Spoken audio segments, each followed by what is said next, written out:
Hello, gamers. What's up, everybody? Good to be back. It's good to be on the new schedule. We'll talk about all that today as well. I hope most of you have seen the YouTube video, but we will be we'll be talking about all that later today. Welcome back. It's been a couple of days. I've been recovering from the stress of the World Championships a little bit. I've played some regionals over the course of the last weekend, but we are now officially back on the new schedule.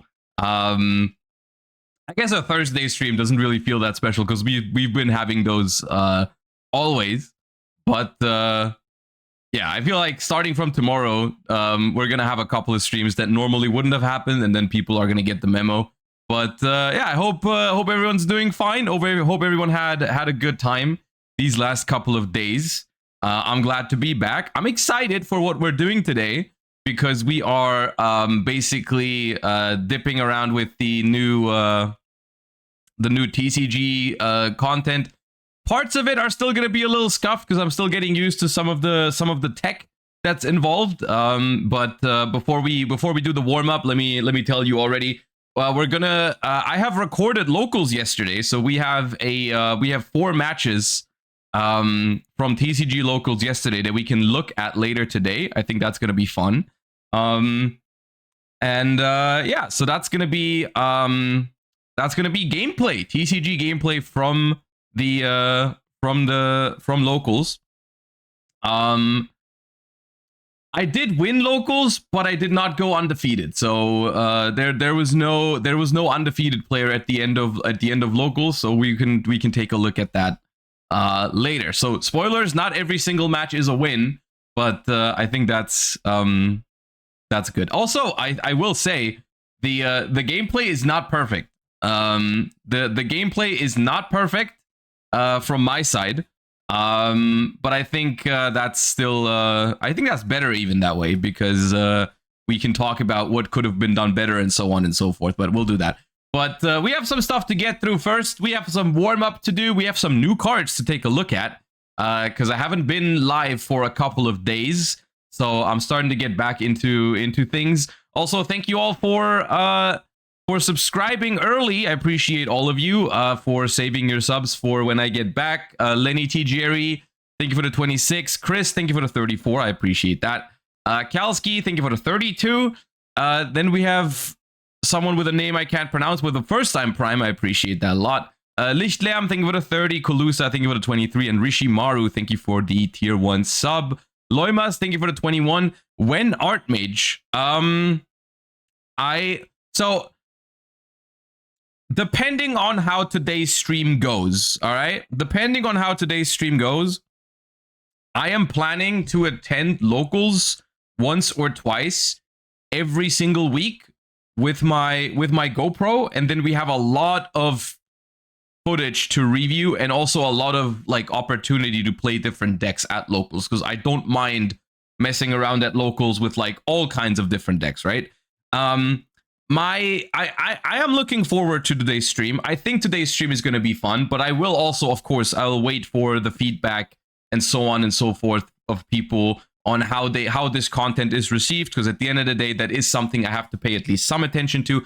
I think it's going to be fun. I think it's going to be good content, which is why I'm excited. But you never know. Maybe people end up not liking it, but like, we'll see. I think it's going to be fine. And if that's the case, we're gonna do a lot more just dueling, right? Like a lot more locals with a GoPro, and then we can watch all those games on stream. Nef Am, thank you for the 20 months. Good point. We might also bring back some remote dueling if I'm playing a lot of TCG. We might do that as well.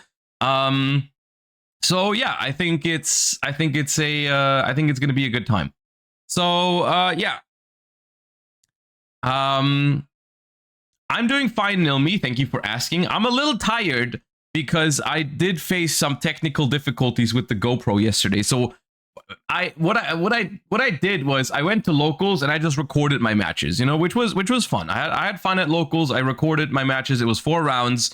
I got home at like 10:30 or something because locals starts at 6. So we had 4 rounds and then I went home.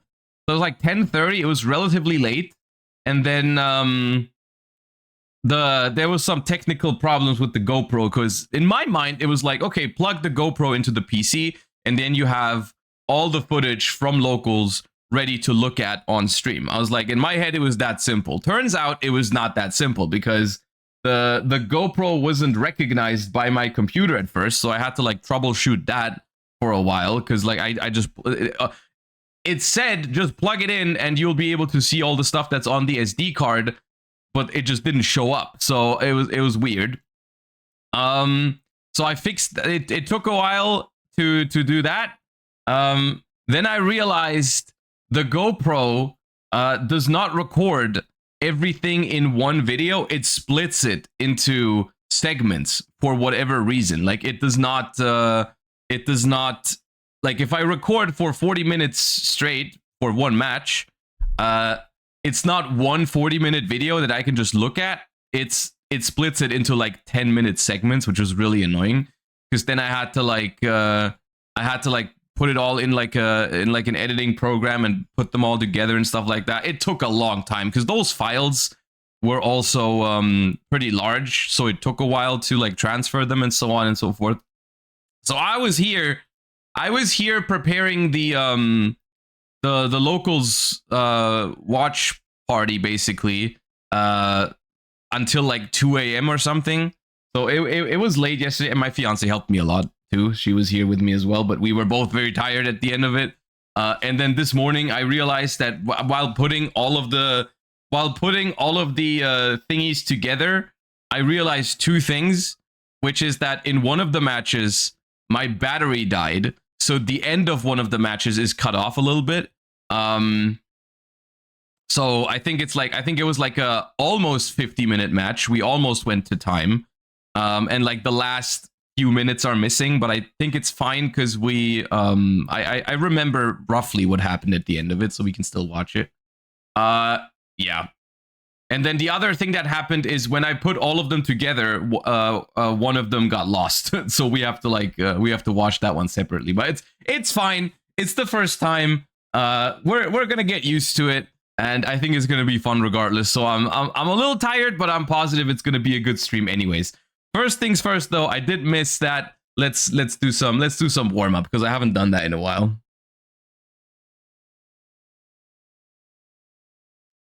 Hey Josh, what do you think is the reason Draco Tail got no representation at Worlds? Is there a weakness I'm not aware of, or is it mostly because the Vanquish Soul matchup is bad? I think when it comes to the World Championship, I think all of the players were trying to either play the absolute best deck in their opinion, or they were trying to make some sort of meta call.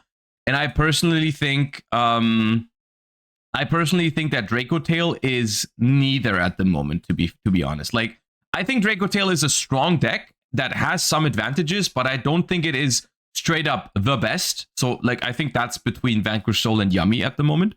And if you're talking about making a great meta call or something, I think decks like Lunalight or Sky Striker were just like more appealing than Draco Tail, because they were less expected, and also are more like, if your opponent doesn't play Droll, then Sky Striker is really strong no matter what. And if your opponent doesn't have an out to Liger Dancer, then Lunalight is a really good meta call too. Whereas like Draco Tail is just kind of like, it's a good deck, but it's like, it's beatable with every deck. It's not like a meta call to counter anything. It's pretty good against Yummy, I guess, if you can out the Arclight. But I think at a very high level, there was just not really sufficient reason to play Draco Tail. However, I was surprised. I was a little bit surprised that no one played it, you know? But we'll talk about that later today, because Draco Tail is also the deck that I played at Locals yesterday. I tried a new version of Draco Tail, which I thought was really exciting. And we're going to talk about that a little bit later. So let's warm up first. And then we have some new cards to look at, and then we'll hop right into the Locals stuff once everyone's here. Oh, yeah. All right, first card, and I have no idea already. Wonderful.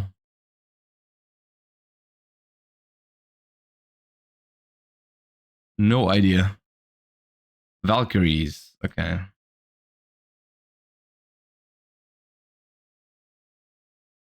Gliding Crow and Zach, thank you for the subs. I appreciate that. Also, Jiros, thank you for the 35 months. What is this? This is Punishment and Judgment Dragon, but I don't know what the card's called. I haven't guessed the card yet. Twilight Twin Dragons. Giant Soldier of Stone.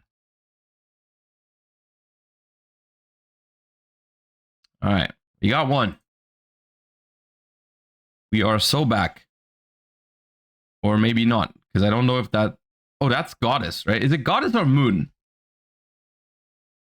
Oh, there's a lot of Goddess. I think it's Goddess, yeah.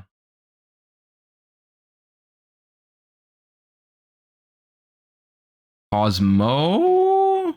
No. Watch... Watch Dog, right? Yeah. I was confused for a second because it wasn't written in one word. I thought it was just going to be one word.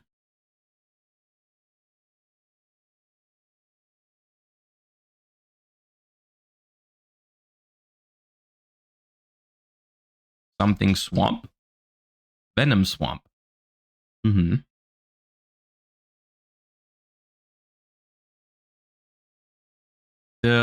This is a Dragoonity. Yeah.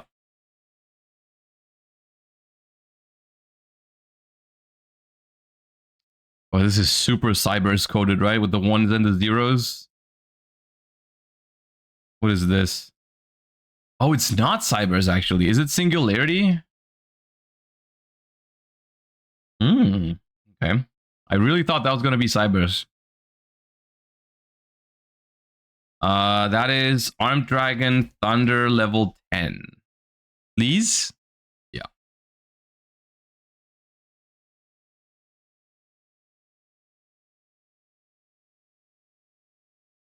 Half or nothing?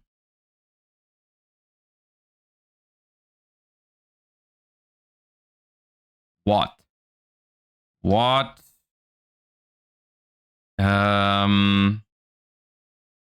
Is it beta? Beta? No.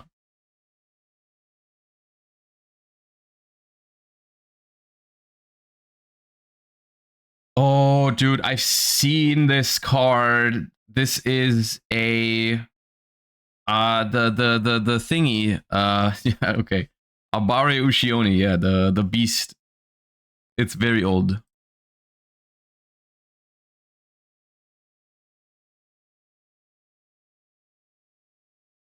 I feel like I've seen this, but I can't name it. Chain Summon. Wait, there's Chain Summon and Chain Summoning? That's confusing. This is a rocket. But which one, chat?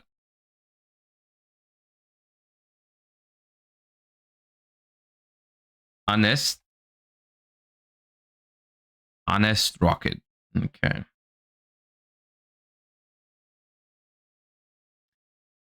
Gishki, or it could be Necros because those are related. It's probably just Gishki. Is it Emilia? Nice. That was actually lucky. I was not sure it was that. Ooh, something. Yeah.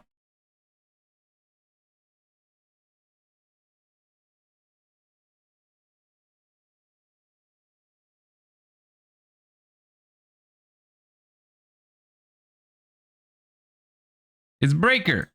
Oh, it's Magical Mid-Breaker Field. I never realized Breaker was on that card.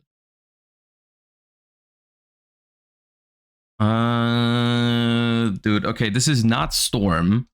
It's not Dust Tornado. It's, is it just Twister? It could be just Twister. From the colors, yeah.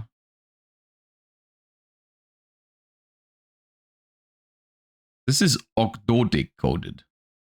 This is definitely Octodic, which means I'm skipping it because I have no idea what any of the Octodic cards look like. Could be Calling, maybe. Okay, good thing I didn't try. Who's this little guy? Is that Aqua Actress? Or what? Beautiful? No, this is not Beautiful Princess. Subsurface Stage Divers. Okay, I was never gonna guess that.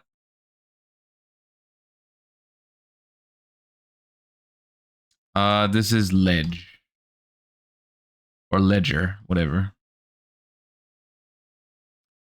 This is one of those cards that me as a slow control paleo player, I always hoped was going to be good, but it never was. I'm still sad about that to this day. This is True King's Return.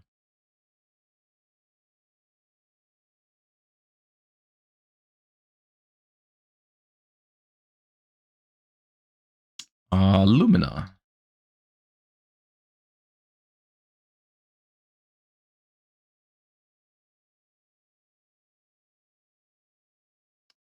Alright, surely this is Cyber's coded. Signet something. It's not Signet Mining, I don't think. Signet Cascade. Nope. Signet Universe. Alright, we skip.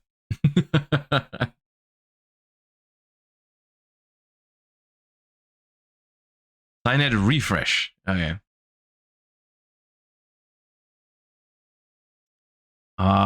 This is Fire King. Right? But which one was that again? Is this a Fire King or not? Oh, it's the Magistus. Okay, that explains why I couldn't figure out which Fire King it was. That actually makes a lot of sense because I was trying to think which Fire King this is, and I couldn't reach a conclusion on that thought, which in hindsight makes a lot of sense because it wasn't the Fire King. But it looks super Fire King coded, no?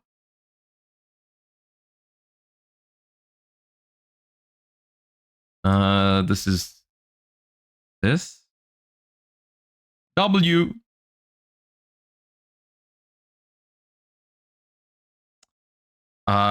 Gateway to Dark World. Please. No, it's a Dark World card, dude. What's it called again? It is a Dark World card. Yeah. What is it?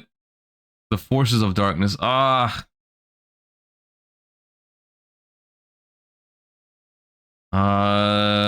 Unclus Bar? Yeah.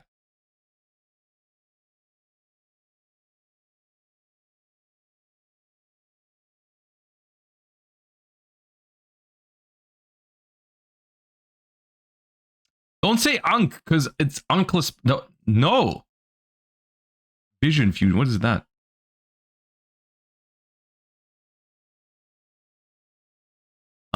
Soul Horns.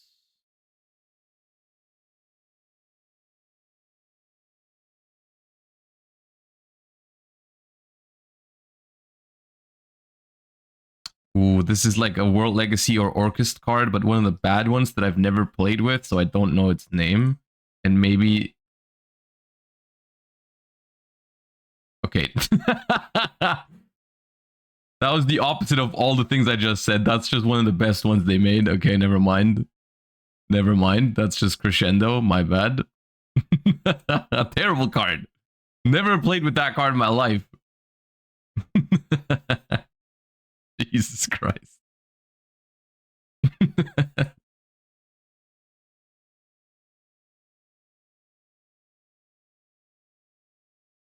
Bro, who are you?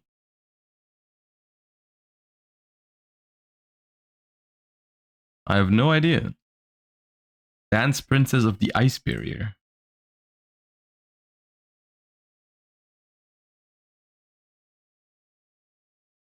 That Crooked Cook.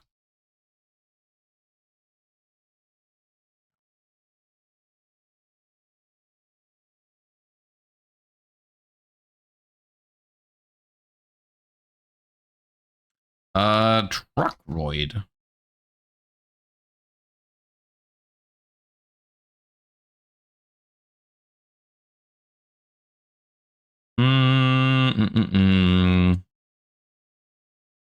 This is something magical mist. Yes, that's the word. I was looking for the word mist. I was like, fog is not the word.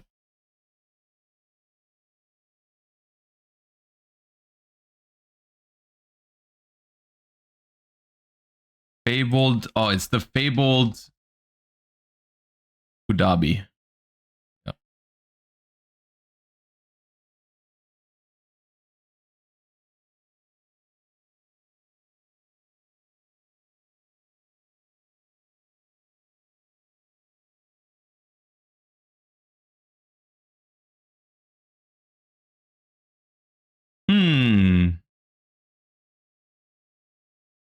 This is where art thou, right?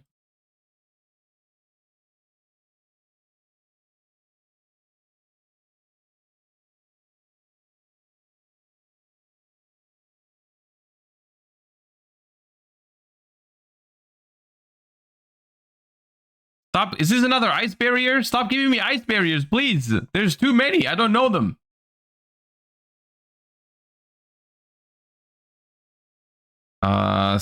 Scare Claw. I believe that's...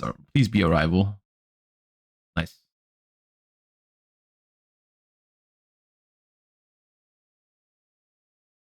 Yeah, it's not Aqua Dolphin.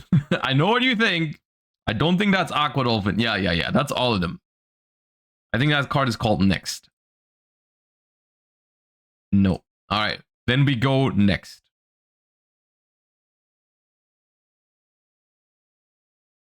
Next. Oh, what?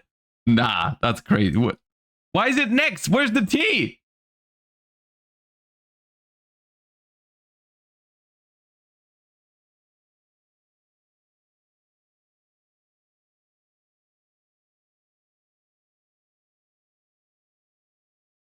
Ridiculous.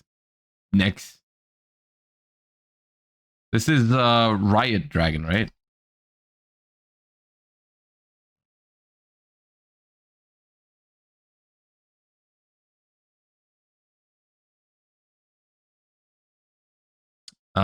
This is something Shell Dragon, Mystery Shell Dragon. It's like a 2K vanilla.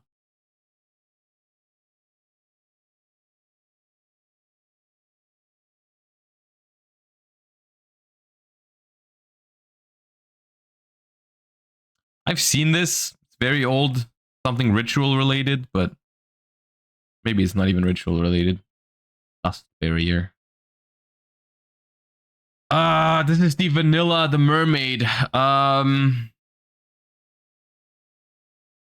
mean, mermaid. Cure mermaid? No. Enchained mermaid. Enchanting mermaid? Oh, okay.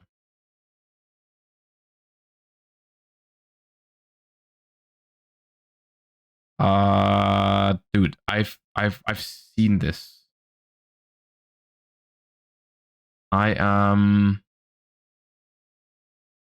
Yeah, this is Memory of an Adversary. Yeah. How, like, I know this round isn't like crazy good, but it felt like way worse than what it is because it's like about average now.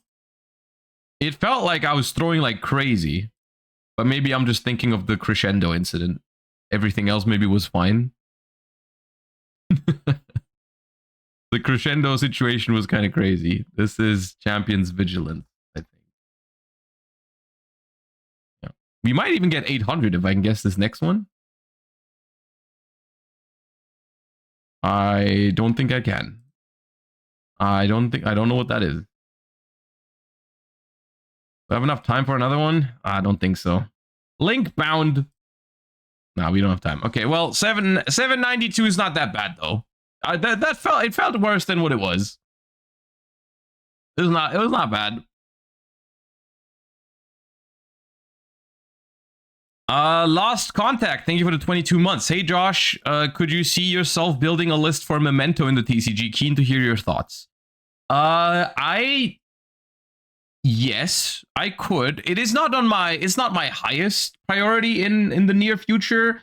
I've played a lot of Memento in anticipation of Master Duel Worlds, of course. So like I wouldn't mind playing it in TCG once.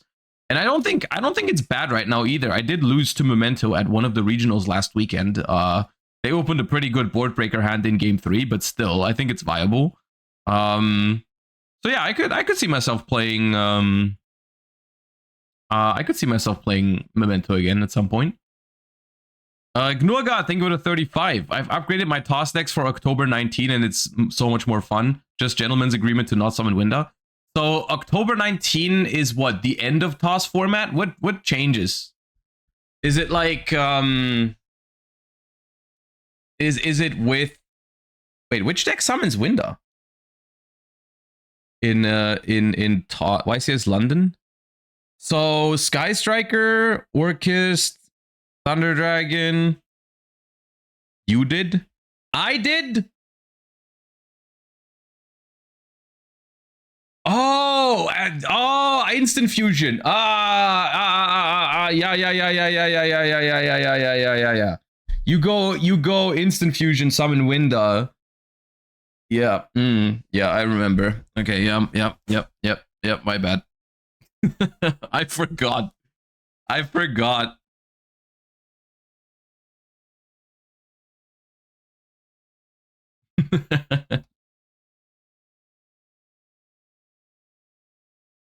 You're 30 now, your memory isn't up to... No, it has nothing to do with that. That was 6 years ago, all right? Shut up. You forget things from 6 years ago. That happens. Sometimes. Even before you're 30. If you asked me this a week ago, before I was 30, I wouldn't have known this either. We're looking for a low-level dark monster. Let's do a DD Scout Plane. It is a level 2 dark. From between 2005 and 2014. It is not a tuner, so it's not Blizzard the Far North. Also, the attack points are lower than 800. What's a level 2 dark monster? There's like the Dark Sea Rescue. No, I'm looking. Is that? It's a 1. Dark Sea Float. It's level 1. Okay. Level 2 dark. Lockrow. Do you mean Kaliga? Kaligo. Could have been that. Yeah. Okay. It's from 2013. It's from 2013, and it's really small.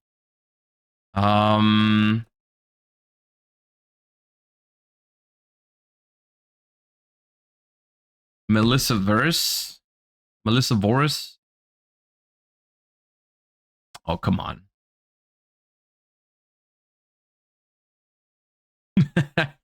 Wait, no.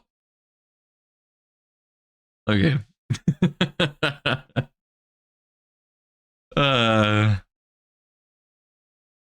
Melissavorus Spoon. All right. Well. Okay. Bro didn't check the stat. I realized too late I put the... Yeah.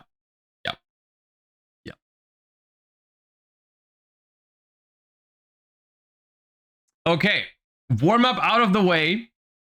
Before we hop into some new cards that have been announced, let me talk a little bit about what's going to happen with the stream and so on and so forth. Because I did have that... I did make a YouTube video, which I think actually, like, view-wise, did pretty well. So I would assume most of you have probably seen it, but just a TLDR maybe for some people that are watching that aren't aware of it or haven't seen it.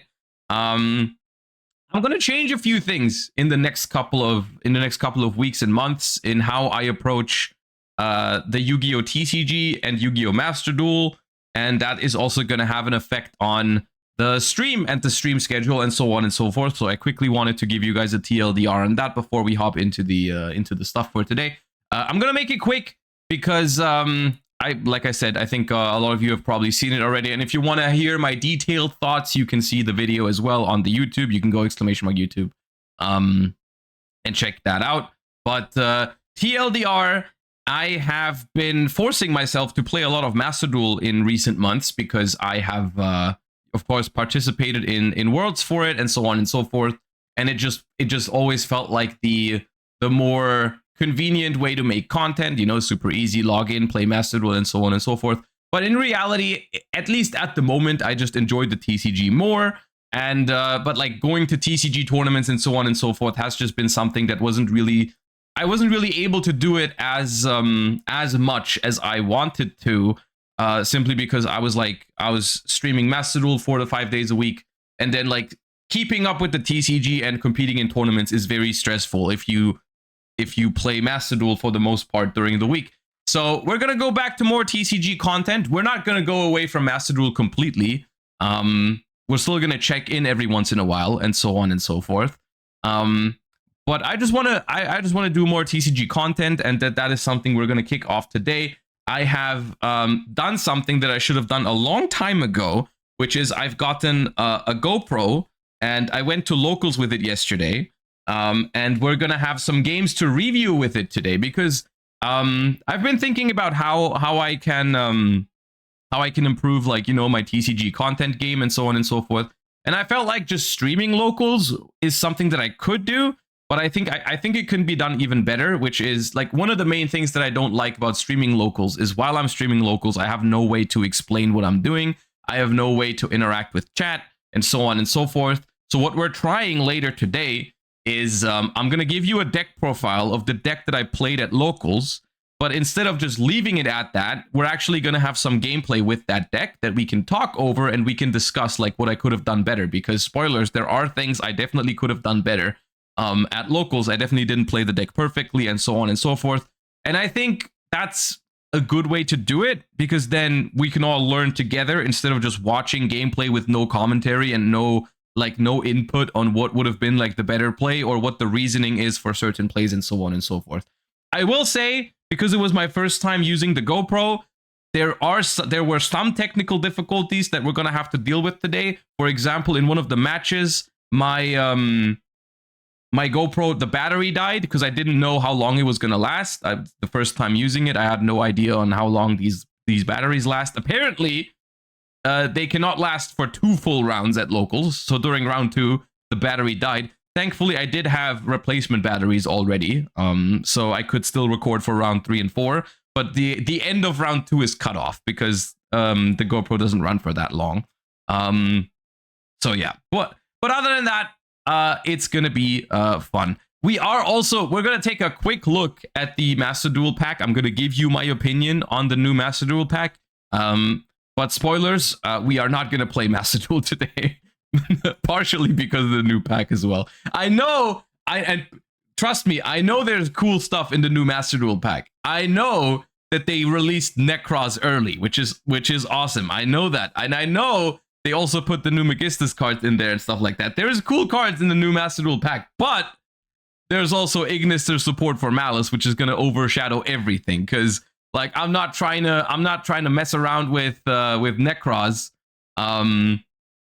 and then friggin' play into Malice the entire day. That's not something. It's not something I'm trying to do. Anyways, before we do any of that, we have some new cards to take a look at from Burst Protocol, which is the next core set after Doom of Dimension. By the way, Doom of Dimension soon. Doom of Dimension is soon. We're going to have to talk about Doom of Dimension and how exactly it's going to impact the TCG format next week, because that set is going to be legal for YCS Lil, and that's already on the back of my mind of like how exactly Doom of Dimension is going to impact YCS Lil. But for now, let's take a look at these new Fure Hire cards. Once again, blind reaction. But my hopes for this, obviously, you guys know where my mind is headed right now, and that's Fure Hire Runic. That was a good deck. That was a good version. So hopefully these cards go into this. Man, we'll see. That deck usually played like a very small Fure Hire package, so maybe not, but we'll see. We have a new main deck monster, Rex Gale Fure Hire. Level 5 Wind Dinosaur effect monster. You can only use the first effect of this card's name once per turn. You can reveal this card in your hand. Special summon a monster Fure Hire from your hand, except Rex Gale Fure Hire. then special summon this card. Oh, okay. This is worded in an interesting way because this is worded in such a way where the other Fure Hires will trigger, right? So all the other Fure Hires, or most of the other Fure Hires, there might be exceptions. They usually work in a way where when they're on the field and you special summon another Fure Hire, their effects will trigger. But for this, it was always important. Like when you special summon them both at the same time, for example, that wouldn't work. But in this case, you are special summoning the other Fure Hire first, and then this one after. It's the same thing with Donner. Yes, Donner is the same thing. This also gives 2 draws to Purulia. True, because it's trying to play with the Fure Hire gimmick. It is giving you 2 draws for Purulia, I think, because you summoned them both after each other. But still. So basically a way to get your big Fure Hires out of your hand and trigger their effects and so on and so forth. The problem is basically that I have right now is I'm not super familiar with all of the Fure Hire effects, except for like I know Donner, I know Beat searches another Fure Hire. I know Dawnpaw pops a face-up card. I think they have one to pop a face-down card as well. Not sure. Like I know there's like one that adds from graveyard and stuff like that, but yeah, okay. If a card is added from the deck to your opponent's hand by a non-Fure Hire card effect and you control another monster Fure Hire, you can draw a card. So this is just shared, right? Yeah. Ooh. Not once per turn. Wait, this if you, speaking of Purulia and Max C and stuff like that, I mean in OCG and Macedol, you can just keep going and you both draw cards, right? You just both draw shit. You just push into Fuva, you push into whatever, and you both just keep drawing. Now I will say it's probably still not smart to just keep going, because eventually your opponent will just imperm this, or Valor this, or Nibiru this, and then basically if you keep going, they will draw, but you won't. But still, it's kind of a funny interaction. Okay. This is a good card. It's also a it is a fossil dig target next to Rex. I mean the other Rex, the previously already existing Rex. Both are now targets for Fossil Dig, so Fossil Dig becomes a lot better because you can choose which one you want. So that's pretty good. It's a level 5, which some people have mentioned, so I guess every time there's a level 5 now, we have to talk about K9 potentially, but let's read the other cards first. It's a solid start. I'm not sure exactly if that's what Fure Hire needed, because the thing is, like, all of the Fure Hires already special summon each other from the hand, right? Like, Beat can summon one from hand, Dawnpaw can summon one from hand, and so on and so forth. So getting the Fure Hires out of your hand, I'm not sure how important it is. But I guess it could be very relevant when your opponent like tries to interrupt you. Like, let's say normally all of the Fure Hires can special summon each other, but let's say you normal summon Beat and your opponent removes it. Then how do you extend, right? And so that's, I think that's good. All right, we have Keel Shipwright Fure Hire, which is a link to Sea Serpent Water. Needs 2 monsters with different types, so technically relatively generic. You can only use the first and second effect of this card's name each once per turn. If this card is link summoned, you can set a spell trap Fure Hire or one Fandora, the Flying Fortress Fure Hire. The Flying Fortress from your deck. Also, you cannot special summon for the rest of this turn except for... Okay, you know what? Probably fair enough. For a moment, I was like, that means you probably can't do like crazy runic Fure Hire things, but ultimately I am a fan of these locks, so it makes sense. All right. On link summon, getting a spell trap or a Fandora from your deck immediately is pretty good. Some of the Fure Hire spells are quick play spells though, right? So for some of these, if you set them, you're not going to be able to use them on this turn. I believe the one that like tributes one and then specials one from deck with a level lower or higher, I think that's a quick play spell. So if you set that one, you won't be able to use it, but okay. During your opponent's turn, quick effect, you can banish this card from your grave, and if you do, special summon a monster for hire from your hand. Then, if your opponent controls a monster with the highest original attack on the field, you can special summon a second such monster. Okay. Once again, you are summoning these monsters after each other. So let's say if the first one you special is a Donpa, and then you special another monster, that Donpa can activate to pop a card on the field. So that's good.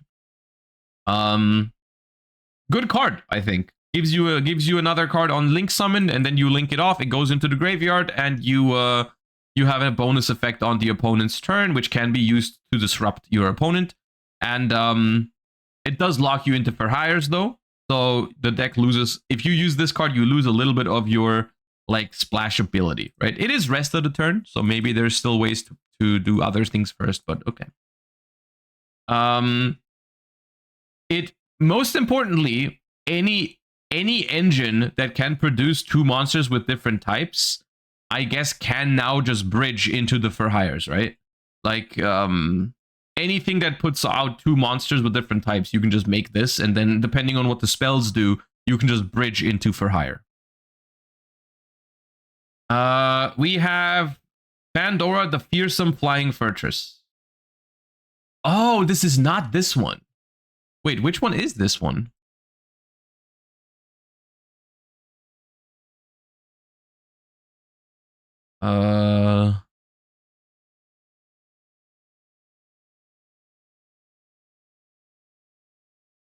Dude, that's crazy. They just flipped the image. Am I crazy? This is the same image, just from another angle. This is Pandora the Flying Fortress, and this one is Pandora the Fearsome Flying Fortress. So if you take the photo from this angle, it is not fearsome. But if you take it from the other side of the thingy, it suddenly becomes very, very fearsome. You have to understand. This is the fearsome side. This is not the fearsome side. Okay, so the old field spell, during your draw phase before you draw, you can give up your normal draw this turn, and if you do, add a monster for hire from your deck to your hand. If you control 5 or more Fure Hires with different names, you can send this card from the field zone, destroy all cards your opponent controls. Also, your opponent... Okay, this card is unplayably bad. So this one will never access this field. This is not a playable Yu-Gi-Oh card. Does nothing on your turn. You can give up your normal draw, so like that's the only thing it does, and then this other effect never comes up, because if you control 5 Fure Hire monsters, you're probably winning already. So like this card's unplayably bad. So the quality of this card has just dropped significantly. But it's still good depending on what other targets we have to set a spell trap for hire. There's probably still some other things we can set that still makes this thing good, but the field spell that you're just not going to play that. There's a new field spell instead. This card is always treated as a card for hire. Oh, so we can just set the new, because it is a spell trap for hire, right? So we can just set the new field spell as well. Okay. You can only use the second and third effect of this card's name each once per turn. Monsters for hire you control gain 300 for each for hire you control with different names. Okay, that can get decently big, you know, like if you control 3 or 4 of them things, everything getting plus 900 or plus 1200 is pretty big. Reminds me of the Yummy field spell, where like it doesn't seem that broken in the beginning, but then when they summon 4 Yummies and then everything is 2000 plus is like kind of crazy. And the thing is with this, of course, you're getting a smaller boost, but the Fure Hires, for the most part, also start a little bit bigger than the Yummies, so still pretty good. During your main phase, you can add a monster Fure Hire from your deck to your hand, then discard 1 card. Okay, so this means that you can easily bridge this into Fure Hire engine, right? Like every deck that can summon 2 monsters with different types can basically bridge into Fure Hire by going heal, set the field spell, and then add any Fure Hire from the deck to the hand. You do have to discard a card, but still. If a face-up monster Fure Hire you control is destroyed by an opponent's card effect, you can special a monster Fure Hire from your deck. Okay, so this is, I think, in the modern day and age of field spell cards, this is honestly it's like an average, slightly below average field spell, I would say. You know, we've definitely seen better, but it is fine. You know, it is a consistency piece, although you do have to discard a card, which is not ideal. You get an attack boost, and you get like another bonus effect down here that is going to be something your opponent is going to have to play around. So it's good, but it's not like broken. Yeah. And then we have Storm Fure Hire, another quick play spell, which makes the fact that they made this thing set the spell trap really awkward, because I think a lot of the Fure Hire spells are quick play spells, the good ones at least. We have Storm Fure Hire. You can only use the first and second effect of this card's name each once per turn. If you control no monsters, special a level 4 or lower monster Fure Hire from your deck. Then, if your opponent controls 2 or more monsters, you can special a monster Fure Hire from your deck. Oh, okay, what? Okay, that's good. That's crazy. It does lock you into Fure Hires, but that's a really, really good card. So you can't use it to extend. You have to use it as a starter, but it is a really, really good starter.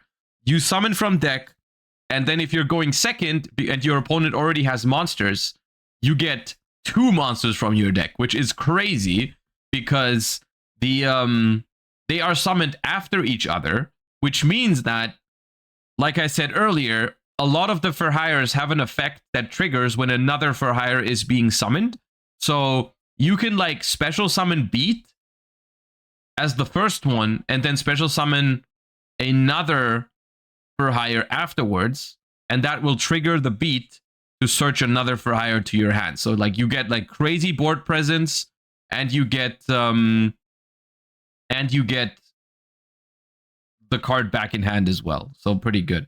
If your monster Fure Hire would discard a card to activate its effect, you can banish this card from your grave instead of discarding one of those cards. Ooh, okay. So this is, I believe Fure Hire has a spell trap negate. I believe that's Wiz Fure Hire. I forget if they also have a monster negate. I think they did. I think they had a monster and a spell trap negate. But here's Wiz. Oh yeah, Rafal. Yeah, my boy Rafal, yeah. When your opponent activates a spell trap card, you can discard a card Fure Hire, negate the activation. So that makes that one free, and then you have the same thing but for monsters with Rafal. Okay, this card's crazy. This card is crazy. However, with this, you are basically forced to play completely pure Fure Hire, right? And I think that's a good thing. But it's also maybe the problem here, which I don't know if like a lot of the old Fure Hire cards have high enough quality for you to play this. Activate Storm, Chain Runic still works. Right. Sure. Yeah, okay. You can still go activate Storm, Chain a runic spell, summon your Hugin. Okay, yeah, sure. It does work. It does work. Yeah, maybe. You know, I'm down to try it once these cards come out. Secret Technique Fure Hire. Normal trap card. You can only use the first and second effect of this card's name per turn. Only once that turn. Target face-up cards on the field up to the number of monsters Fure Hire you control with different names. Destroy them, or if you control a level 8 or higher and a link 3 or higher monster Fure Hire, you can banish them instead. I mean, banishing a bunch of cards at the same time is pretty powerful.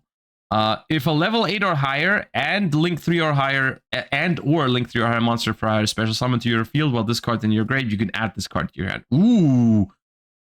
That gives me Drill Beam vibes. It's not as powerful as Drill Beam because it's not a quick play spell, but this gives you like insane grind game, right? Which Fure Hire probably already had with like with Volgo, right? Volgo already gives you crazy grind game because it draws 3 cards casually. But, you know, this card for Hugin. This card for Hugin, add it back for free later, then banish a bunch of your opponent's cards, and then in the grind game, just add it back. Hmm? Huh? Okay, and that's it. Interesting stuff. It's hard for me to evaluate exactly how well. I know these cards are good. These are definitely high quality cards for Hire. These are good cards, but I don't know if that's gonna make pure Fure Hire a meta deck. And the problem with Runic Fure Hire is still going to be like, you're gonna have to fit all of these cards, so you're basically gonna have a deck with very little non-engine. So it's gonna still be very dependent on how good are the Runic cards into the current environment of the game, which at the moment, the answer to that is not that good, unfortunately. Even me, as the biggest Runic enjoyer, at the moment, the Runic combo variations are not very well positioned because a lot of the decks just have very efficient removal for what you're trying to do. So it's really difficult to actually like resolve fountain, draw cards, and then like push and everything. So, my first instinct is to put these into a pure Fure Hire deck, to try and make that work, and then see if that's good enough. Which I don't know. It's interesting though because these cards are solid. So it's worth trying. And if you want to mess around with Runic Fure Hire with these, I mean, by all means, go for it. I think there's a world where that could work. I'm a little confused by the Keel though. Let me take a quick look at the Fure Hire spell, because most of the ones that I'm thinking of are like quick play spells, right? You have Mayhem Fure Hire, which is the reborn quick play spell. So if you set that, you can't use it immediately. We have Rookie Fure Hire, which is the one that tributes one and then specials another one from the deck, also quick play spell. And that's it. We have Training Fure Hire, but I don't think you're going to play that. So, like, the only thing that you can set with Keel that you can immediately activate is the new field spell, right? Which is a little awkward. Like, why did they make this set? I mean, I get it. It plays around Ash, and it plays around Droll a little bit, sure. But, like, if you already have the field spell in your hand, then this is basically not doing anything, which is a little awkward. But other than that, pretty good cards. Okay. All right, quick PP break. I'll be right back.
Musket card 2. Yeah, I know there's more.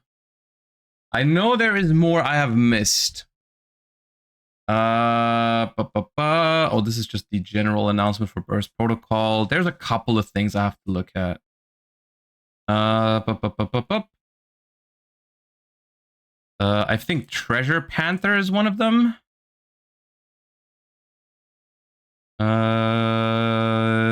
Magical Musket Mastermind. I believe that's it. Okay. Magical Musket Mastermind Caspar. Now, this one I'm excited for because I think Magical Muskets are already a really, really strong engine or a really strong deck to begin with. Like, ever since Fiendsmith has come out, this is a deck, even though it's not been like top tier meta. Like, these cards are good. So let's see. We have a Link 2 here. Light Fiend, of course. 2000 attack. Materials, 2 monsters, including a Light Fiend. So this is generic.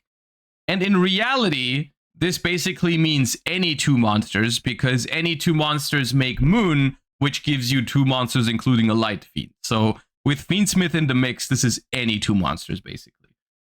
You can only use the first effect of this card's name once per turn. If this card is Link summoned, you can take 2 magical musket cards from your hand and or deck, including a monster, special summon one of those monsters, and set the other card to your opponent's field. During either player's turn, you can activate musket spell traps from your hand. Okay.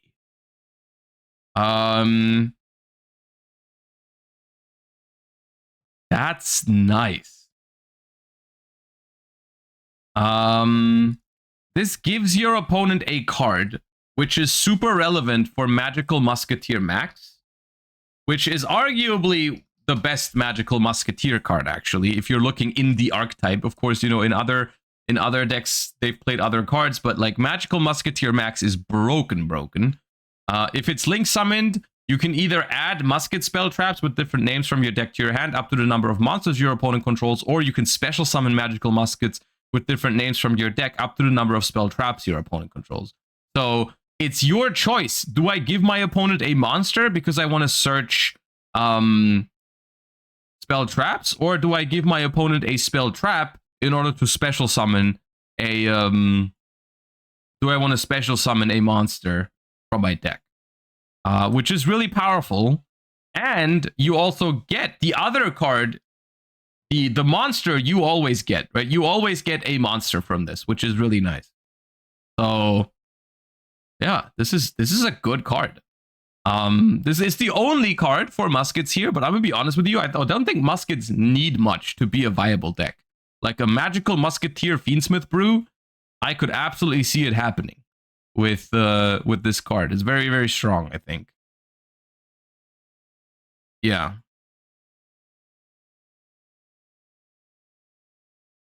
You need the monster to link for max. Yeah, the monster you summon with this, you can just link it into max.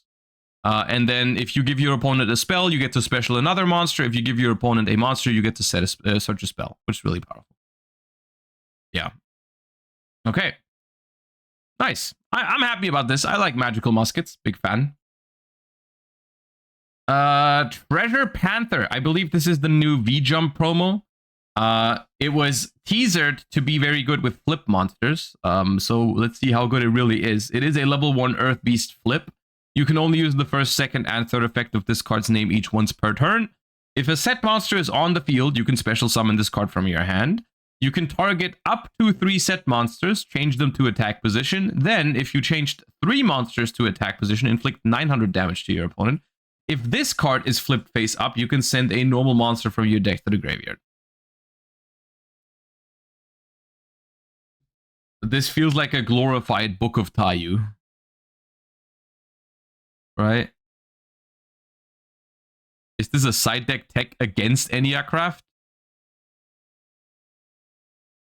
What? You're trying to special it against the Eniacraft player and then flip all their stuff up so they can't... I don't know, man. It's a 1 for Mimighoul. It seems like Mimighoul support because, you know, give your opponent a set Mimighoul, special summon Treasure Panther, flip up the Mimighoul, and then it comes to your side of the field. You have 2 level 1s. Like in that deck, it's actually not that bad. You know, it's probably not good enough to see play, most likely, but I see the idea in Mimighoul, right? Because it is a free level 1 extender that also flips up your other Mimighouls. All right, you know, I get it. In that deck, it makes sense, right? Right. There's new Archfiend support too. Dude, how much did I miss? Oh, Japan is getting Mitsurugi, by the way. I'm excited to see how this is gonna play out for them. That's a very, very interesting thing to take a look at soon. At the first metagame report after Mitsurugi is out, I'm looking forward to. Okay, where is Archfiends? When was Archfiends?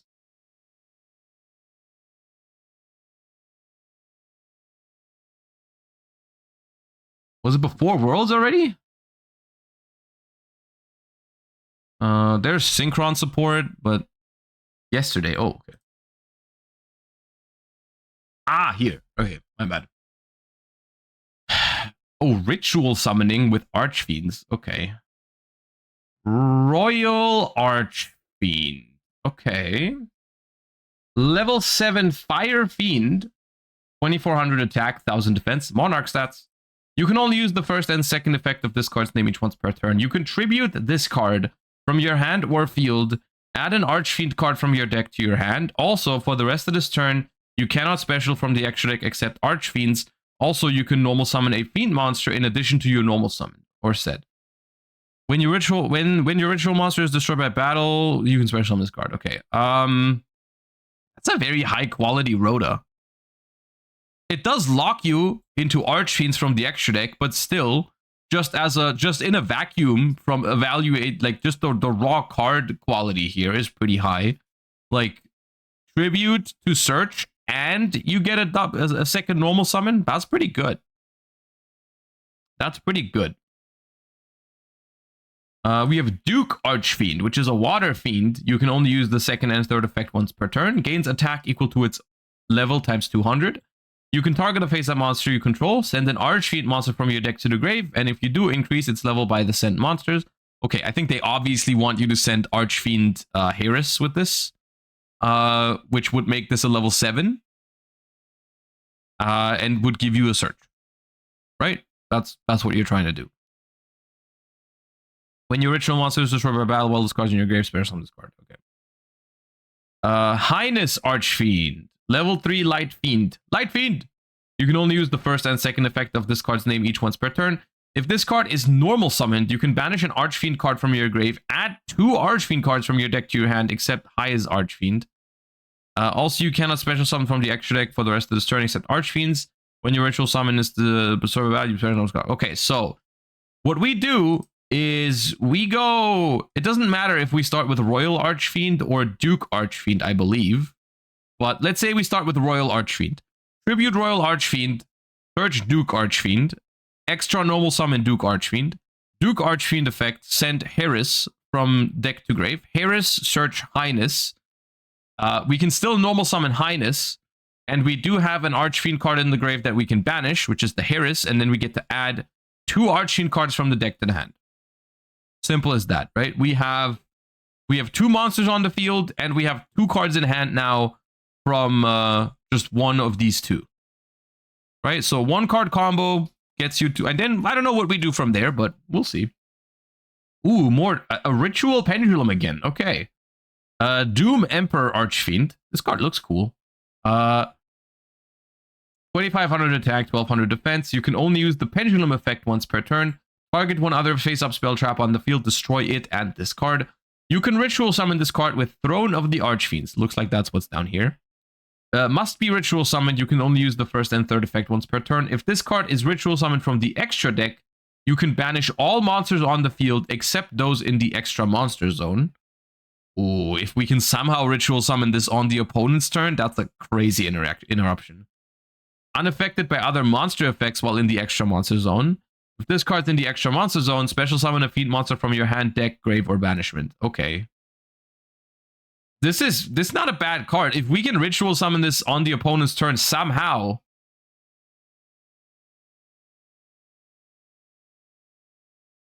The pendulum effect is the same as Archfiend Eccentric. Target another face. No, Eccentric can target face downs, no? I think it can. Yeah, Eccentric can summon it, can destroy face downs. But I get what you're saying. It's the same idea. Yeah, any fiend monster is kind of crazy. Throne of the Archfiends. Ritual spell card. You can only use the first and second effect of this card's name once per turn. Ritual summon an Archfiend ritual monster from your hand, face up extra deck, grave, or banishment by tributing monsters from hand or field. During the standby phase, if Doom Emperor Archfiend is face up in your extra deck, you can add this card from your grave or banishment to your hand. Okay. All right. Archfiend's strategy game. Field spell. You can only use the second effect of this card's name once per turn. Fiend monsters in the extra monster zone gain 1,000 attack. You can activate one of these effects. Banish a fiend monster or Archfiend card from your hand or grave. Add an Archfiend card from your deck to your hand, except the field spell. Add an Archfiend pendulum monster from your deck to your extra deck face up. Okay. So with all of these cards now, we can summon Doom Emperor Archfiend from the extra deck, I believe, as a 1-card combo.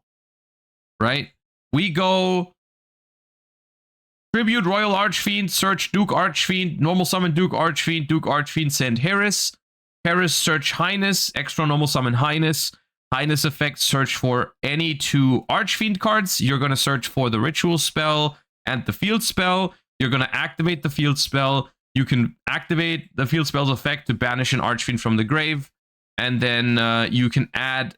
Oh no, you don't even have to banish. You just add the ritual monster to your extra deck. And then you can activate the ritual spell to summon it from the extra deck, which is a 1-card combo. But okay. I'm not saying that's the best thing you can do. There's probably other things you can do as well. It's just from the cards I'm reading here, that is one thing you can do. All right. This card, however, no matter how you put it, is probably going to be a pretty big choke point, right? Because you're trying to add 2 cards with this. So this is the one that they're going to Imperm, Veiler, Ash, whatever, right? And then we have trap cards here in the mix. All right, we have Archfiend's Jest, normal trap. Activate 1 card with this card's name per turn. Special summon a level 7 or lower Archfiend monster from your hand or deck. Or if you have a face-up Archfiend ritual monster in your extra deck, you can special a Royal Archfiend, a Duke Archfiend, and a Highness Archfiend from your hand and or deck instead. Okay, summoning 3 monsters at the same time is cool. Unfortunately, though, none of these do anything on the opponent's turn, right? Like, this is just like, you're just summoning bodies. But you're not doing anything with those. Alright. Archfiend's Vigor. Continuous Trap. You can only use the first and second effect of this card's name each once per turn.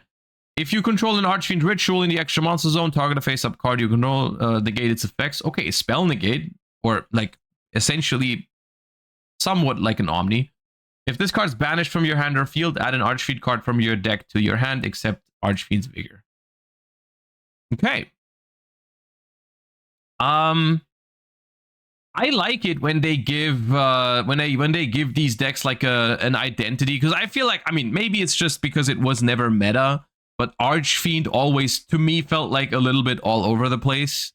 You know, they tried to make it like do a little bit of everything, you know, like Archfiends, they had synchros, they had rituals, they had fusions, like all of the summon skull stuff, I think was also all Archfiend, right? And it was always like the card quality just wasn't high enough. There wasn't enough cards to make it work, and it was trying to go too many different directions.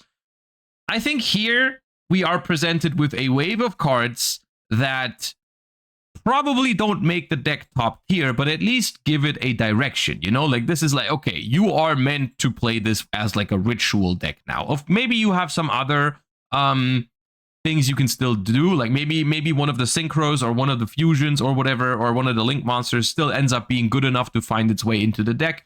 Like, that can absolutely still happen. But the core, like this is a core of cards that are all trying to do the same thing, right? They are all this is a cohesive strategy, at least. Whether it's a top tier strategy or not remains to be seen. I'm a little skeptical because I don't really see this. There's like basically no interruptions here on the opponent's turn. No way to ritual summon the Doom Emperor on the opponent's turn. You have this trap card which can negate a card on the field, but that's about it. So like probably not powerful enough, maybe, but also maybe I'm missing some context from some of the previous cards that are already out. But for now, I have my doubts that it's going to be top tier, but I still like the fact that we're actually getting like a cohesive wave of cards for this kind of thing. And there are a couple of good like standalone Archfiend cards that you guys are mentioning right now. Like, I don't know, Archfiend's Ghastly Glitch. Archfiend Harris is, of course, a very good card. Simul Archfiends. You can search Regenesis Archfiend, I believe, is also an Archfiend card, so maybe. And you do have 2,500 attack monsters in Archfiend, so there's ways, right? There's ways how this could be used. So I don't hate it. These were also revealed a few months ago. Months ago? Yeah. Oh, this one, Archfiend Matador. Level 6 Dark Ritual. Ritual summon this with Ritual of the Matador. If this card's Ritual summoned, you can add 2 Archfiend's card from your deck to your hand. Okay. Okay, so you can maybe play like an Archfiend Matador package. Sure. Yeah, okay. I could see that.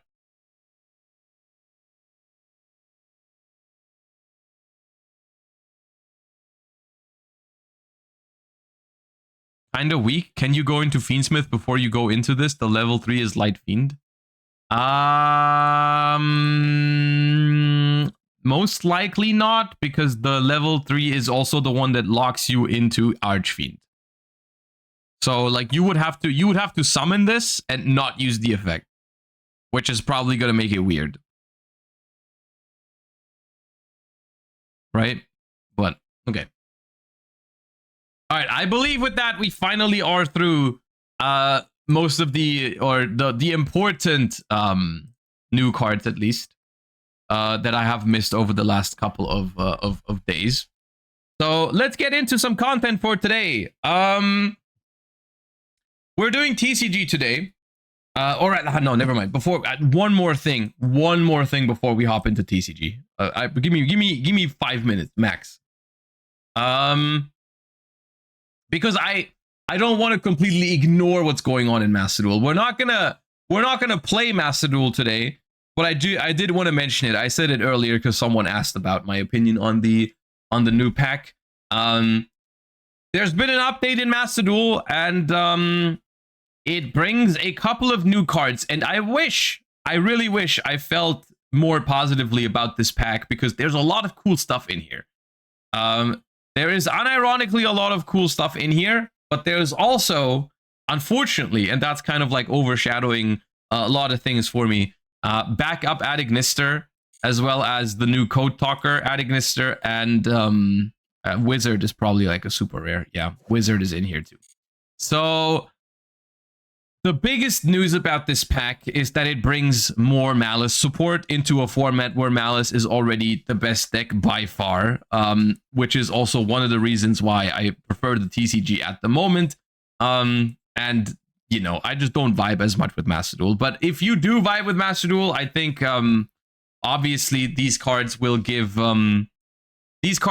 Malice a way to play around Lancea, which was at this point like the only real counter to Malice outside of like resolving Max C, was cards like Lancea. And with backup Adignister or Wizard Adignister in your hand, you can just really you can still make strong boards under Lancea. So yeah, I don't know what you want me to say. On the one hand, it makes sense to release these cards now because this is the one time where people are actually going to play them, which is during Malice format. At the same time, Malice is going to be a disaster in Master Duel in the next couple of weeks. Like, if you are playing the Duelist Cup in 2 weeks. God bless your soul. But yeah. And that the thing is, there's other stuff in here that is genuinely interesting. I think the Gem Knight stuff is pretty strong. Like the Gem Knight deck as a blind second OTK strategy has been doing pretty well in the TCG, and I could see it doing really well in Master Duel too, because blind second, like if you have an actually good blind second deck in best of one, it's pretty scary. So Gem Knight, I think, is a viable deck in Master Duel. I don't know exactly how good the Malice matchup is, because I think that's like, if you're considering Gem Knight for, let's say, the Duelist Cup or something like that, then that's probably going to be your most popular matchup. But other than that, I think Gem Knight is going to be an exceptionally strong deck in Master Duel because of best of one.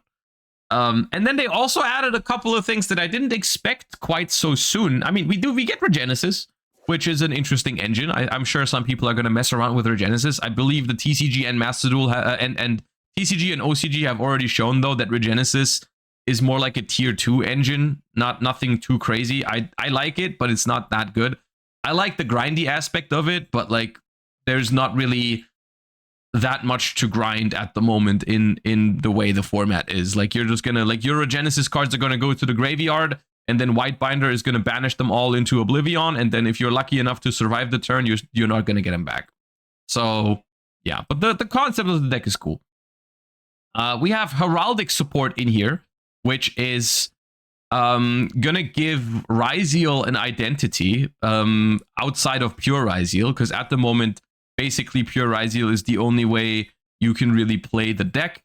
With the new Heraldic cards, you can do a couple of neat things, and when I say neat, I mean incredibly powerful and maybe even a little toxic. You can summon Protoss very consistently, and you can go for Ouroboros hand loops. Now it's worth noting, I believe there's still no Eclipse Twins in here, so you're not going to be able to do Ouroboros like infinite times, but you can still do 2 if you play plugin. You can still double hand loop and probably Protoss with the same. Like it's pretty busted. So that's fun. Yeah. But we will probably at some point, we will definitely do a Master Duel stream where I try to make Necros work. I like, for now, while Malice is at the power level that it's at the moment, because I am someone who really doesn't like Malice, I'm not gonna like competitively grind Master Duel, but I will log in every once in a while and maybe play like my pet decks and something like that. And I definitely want to have a stream where I try to make Necros work. It's not going to be today. Maybe we'll do it next week, but like, I'm going to try and make Necros work. It's probably not going to be top tier, but I want to play Necros with the new cards. You know, I haven't even gotten to play this in the TCG yet. So yeah, I'm looking forward to that. As well as the new Magistus cards, especially Spoon, which is called Spenta, the Magistus Sealer.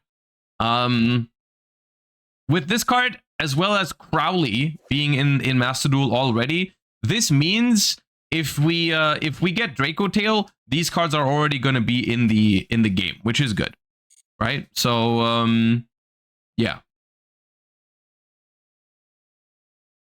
So it is, all things considered, and that's, to me, that's the sad part. Like, if this pack didn't have Adignister, it would genuinely be a pretty interesting time for Master Duel right now. Like, imagine a world where instead of putting Brilliant Fusion to 3, and Block Dragon to 3, they hit Malice slightly, and they released this pack, but without backup Adignister. And then we're actually talking, you know? We're actually talking like, okay, some new decks enter the format, Malice gets a little bit weaker, let's see what happens. Instead, all of these new cards, like, basically don't matter, at least from a competitive standpoint, because Malice just gets insanely broken with this. So, I don't know. But I did want to give my opinion on the new cards regardless. But for for me, I'm looking forward to playing with the Magistus cards eventually. I'm looking forward to playing Necros at some point. I'm looking forward to even trying Gem Knight at some point because I haven't played that deck at all yet. I am not really looking forward to Heraldic Ryziel and Malice. But yeah. Which is why we are not doing Macedol today. Simple as that. Simple as that. Instead, what we are doing now is a new segment that I've been wanting to do it for a long time, but I finally found the motivation after the World Championships. I finally found the motivation to change some things up for the stream and in regards to TCG content. So what we're doing today is we're doing TCG gameplay that I have recorded from locals yesterday. I went to locals yesterday with a new version of Draco Tail, and I'm going to show you the list first. Here's how I imagine this is going to go. I'm going to show you the list. I'm going to explain what I was expecting the deck to do, because it is a new version of Draco Tail that has been popping up in recent days and weeks. So I built it for locals. I took it to locals, and I recorded my matches using a GoPro, because I have ordered a GoPro to get better TCG footage that we can talk over. And the reason, because a lot of people have asked me, like, you know, can you stream your locals? The reason why I didn't stream the locals is because I genuinely think the content could be better if I record the matches and then we talk over the matches after. Because I think just watching Yu-Gi-Oh! Without any explanation, without any like insight into my thought process and so on and so forth, like I don't think that's the best way to do it, right? I think it's much nicer if we watch it together. We can fast forward doing like side decking or whatever, and we can like, I can explain what I'm doing, right? I can explain what I could have done better, because I do make misplays here. This is the first time I'm playing Draco Tail with this version. There's games where I could have played better, and we can talk about that together, and I think that's nice. So, and the way I imagine it going is like, I'm going to upload the deck profile first and then say, like, if you want to see gameplay of this deck profile, here is gameplay with this exact deck. And you hear the thought process that goes into it, right?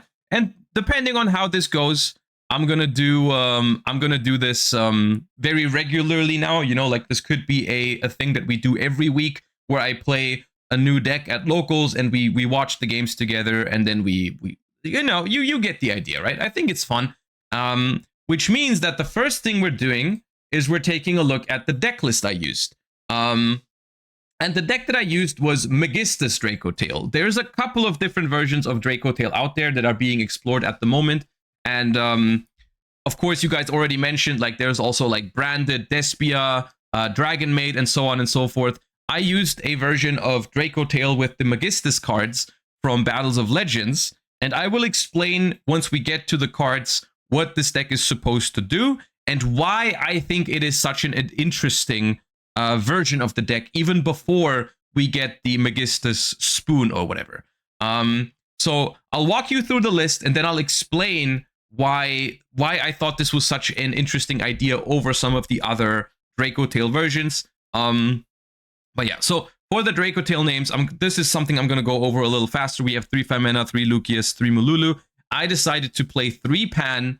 I'm a huge fan of a higher Draco Tail count, just in general, and I think Pan is my favorite one to fuse with Femena when I'm going second, or when I just start playing into a board. I really like fusing away the Pan. I played 1 Urgula, but I'm gonna be honest with you, whenever I play Draco Tail, it's kind of like with Runic, I feel like, where no matter what Runic count I played, I always wished I had more. It's kind of the same with Draco Tail. I'm considering playing more Urgulas at the moment, because I just like, the more Draco Tails I draw, the better I feel. As long as I have a way to a fusion summon, I really like having a lot of Draco Tails in hand. But okay, for now, 13 Draco Tail names, as well as the obvious 3 K2, 3 Rahu, 1 Flame, and 1 Horn. So that's the Draco Tail package. I do play 3 Cartesias in this version. Cartesia is very essential in the Megistus version of Dracotail, because the fact that it is a level 4 spellcaster makes it so you can link it off into Artemis. I will show you an example line in a second. But the fact that it is a way to fusion summon that is also a spellcaster and can go into the Link 1 is very important for this version. So the preferred way to fuse in this deck is always going to be Cartesia. And then there's one singular Crowley, and that is the only Megistus card in the main deck. And that was also my favorite thing about this entire engine, is that you don't actually have to clog your deck with any more than just one Crowley, because this is highly searchable, and it makes your end boards stronger without having to play like 4 or 5 Shaddoll cards, or like a bunch of extra Dragon Mate normal summons. Like those versions of the deck are also fine, but this is what drew me to this version, is the fact that I play one Crowley, and I'll show you in a second how you can access this. By the way, I want to mention, this deck is not my idea. This concept's been out there. It's top regionals. And unfortunately, I forgot the name of the player. I believe it was top 8 Utah regional, where I saw is the first time I saw it. And they played, I think they played 3 Crowleys, but like the not my invention. It's been out there. I just wanted to mention that. But yeah, I'll show you in a second why the Crowley makes your end boards better, even if you only play 1. I decided to play a patchwork package, and I went 2, 2, and 2. I wanted extra engine. I wanted extra ways to fuse. I wanted extra access to dark monsters, which is important. I'll show you later why. I guess I can say it now. It's for Kaliga, because Crowley, when it's on the field, it counts as Alistair the Invoker for a fusion summon. So if you have a dark in hand and you summon Crowley, you can make Kaliga, which is very strong. And I played 2, 2, and 2 because if you only play 1 poly and you draw the poly, then all of these cards are basically dead. And I don't think that's a risk you need to take, because polymerization is a very high quality card in Dracotail in general. Like, I'm not mad if I draw polymerization. Like, it's a good card. So I decided to play 2, 2, and 2 just for some more firepower. And that's all the engine for the deck. And the rest is non-engine. It's not as much non-engine. The deck is 41 cards because I wanted to play the second poly and I didn't want to cut anything. But the non-engine is just 3 Fuva, 3 Nib, 3 Ash, and 1 Magnamut. I'm a big fan of Magnamut in Dracotail because you can loop it and you can search engine with it, which is really nice. So I also didn't want to cut the Magnamut to make it clean 40 because ultimately it was just locals. I wanted to try the Magnamut, see how it felt. I also didn't want to cut a pan. There is ways to make it 40, but I decided not to because I just wanted to try all these cards and see how they felt. I kind of liked the bigger engine in Dracotail and less non-engine. I'm gonna be honest with you, the more I'm playing the current format, which mind you, I'm still relatively new to this format. Like, I've played at this point 2 regionals and 2 locals in the current format, and so I'm still learning. But the more I play, the more I feel like a lot of the other non-engine, like Veilers, Ghost Ogres, and Imperms and stuff like that, they only work. They've very few times where they actually feel good, I think. And I don't know. It's really hard to stop Vanquish Soul Canine with hand traps, or Yummy with Veilers and stuff like that. I wasn't really happy about that. I think Fuva is a very good non-engine. I think Ash Blossom is pretty high quality because you can sometimes just Ash the first starter and hope they can't extend, or you can Ash Charmies on your turn, and then you can loop it with Arthalion, which is good to cover for their follow-up. I think Nibiru is the best hand trap when you're going first because you make a half board and then Nibiru behind it is really powerful. And if you go second and you can pair Nibiru with like a 5 mana, and you can use the 5 mana to force the Ripper and then Nibiru them after, that's like a real win condition. And that's my problem with Veilor and Imperm. Basically, Veilor and Imperm and Ghost Ogre are only good against Canine decks if you have Nibiru already, which wasn't enough of a justification for me to play them. Yeah, that's that. For the extra deck, we have 3 Arthalion, 1 Gulamel, 1 Secretarion, 1 Mysterion. I never made Mysterion. I made Secretarion a couple of times, but never made Mysterion. I played Guardian Chimera. Made this a couple of times with the patchwork package. It actually comes up a decent amount. You actually have a lot of access to poly, and you have more monsters in rotation in general because of the edge chain in your hand. And then for the Megistus package, you need, the most important one is Zoroa the Megistus Verethrania, which is a new card from Battles of Legends. Let me zoom in on that. It reads, let me focus. You can target one effect monster in your graveyard or your opponent controls. Equip this effect monster to this card. When a monster effect is activated, quick effect, you can send a face-up Megistus monster card you control to the graveyard to negate that effect. Then you can destroy a card your opponent controls, obviously once per turn. So what you do with this is you fusion summon it. It requires a Megistus monster and a fusion Synchro Xyz or Link. So you summon Artemis by linking off your Cartesia or Lucius. Then you fuse into Zoroa by combining Artemis plus Arthalion. 99% of the time, this is how you make this. Then this equips the Artemis, which then allows this to be a monster negate. So you can negate Nibiru's, you can negate Ash Blossoms and stuff like that. And while the Artemis is equipped, it allows you to add the Crowley from your deck to your hand, which Crowley, I guess I should also explain this because it's also a new card. Crowley has the Poplar effect. When this is added to your hand, you can special summon it. And then on summon, you can perform a fusion summon of a Megistus or invoked monster. So you add this from your deck to your hand, you special summon it, and then you fuse.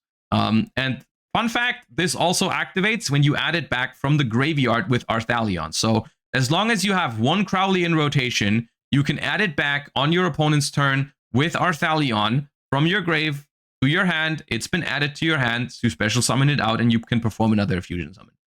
Which is pretty cool. It makes the ceiling of this deck higher without having to play like an extra engine, basically, because it's just a one of. So yeah, I'll show you the exact lines for this in a second, and we can also see it during the gameplay. Other fusion targets for the Crowley. We have Iwas, the Megistus Spell Spirit, which needs a Megistus and a Spellcaster. So Crowley plus any Spellcaster Draco Tail basically can go into this, or you can even fuse the Zoroa into it if you don't need it anymore. This is a quick effect. Target another face-up monster on the field. Equip this card you control to it. And if this card was equipped to an opponent's monster by this effect, take control of the equipped monster. Also, it cannot activate its effects. So basically, Snatch Steal. So you can fuse on the opponent's turn. Let's say you go Arthalion, add back Crowley, summon Crowley, fuse into Iwas, and then Iwas steal your opponent's monster.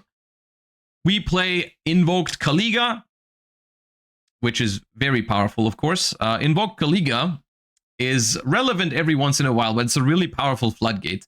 It needs Alistair plus a Dark Monster, which we can make with Crowley, because when Crowley is used as fusion material on the field, it counts as Invoker. Each player can only attempt to activate one monster effect per turn. Each player can only attack with one monster during each battle phase. The reason why this is so broken in Draco Tail is because, or in this particular deck, your setup is usually Zoroa and Kaliga, which means that your opponent can only attempt to activate one monster effect and you negate that monster effect. Your opponent can only attack with one monster and you simply bounce that attacking monster with Draco Tail Horn. So they basically cannot really out the Kaliga with monsters. And if they try to out it with a spell card, you can flame that spell card, right? So like, let's say they have a Dark Ruler, for example, you can flame the Dark Ruler, negate it. And then if they ash your flame or they ash your horn, that's going to be their one monster effect for the turn. And you just negate that with Zoroa. You see where I'm going with this, right? So it's not unoutable. You know, one imperm can out the Kaliga, but that's the thing, right? If they out the Kaliga, you still have Flame, Horn, Zoroa to negate a monster effect, and your regular Draco Tail stuff, basically, right? It's like, even if they can out the Kaliga, which is very difficult, you still have a pretty strong setup. I played a Megistus Chorozo. I never made it, but technically it can be used to protect your Kaliga in hands where you can't get access to Draco Tail Horn because you get hand trapped or you don't draw enough Draco Tail engine. because Chorozo on the field actually has an effect where it can negate attacks. So if you summon these two and your opponent summons a monster that's bigger than Kaliga, and they use their one effect, you can use Chorozo. Use their one attack, you can use Chorozo to negate the attack, which is neat. Never came up. And then we have SP, we have Cross Sheep, and we have Typhon. Unfortunately, with the invoked Magistus package, I have no more room for Seals plus the Blue Eyes link. But I think most of the hands that can make the Blue Eyes link can also just make Artemis into the Magistus combo. So this is neat. Yeah. So I'll show you the side deck real quick, but I'm still figuring out which kind of cards I like in this format. So I have Phantasme for Yummy. I'm a big fan of Phantasme against Yummy in Draco Tail, because I think the main thing you have to do with Draco Tail is answer the Herald, and so I just play cards that give me extra bodies to attack over Herald, Pancratops, Phantasme. I played 3 Perulias for a lot of I don't know, Vanquish Soul, K9, just K9 in general. In theory, I like Perulia against K9 because it just discourages them from doing like the full K9 stuff, because the more K9s they extend with, the more cards you draw. And in general, I am a fan of, in this, this is a turn 0 format where a lot of the decks like Vanquish Soul and Draco Tail, they have like turn 0 plays. In this deck, it's 5 mana. So I think anything that gives you a slightly higher chance of finding your 5 mana is good. So like Perulia and Phantasme to dig deeper and try to find 5 mana in Fusion Material, I think is good. I played 3 Dark Rulers also for Yummy. Just negate the Herald and you're good to go. You can also side it in some other matchups. Like I would have sided it against Vanquish Soul K9. I'm a little iffy on Dark Ruler against Vanquish Soul K9, because what if they Paradise Smasher me? But then ultimately, like, what are you really gonna do if they Paradise Smasher you? So I thought, like, I'll just play 3 Imperms with it. So my plan was to like try to Imperm the Paradise Smasher and then just overwhelm the board with cards like Dark Ruler and Strong Engine like Patchwork. But that was just the side deck plan. The side deck I'm still like messing around with, but for the most part, it was fine. Not perfect though. I played against some Draco Tail decks and I realized I didn't have that much for Draco Tail. At the same time, Draco Tail is like a deck where most of the time you don't need like a hard counter for it. You can also just play normally against it and it's probably fine. So just to show you an example of how the Crowley works in this deck before we go into the actual gameplay, let's say you open Cartesia plus, okay, I'll show you the good combo. Let's say you have this, just to give you a rough idea of how you can turn this into like a crazy end board. So you would go normal summon Cartesia, activate the effect, fuse 5 mana and Mululu into a Arthalion. The Arthalion would add these 2 back, while these 2 set 2 spell traps from your deck. In this case, you can set K2 and Rahu. These 2 go back into your hand. Then you turn the Cartesia into Artemis. And then you can use the 5 mana to fuse these 2 into the Zoroa. Now, Zoroa is going to equip the Artemis. And here you have 2 options. You can either play it safe, or you can play it greedy. I'm going to show you the greedy line, but I'm going to explain to you why it's greedy. So the reason why it's greedy is because we're summoning Kaliga on the first turn at the end of the combo, which means that we have to wait with the Artemis Search. Because if we go Artemis Search Crowley now, and we special summon the Crowley, and we activate the Crowley to fuse with the Mululu into the Kaliga, we lock ourselves with the Kaliga. So we have to wait with this until basically the end of our combo if we want to summon the Kaliga instantly, which means that if at any point our opponent Nibiru's us or Ashes us and we want to negate it with the Zoroa, we would have to send the Artemis from the spell trap zone away to negate it, which is possible. It says monster card, but if we send the Artemis to the grave, obviously it's no longer equipped and we cannot search the Crowley anymore. So that's why it's greedy to not search the Crowley right away with the Artemis. But if you do search the Crowley right away with the Artemis, then you would not be able to make Kaliga this turn. So let's say we hold off on searching the Crowley for now. We just have the Zoroa equipped with the Artemis and these two. In this instance, I would say you go K2 for a Urgula. Where's Urgula? And then you activate Rahu to fuse with the Urgula from your hand, and then any other Draco Tail from your deck. I don't think it matters too much. Let's just say we use a Pan, so we can add it back with Arthalion on the opponent's turn or something. I don't know. And we make Gulamel. Right. These two now trigger we've used the Rahu to set the two traps. We then use Urgula to go back to the bottom of the deck to add a 5 mana to the hand for the opponent's turn. And we can then use the Artemis to search Crowley, special Crowley, activate Crowley, fuse with the Malulu in hand to make Kaliga. Right? So this is roughly how you, and then end phase, your one monster effect this turn is going to be adding back the Cartesia from your deck to your hand. And if they don't out the Kaliga, you basically win right away. If they haven't outed the Kaliga, like an impermanence, they imperm the Kaliga, but you still have Zoroa to negate a monster, Gulamel to destroy, Flame to negate a spell, Horn to bounce a monster, and 5 mana to fuse into, you can 5 mana fuse into Arthalion, and then add back the Crowley from the grave, special to Crowley, fuse into the Iwas to steal a monster, right? So basically, the reason why I like this is because the Crowley is only one card in your deck, but it enables broken boards like this. And this is like, most hands can get to this setup. You don't have to draw Cartesia. You don't have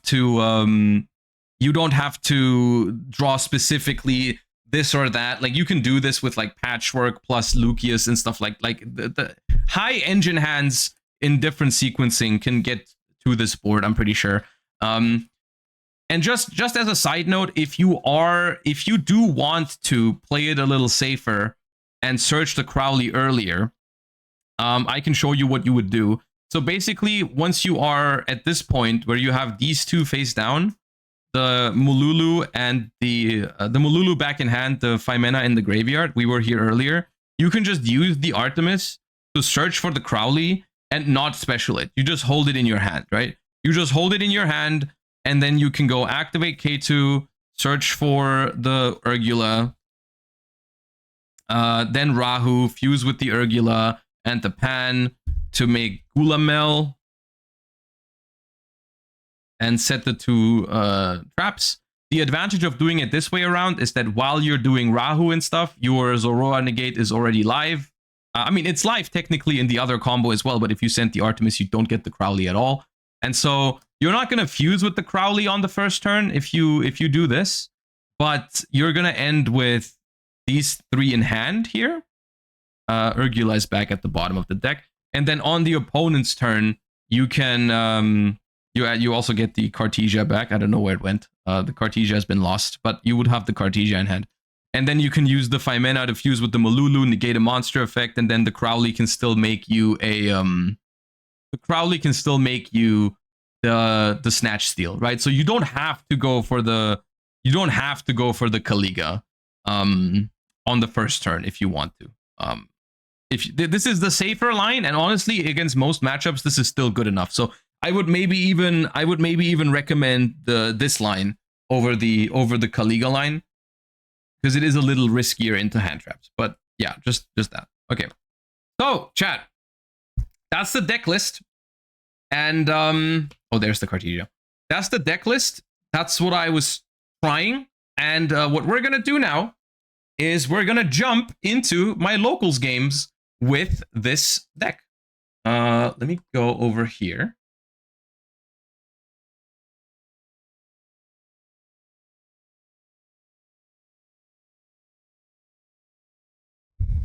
All right, now let me find, where did we start?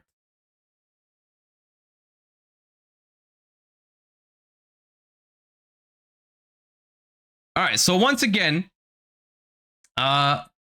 once again, the idea of this entire thing is that I've recorded my locals. We're gonna go over these games one by one, and talk about the plays and talk about everything. I will say I did not play perfectly during this locals. There is going to be mistakes, but I'm happy that's the case because I think that's something we can all learn from if we talk about it together. My opponents probably made some mistakes too, so be nice to everybody. We're all trying to learn, all right? No one is here to... No one wants to be flamed just because they're on a locals recap or whatever, you know? Like, everyone's trying to learn and play the game of Yu-Gi-Oh! So, I did not play perfectly at all. And I also want to say, because I did this for the very first time, you know, I'm new to this whole GoPro thing and everything. There's like 2 technical difficulties in there. The first one is the second match of the day. The battery of the GoPro died. So there's going to be, the end of the second match is cut off. But I roughly remember what happened, and I think it's only like 5 minutes that are missing, so we can still take a look at it. And then for one of them, I think one thing is missing, so we have to like change files in between. But yeah, that's about it. All right, so all right, we go in game 1, round 1. And so I told, do you remember when I told you I put in 2 polys so that if I draw 1 poly, my patchwork is still live and everything? Game 1, round 1, I draw double poly. I'm like, of course. But still, that's the thing. I'm never mad about drawing poly in Dracotail. It's fine. By main.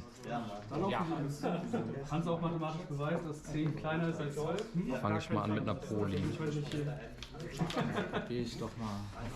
Is that a beer? No, it's water.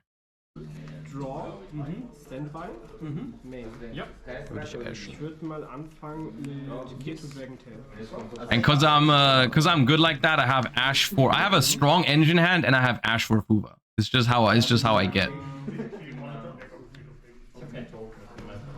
Dann habe ich 1 Target Mululu und Ash und 2, 3. If the angle of the GoPro is ever... I feel like it's a little suboptimal here. I'm sorry about that. I'm still getting used to that.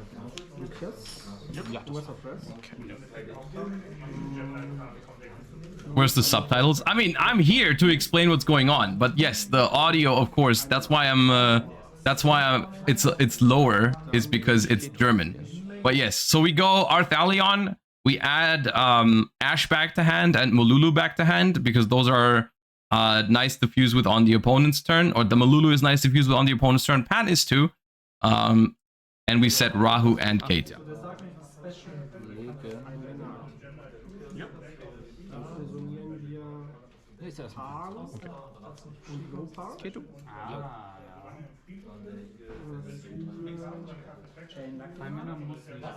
And then here, this is how you do the Cartesia stuff. Not the Cartesia. This is how you can do the Magistus stuff. If you don't open Cartesia, is you're gonna have to normal summon a Lucius. Right? So I'm going K2 add Lucius, so it can be my normal summon, and I can still do the thing. But first, we're getting Izuna. Yep.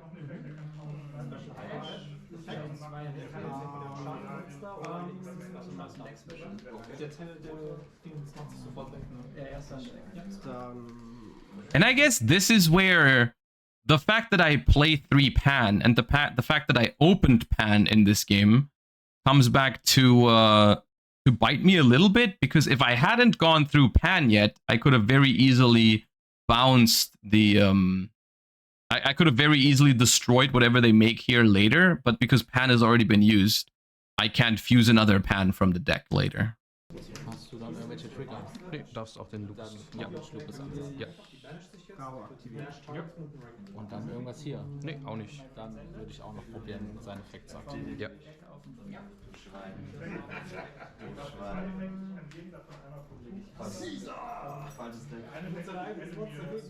But this is actually quite cool because they decide, I think they decide to go Ripper here to just negate further graveyard effects, which I think makes sense. You know, in theory, if I flip Rahu now and I go send 2 Draco Tails and activate them by summoning Gulamel and they negate one of them with Ripper, it also, like, you know, it's pretty neat. Dann würde ich Lucias normeln und Effekt. But the thing that they don't know is that this does not actually do anything to the Magistus, right? Like, I'm just gonna go ahead and make my Magistus play here and not really care about the Ripper. Das ist praktisch, dass ich Pan schon verwendet habe. Modulu, ich hätte fast so eine Chain aktiviert, das wäre nicht so gut gewesen. Against Draco Tail with K9, would you Izuna during mid combo or at the end of the combo? It's a good question. It's a good question, but I think at making a Nesh Knight at the end is pretty good.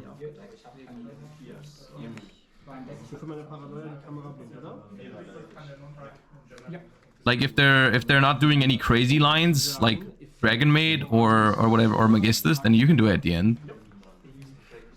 All right, so the only thing that you have to keep in mind is when you play the Artemis package in this deck, whenever you get to this point, you need to spend 1 way to fusion summon to make the Zoroa. So here it's between I'm debating, should I use the Poly to fuse? I mean, I have to use the Poly to fuse because there's a Ripper. So I use the Poly to fuse into the Zoroa. Actually, I spent some time here thinking about, should I go for the Zoroa line or should I just make a Guardian Chimera? 1 from field, 2 from hand, pop the Ripper, draw 2 cards. That was also a consideration, but I do decide to go for the Zoroa.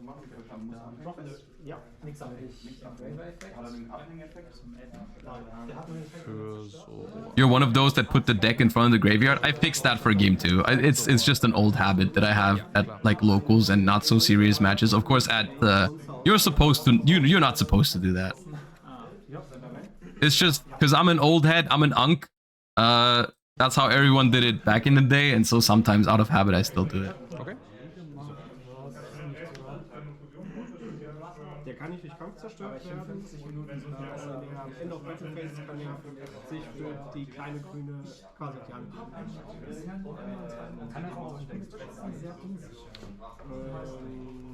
So at this point, I have a Monster Negate with the Zoroa set up relatively early on in the combo. I'm not using the Phimena yet because the Phimena could be negated by Ripper, and I don't really want to.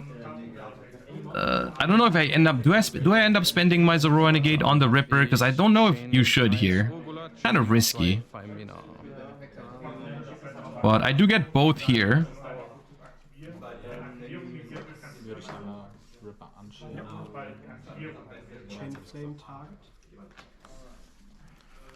Negating this is risky. Dann würde ich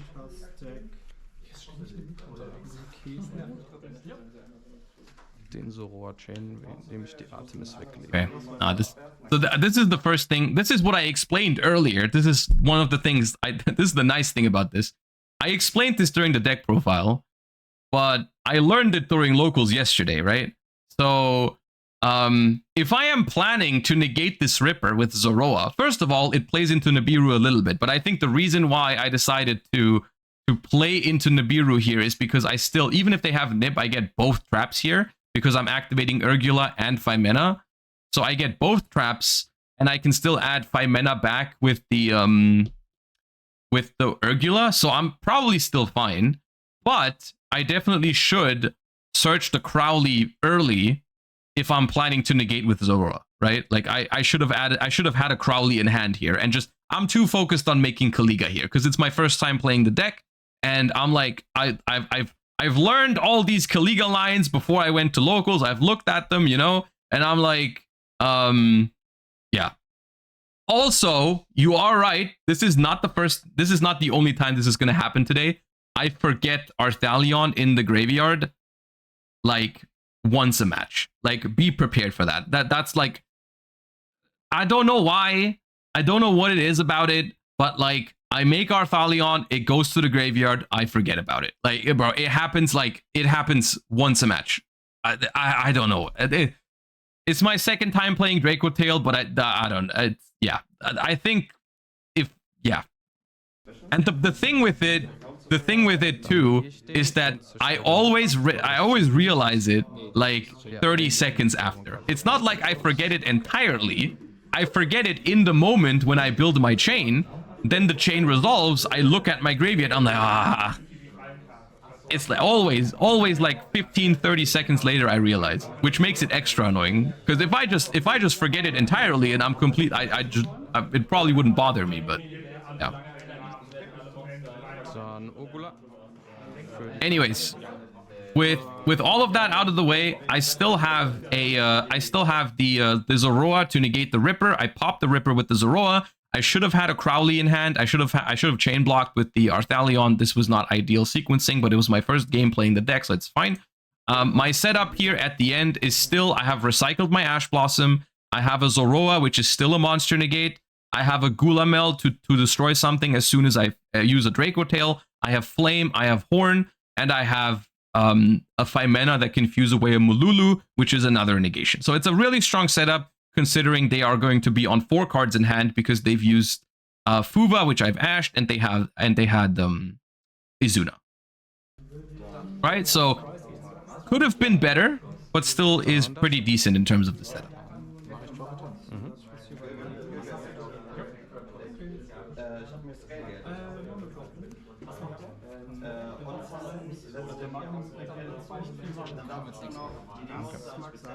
And they scoop it up. So at this point, all I've seen is Fuva and K9.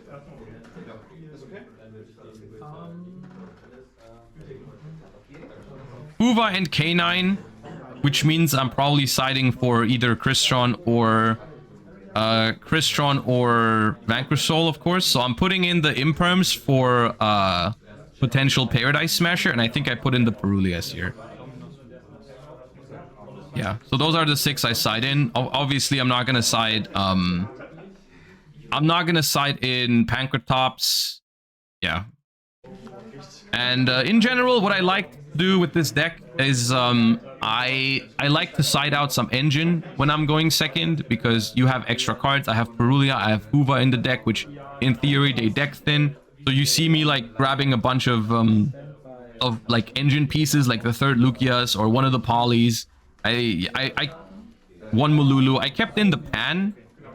I side out Magnamood against this. You saw me hover over the Crowley there for a second, and I honestly, looking back at yesterday, I think siding out the Crowley going second could be fine. But I'm siding out one trap. I'm choosing Flame here against K9, because I feel like on the second turn, when I'm going second, and then on their 3rd turn, they don't really have much of spells I need to negate. But don't they make Paradise with Lupus? I don't think Imperm is great. They can only make Paradise with Lupus if I activate any hand traps beforehand. Of course it depends, but if I don't hand trap at all, I can just Imperm the Smasher because it won't have Lupus.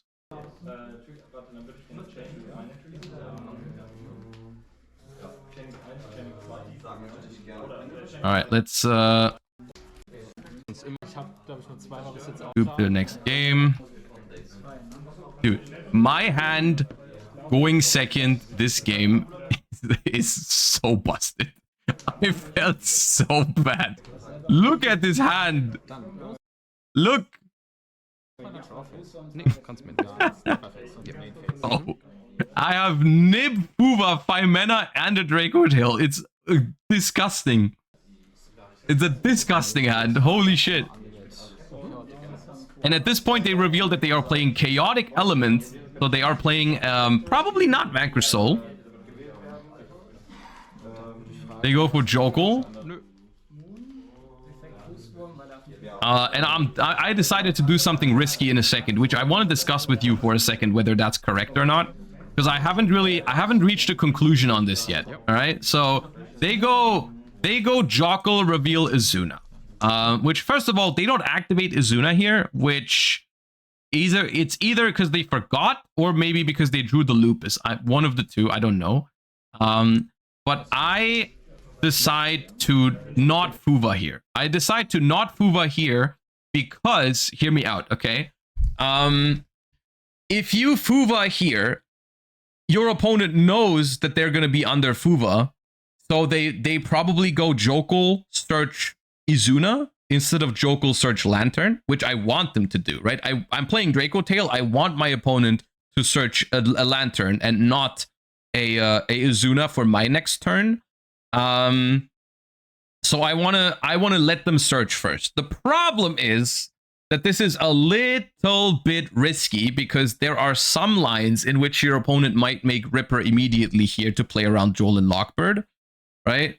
But the thing is, I know, like, you can play around Joel and Lockbird with like K9 in this spot by making Ripper first and then using Jockle later, because it's gonna, you can summon it back with Lantern, right? Like, you can just go Ripper, detach, Jockle, search Lantern, Lantern, special Jockle, search with both. That's better into Joel and Lockbird, which is what people are supposed to do. In this case, because they started Chaotic Elements, though, they don't have to play around Droll, right? That's my reasoning for holding the Fuva here, is because they started Chaotic Elements. In their mind, it's like, okay, my opponent doesn't have Droll, so why not search with Jokul here?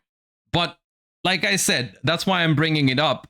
That's why I held the Fuva here, because I want my opponent to go search Lantern, and I was pretty confident they were gonna search with the Jokul before making Ripper. Yep. Which is what they do, luckily. But the problem is, like, I don't know if the payoff is worth the risk, but it worked out here, so it's fine. And now the only thing that's left for my hand to be the absolute nuts is for this Fuva to resolve. If this Fuva... that deck is now fixed. If this Fuva resolves, it's actually insane.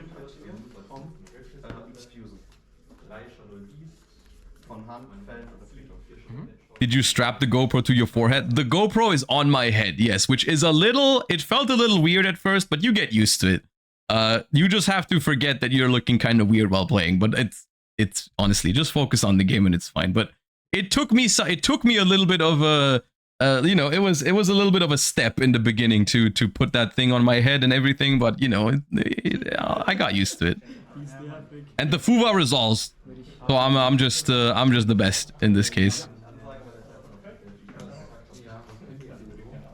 So the Ripper comes out, I draw Mululu, which gives me a second Draco Tail name to fuse with the 5 mana, so I just have Mululu and Lucius to fuse.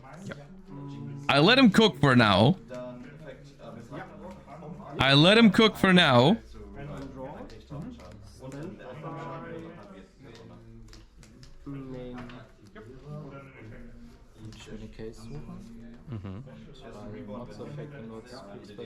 Yep. And because I activated the Fuva, they get to search the forced release for free here, or set it for free, which is fine. Die liegt schon, ne? Ja. And at this point, I'm just hoping they commit more, because I'm like, you know, I kind of want to get value out of these cards. Because if they just, like, honestly, unironically, if they just pass here with Ripper, forced release, and like another Izuna in hand, it's like low-key, I'm like, that's kind of annoying. Like, when they search this Izuna here, I'm looking at it, I'm like, if they pass now, you know, my hand's good. I have a strong engine hand. I can probably beat it, but it's like still more annoying than if they play into this Nibiru. Right?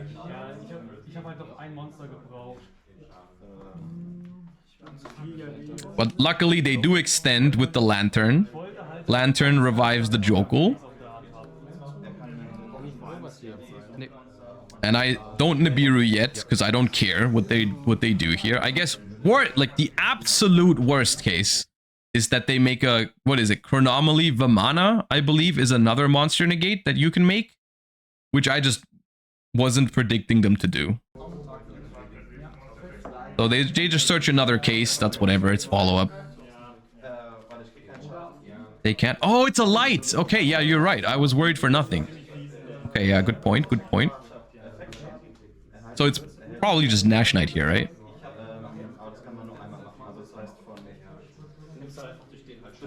Yeah, it's Nash Knight. Bro, I forgot how broken I drew this match. Dude, the Urgula. The Urgula? My god. It's so broken. So at this point, like before I drew the Urgula, okay? Before I drew the Urgula, I think my play was just activate 5 mana to force the Ripper and then nib. But now that I have the Urgula, I'm like, I'm just gonna nib, force the Ripper, and then resolve the 5 mana because my 5 mana is so broken here. My 5 mana is so busted. I'm just gonna use the nib to bait the... And think about that. Nibiru being the bait for the negate is crazy. I use Nibiru to bait the Ripper because I want to resolve my Izuna so bad.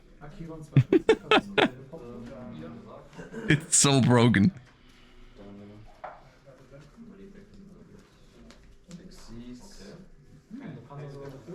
Nibiru aktivieren.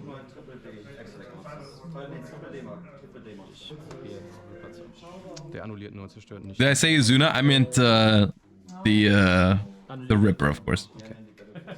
All right, so I force it, and then I 5 mana. I hold my breath for no Called by the Grave, but to be honest, they probably would have said it because they're going end of main phase. And then I just slap a fat 4 material Arthalion. I think I end up just doing 4.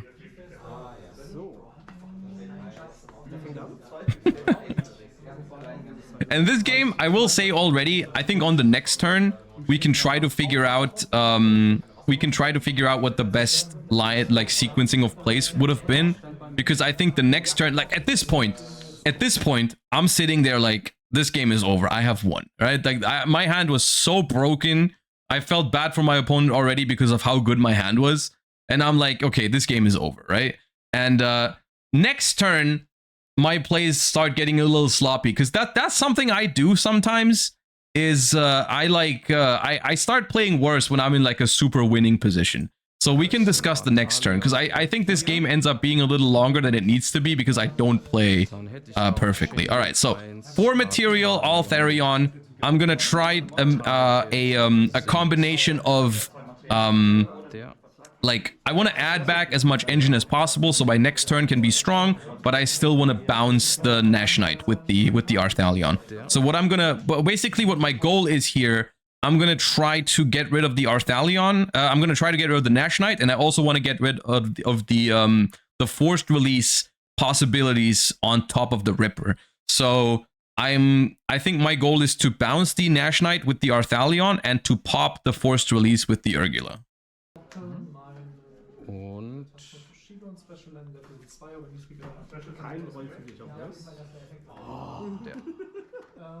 Und und dann hätte ich noch.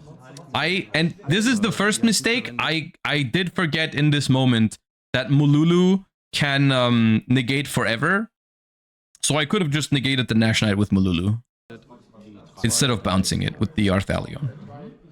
In which case, I think the best line here is probably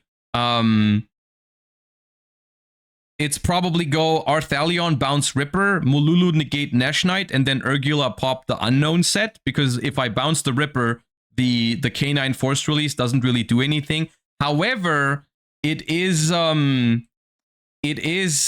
dangerous because they have Izuna in hand, so as soon as I play, they can make another Ripper and then still rank it up. So I think popping the forced release still has advantages here. Can you turn your head to the right so I can watch the Fire King game next to you? I'm playing against the Fire King duelist later, don't worry. We have a Fire King matchup coming up.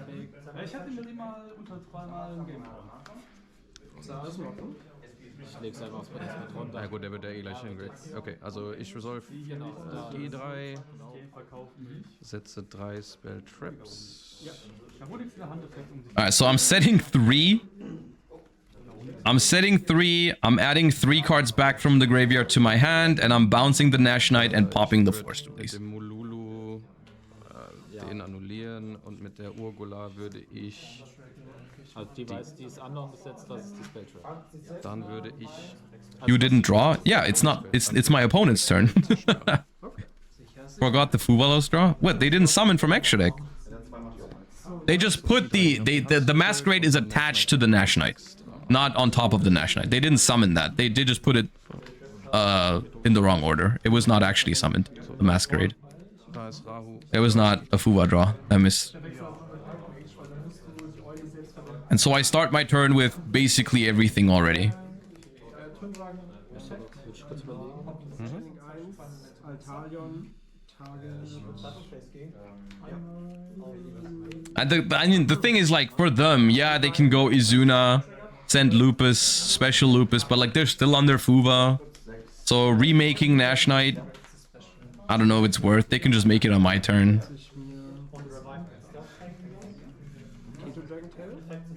Wird trotzdem öffnen. Ja. Draw base? Yes. Go on Imperm for turn. And this is where I get like what's it called? Like I'm playing a new deck and I'm just presented with a game state that I know I should be winning. There's like no way I should be losing this at all. And I have so many options, I start playing a little sloppy. Like I think this turn should have been a lot better than it was.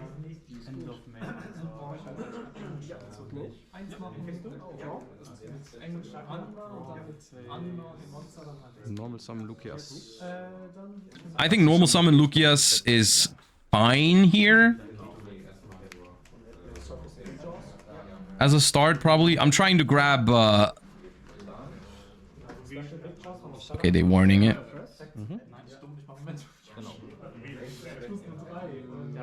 Ich habe jetzt gar keinen Zettel. Which trap did you set? I only have Horn in the deck. There's no more Flame after siding here going second. Which I'm still not sure how I feel about that. I'm still not sure if that's correct to always side out a trap going second. I don't do it in the mirror match, like against other Draco Tail decks. I don't side out a trap. But yeah. In against like Vanquish Soul K9 and stuff like that, I side out a trap because drawing them is really bad, but I don't know. They are really good in the long games. Dann würde ich weitermachen mit Ketu. Ist okay? Das ist okay.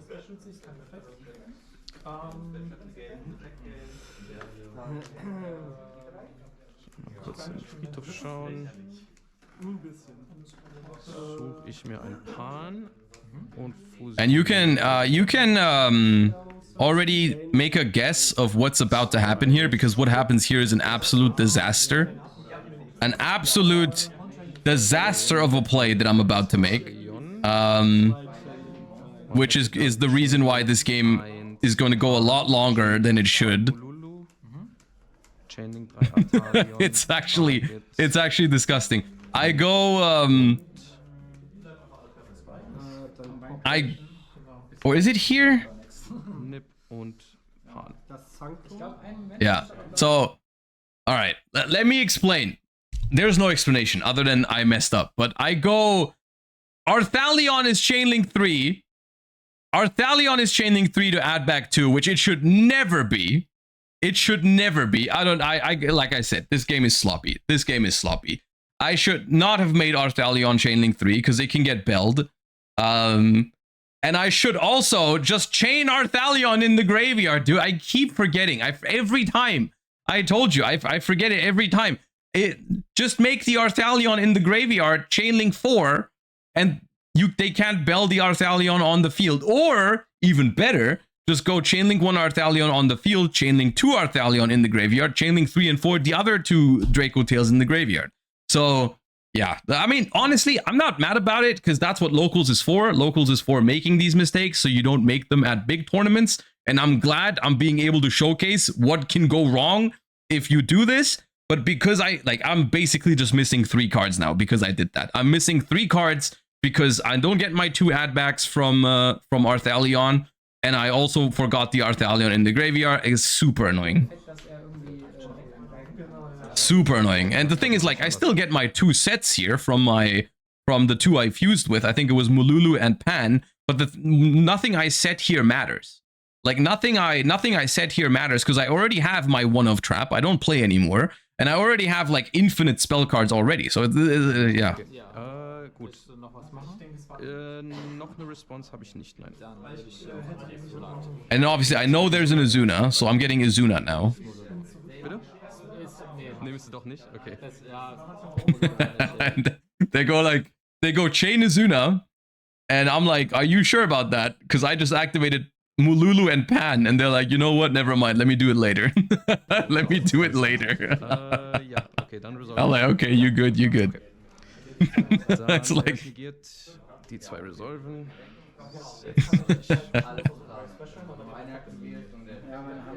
Zwei Rahus und würde dann mit dem Pan den Ripper schießen.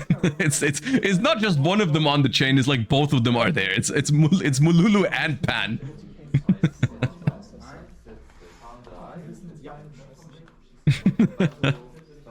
Res hier okay? Which honestly, at this point, also the chain probably shouldn't have been Mululu and Pan, right? Like I probably should have kept like because what's the point of setting 3 Rahus really?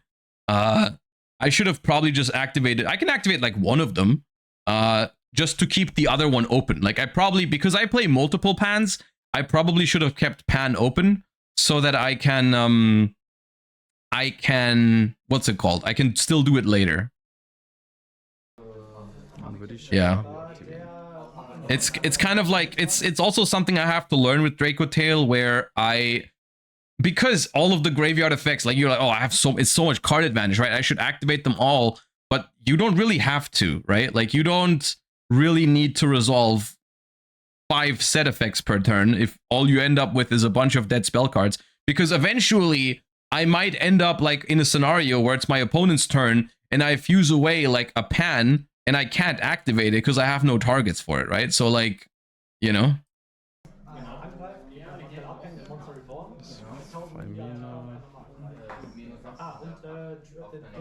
Oh yeah.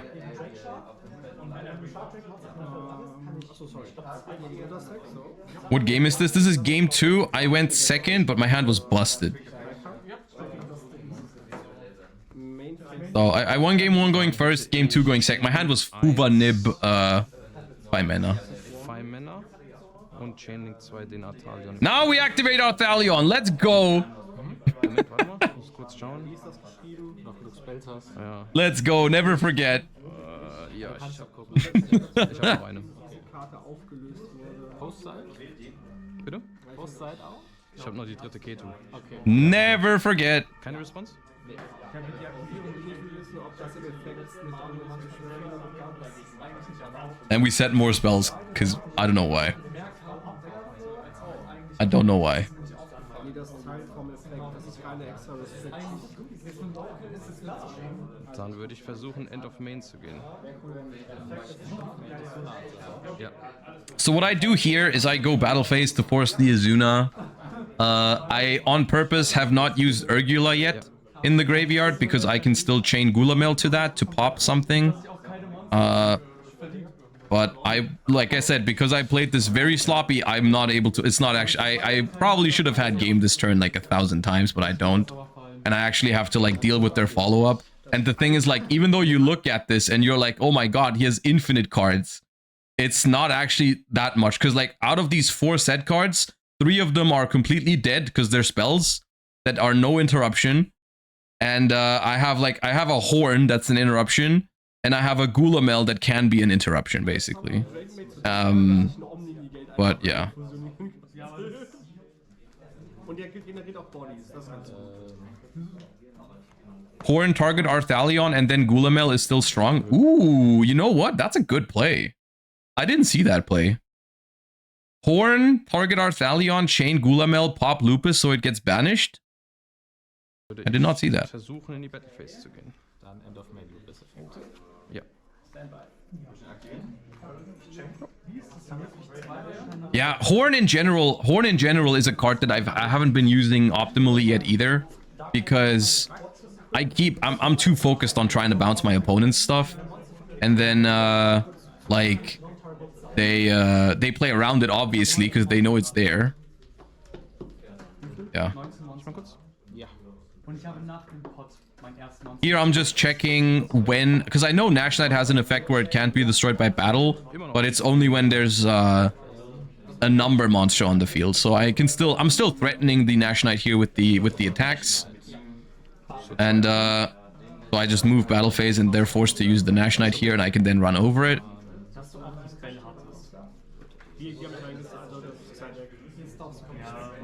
But yeah, as you can see, there's a lot of things in these games that I could have done better, which I think is cool. I think that's a good thing to realize.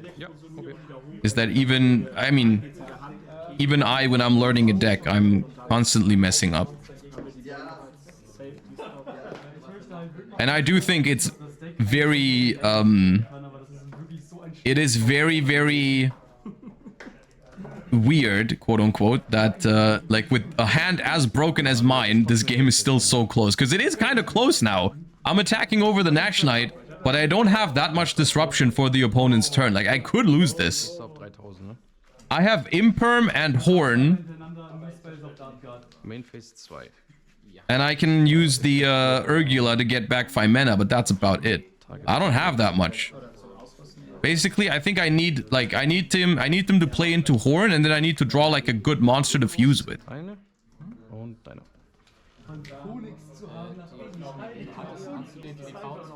Depending on what their follow-up is too, because I don't know if I know the one card in their hand. I don't think I do.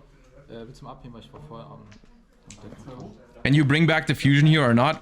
You can't do it during damage step. I checked.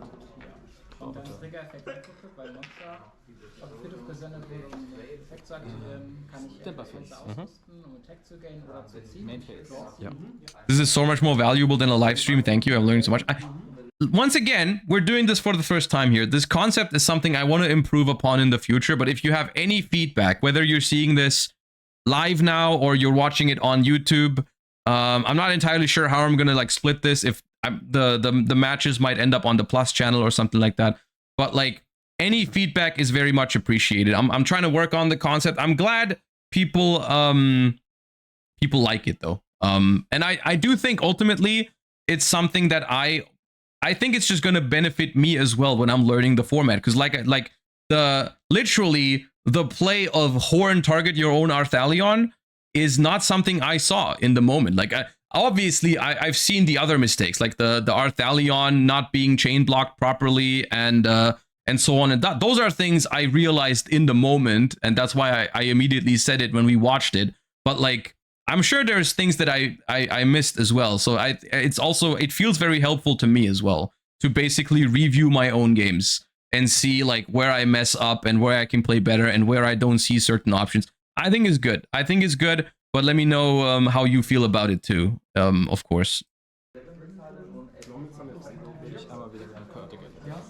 Yeah. So there's another chaotic elements here in the Imperm column, but I can't activate it. And there's another joke.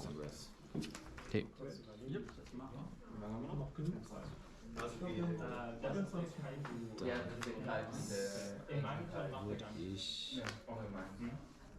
Is water usually sold in glass bottle in Germany? They have both. They have both.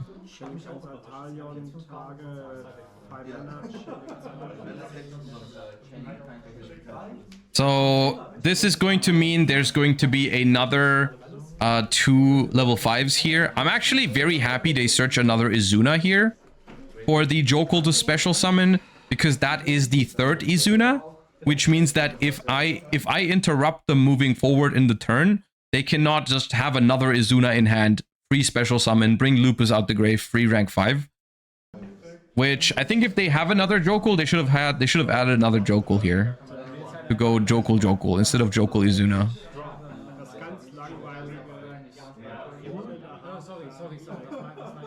I'm not too scared of this yet, because I'm like, okay, sure, like the K9, they have a lot of gas here, but surely they are out of a lot of their resources for like, just, you know, they're low on resources, surely, right? Were there not 3 Aquas engraved for chaotic elements? Bro, chaotic elements Yu-Gi-Oh! I don't even know it has that bonus effect. Oh. Add a level 5 or higher. Then if you have 3 or more pyros and or aquas, you can destroy a card in the field. There's a Jokul. Are Nash Knight and Silent Honor Dark aquas?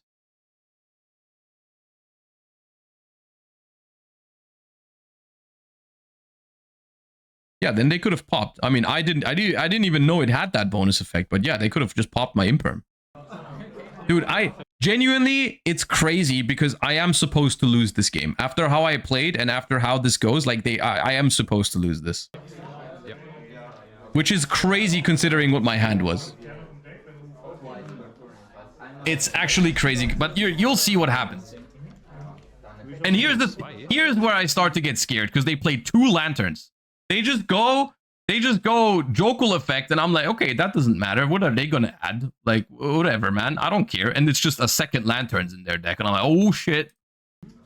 Zwei Laternen. Oh shit. 2 lanterns.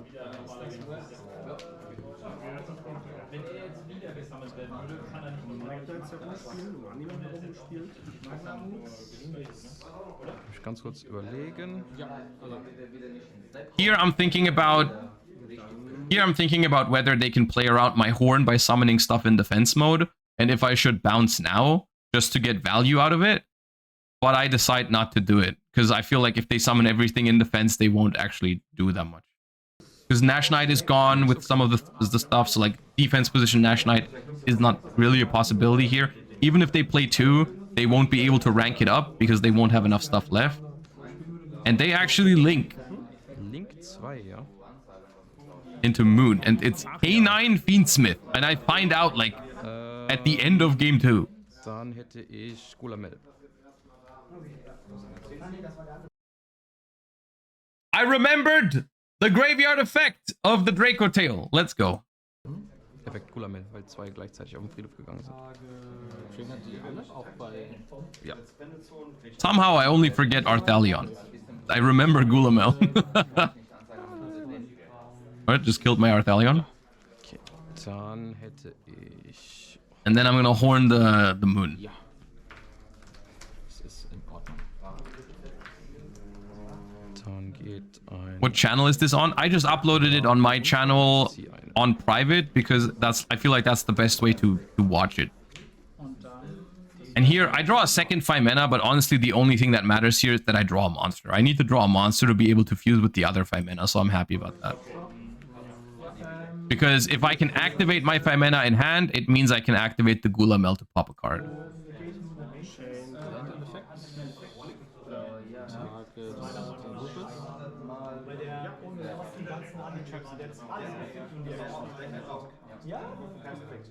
Ja. So Lantern brings back Lupus, which is threatening a non-targetable Exceed. 3 Spells und eine Anwendung. Richtig. Nein. But here, I'm like, I have the option. Do I know the last card in hand? I forgot. Lantern, elements.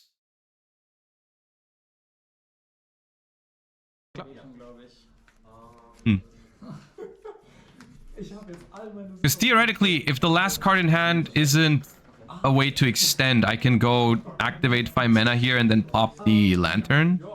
But I don't think I know the card. So they go for Valon here, and here I do realize what they're trying to do. They are trying to go Valon, book the Gulamel, and attack it so they can Zeus. Is what they are trying to do, but I'm not scared of it because I have Imperm, and because they have to detach off of Valon. If they go Zeus and then detach 2, the Zeus will not have the Lupus attached to it anymore, so it can be targeted. So I'm not too scared of this. I let him go battle phase. They swing over the Gulamel. The Gulamel goes back into the graveyard now instead of being banished, because it did return from the graveyard, but because it was flipped face down, it forgets, like it gets reset basically. So it goes back into the grave, which I'm happy about.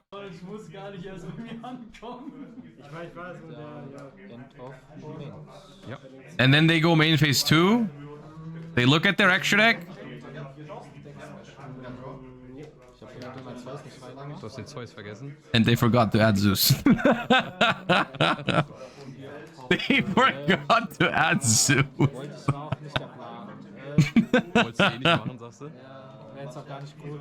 Wäre egal, sagst du? Ja, aber and then we're just joking in German. He's like, I didn't want to summon it anyways. I'm like, it would not have been that good anyways. You don't need it. ich will probieren, den Graver zu aktivieren. and then last card in hand's Engraver, and they play anyways, bro. If they had Zeus, I just get destroyed.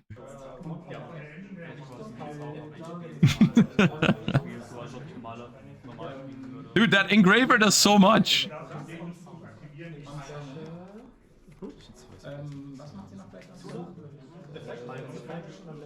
Ja, ja. If they Zeus here, you get Gulamel back. No, I already brought it back this turn, right? So I think that's also once per turn. Und dann Lurry Switch. Ja. So tracked for Lurry. I don't interact with the Lurry here because I mean I'm just trying to imperm sequence basically. I think is the plan.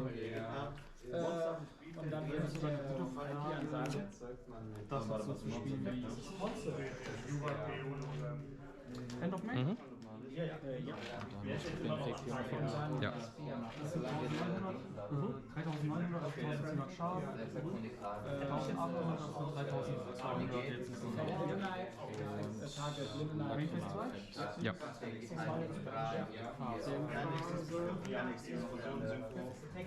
So here I'm basically just holding imperm for sequence.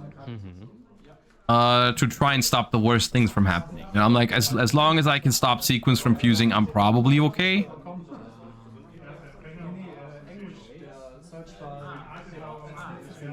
I dislike their graveyard placement. I mean, sure. Okay, it didn't really bother me in the moment.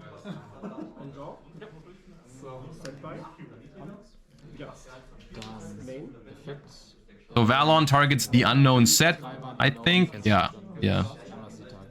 And I have imperm for sequence. Das müsstest du mal lesen. Also der Special sich erst. Und dann musst du den nächsten Effekt anzeigen. Den Namen Special Effekt Feld Target an. Verwandt. Targets effect on the field this Probably worth doing 1.25 speed, a little less downtime between plays. Do you feel like that's better? I feel like it's fine. I feel like we have enough to talk about. But I don't know. Lupus Effekt. Ja. And they also have Lupus to bring back still. Kurz überlegen.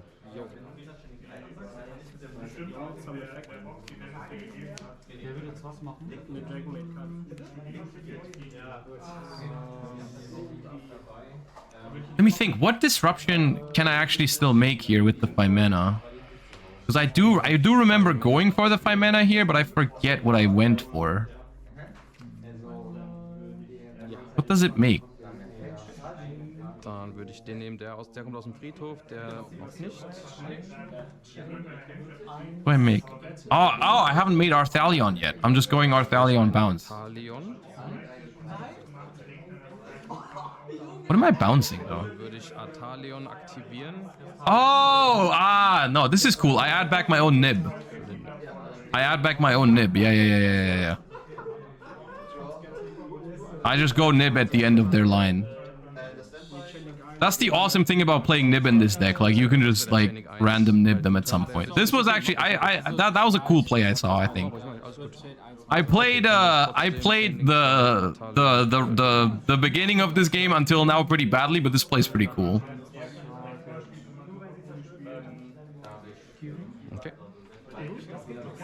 Dann ist das dein Trigger. Jetzt habe ich vielleicht einen Trigger. Mhm. Target. They send Arthalion with Desiree here, which isn't really necessary because like I'm gonna nib anyways. Just makes their token smaller. And I also this time I remember the other Arthalion in the graveyard because I nibbed multiple monsters at the same time. I get this Arthalion back, and they basically have nothing. Ist dann. Bin ich? Also, das war's. Ich komme nicht mehr drüber. Ich würde bei Hand. Achso, ja. And they scoop. GG. Alright. So that was round 1. Honestly, enjoyable match. Game 2 was a lot closer than I thought it was going to be, due to the fact that my play was not optimal. But, yeah. That was a fun game too. And then we go next. So this second match is the one where the end is missing because my battery died. My battery died at the end of match 2 because I thought the camera's battery was good enough for 2 matches. I hadn't really had any experience with it beforehand. Yesterday I learned about like 1 hour 15, 1 hour 30 or something is the max for it. If you go longer, it's gonna die. But yeah. Luckily I have a what's it called? A replacement battery. Bro, we tied dice roll like 3 times. Ah ja, also. Was ist das denn? 10. 9. Ich wünschte. And I roll that, dude. It's like I roll 9, they roll 9, I roll 8, they roll 8, they roll 10, I roll 10. And then yeah. Alright, this time we are going second with just engine, but it's a pretty strong engine hand. We have 3 Draco Tail names and a Poly and a Cartesia. It's a pretty good hand. They start with branded opening in the draw phase and they discard Hedgehog. So at this point, I'm thinking like, okay, probably Draco Tail branded if you play Shaddoll cards, right? Yep. Which is also the reason why we Draco Tail branded Draco Tail against Draco Tail is a match that is bound to go very long. So this is why the battery died because this is a pretty long match. Ja. Ja. It isn't. I don't know. I didn't actually ask them for their deck count, but I don't think it was 60. It didn't feel like 60 when I cut it.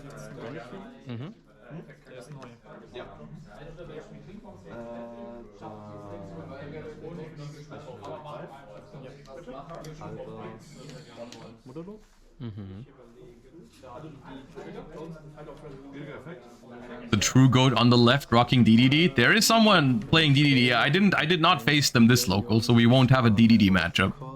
But maybe at some point. They were talking about how excited they are for the new support in Doom of Dimension. So maybe I'll run into them at some point after Doom of Dimension is out with DDD. Ja. Dann kriegst du 1000 Schaden. Ja.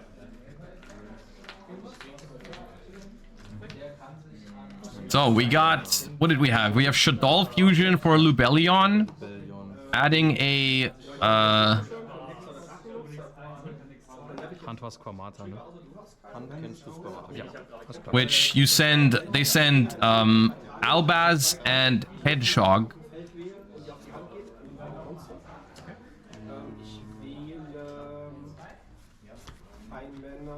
No, Albaz and Mululu, my bad. Albaz and Mululu.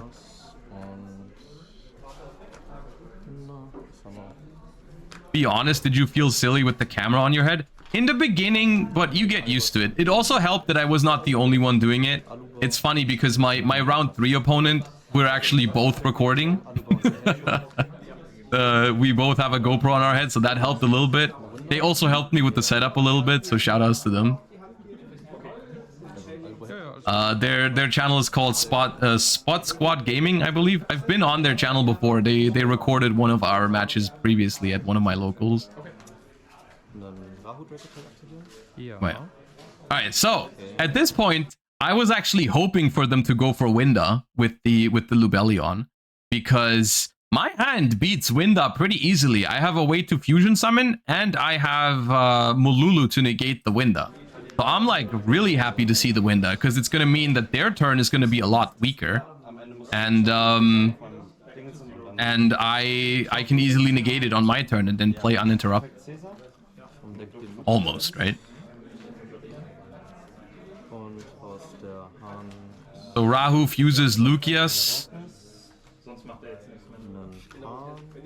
And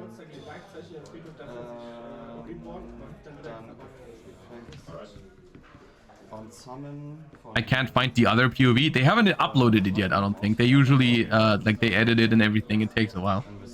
And they upload one round at a time, I think. aus der Hand einen Kahn.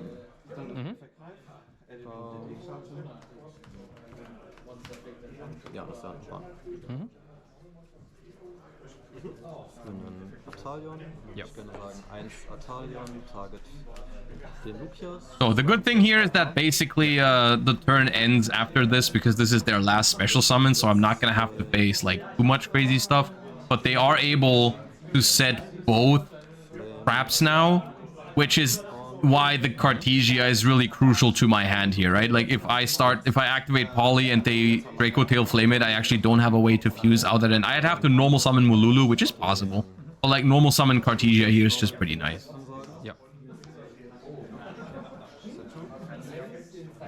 And they haven't normal summoned yet, so the Lucius adding back off of Arthalion, they just normal summon it to go 5 mana. So they have 3 cards in hand, Winda. It's a pretty strong setup. Both traps, Winda, 5 mana in hand. It's pretty solid. Auf Hand. Genau, du kennst zweimal das Femina. Ja, und welches Horn? Ja, alles klar, danke dir. 1, 2, 3, 4. All right. Okay, zieh ich. Welcome to my hand, Nibiru, the primal being. Stand No, by. it wouldn't even have been good on their turn, to be fair, because Winda.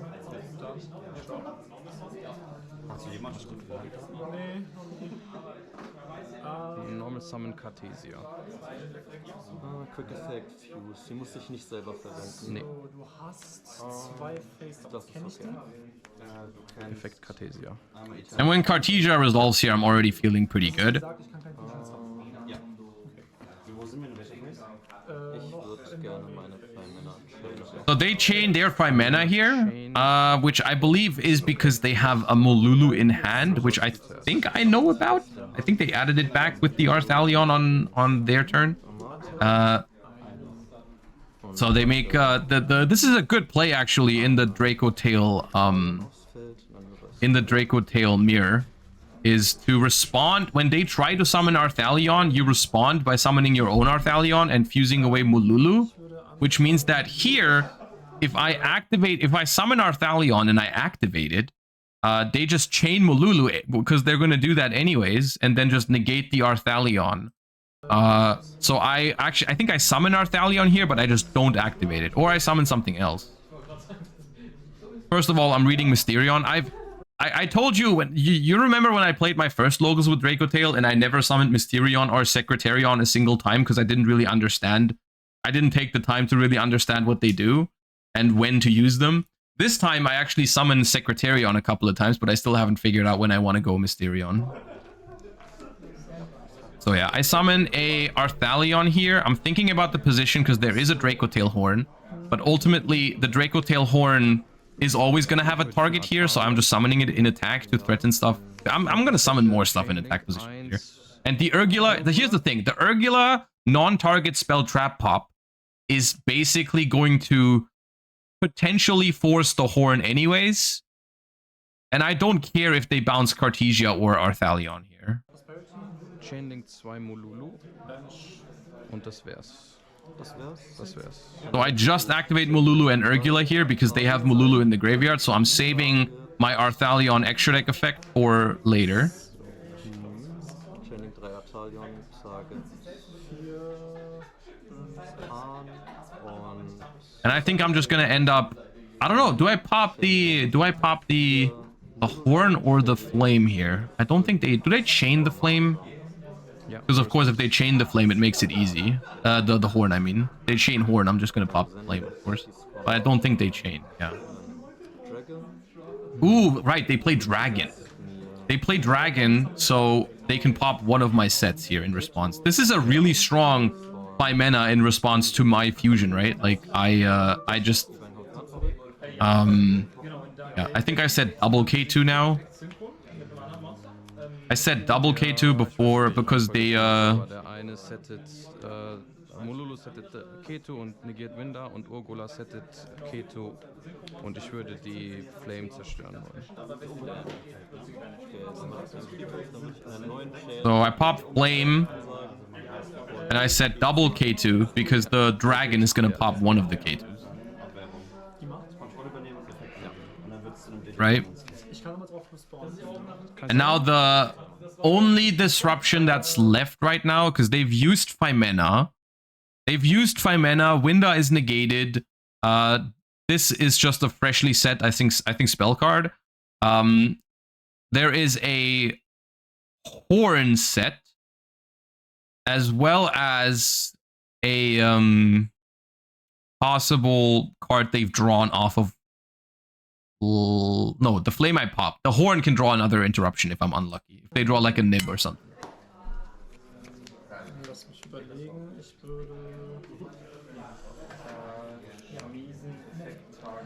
Mal kurz überlegen.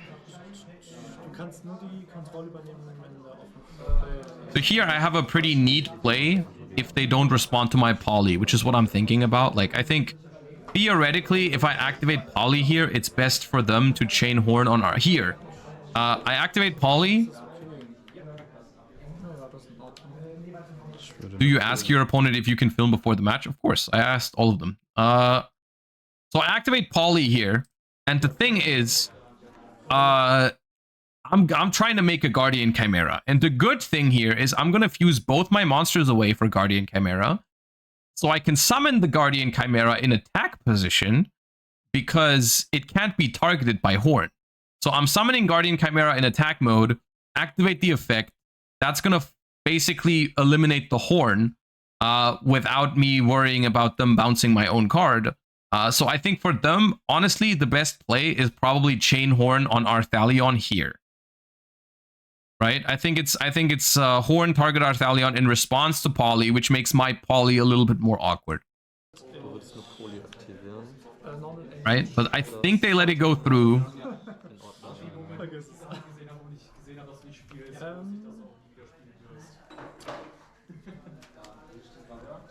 Dann würde ich. 1,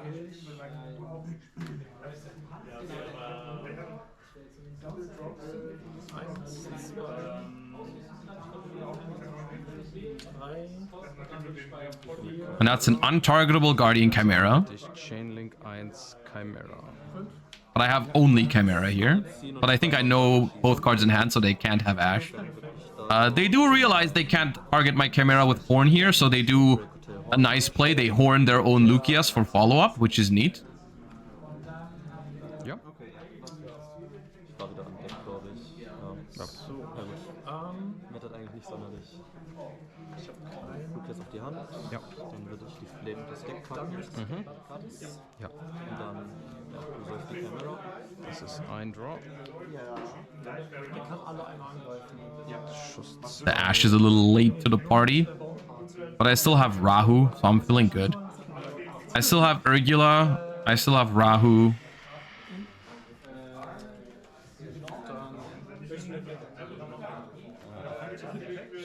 Die da nehmen. Und So I'm resolving Guardian Chimera. I pop 2. ja.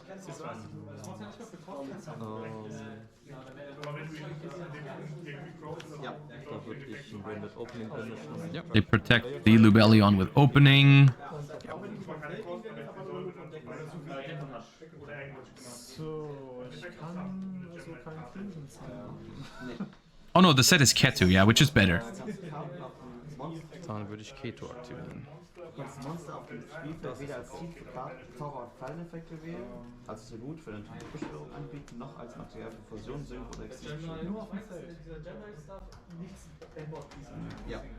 Das heißt, auf dem Feld. And here, the nice thing is that I didn't activate the Arthalion earlier in the turn.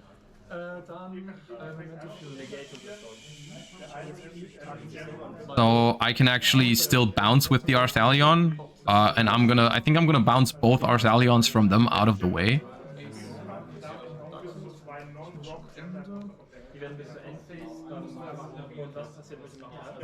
2 Mana adden.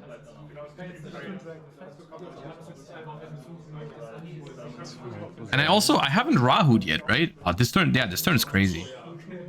I have not Rahu'd yet, so I can go 5 mana, In einen set Rahu, and then still activate Rahu. Chainlink 1, Artalion, Target.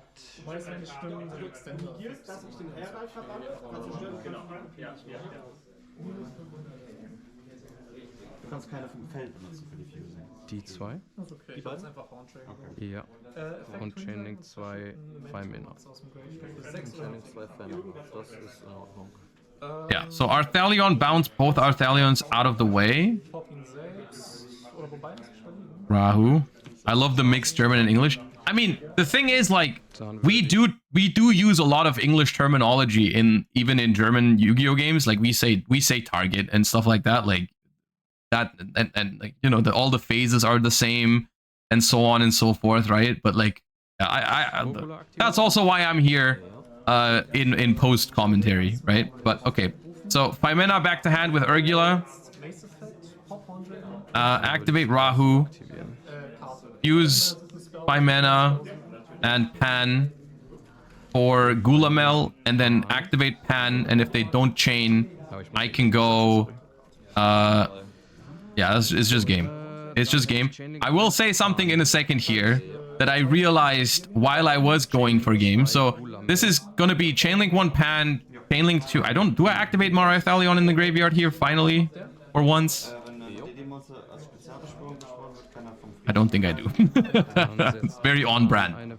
It's very on brand to forget the Arthalion here, because I forget the Arthalion. This is actually not game, because they have Aluber in the graveyard, right? They have Aluber in the graveyard, so I think they can bring it back to just block 1 attack. Which I can play around by just remembering my stupid Arthalion in the graveyard, but I keep forgetting about it. But yeah, if I go Gulamel, like if I go Chainlink 1 Pan, Chainlink 2 Arthalion, Chainlink 3 Gulamel, I pop both, I get back an Arthalion, and then even if they remember the Aluber, I attack for game. But I forgot about the Arthalion, and they forgot about the Aluber, so I guess it's fair enough. And these, yeah.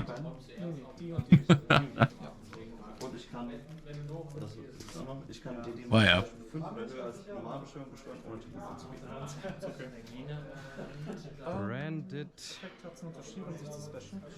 Branded Dracotail.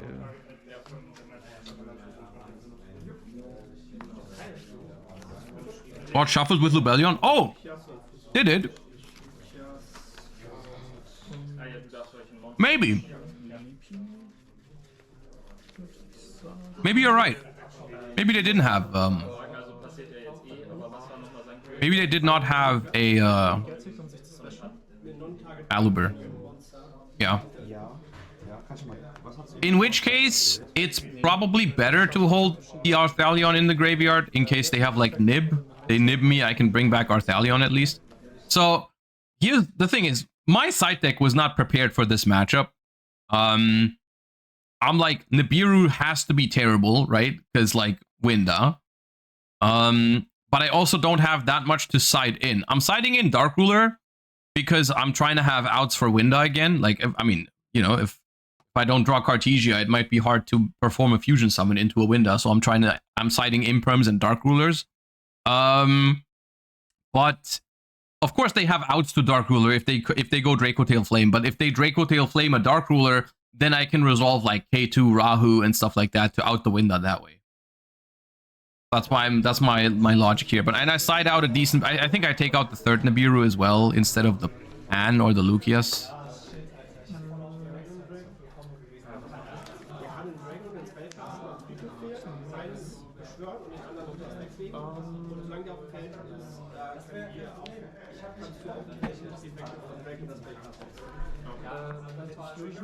Ja, was machen sollen, ist egal. Pop jetzt und suche einen Momentum-Spell.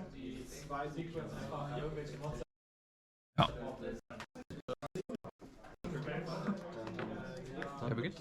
du mir einfach mal Jo. Angus reichen? Angus. Ja, und Effekt Thomas, ich kann die D-Card in meiner Pinselung legen, sie zerstören und dann ein... It's a good hand. Okay, dann... Actually, I don't remember much of this game, but I wonder if I could have played this game better. I'm trying to find a way to see if I can play this game better. Aber seine Effekte werden angelegt. Enormes Summon Lukias Effekt. Würde ich imperm. Das... The reason why I imperm the Lukias here is because my hand can outwinda regardless. I'm not sure if this is correct or not. I haven't really reached a conclusion on that, but I felt like, you know, there's a chance they just pass after this. Because I know they play a lot of like other engines, right? They play like Shadolls and stuff like that. So I'm like, okay, imperming Lukias gives me a decent chance they just pass. Could have held it for Arthalion, could have held it for Winda. Not really sure, just made the decision on the fly. Because it's a deck I haven't played against very much. But yeah. And they just hard drop Branded Fusion, which is pretty inconvenient for me. That's kind of annoying. So hard draw one of Branded Fusion. ja, sonst noch was. And that's gonna resolve. Okay, dann würde ich die Kontrolle übernehmen. Und jetzt kommt der Defense. But my Fuwa resolved, so I'm happy.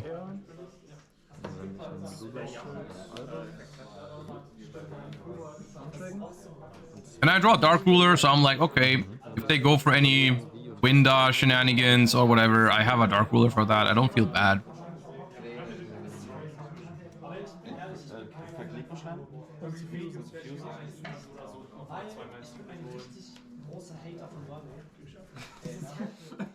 Er hatet die ganze Zeit, wenn ich das denke. Das ist so witzig.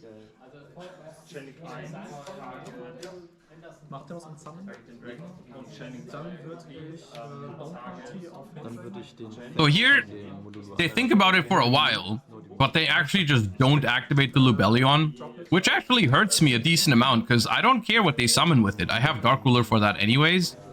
But they just, like, don't summon anything, so I don't get another Fuba draw, which is pretty annoying.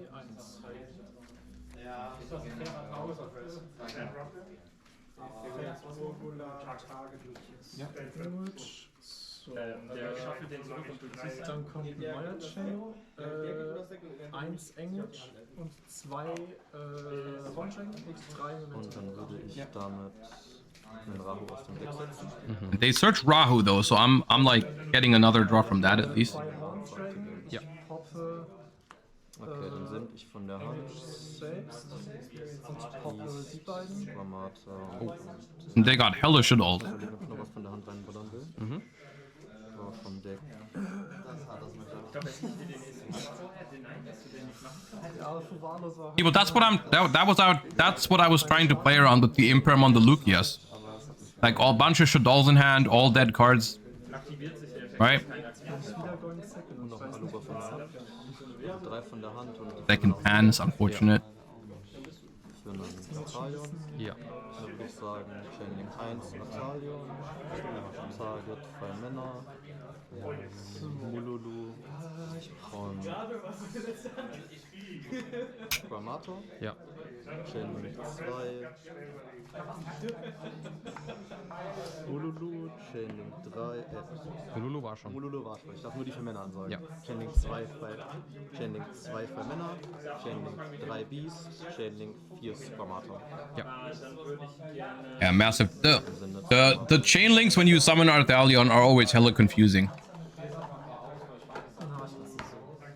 Because it's like, on the one hand, you're trying to keep track of all the effects you're activating. On the other hand, you're trying to keep track of all the monsters you're targeting with Altharion. So you're putting stuff in like all kinds of places.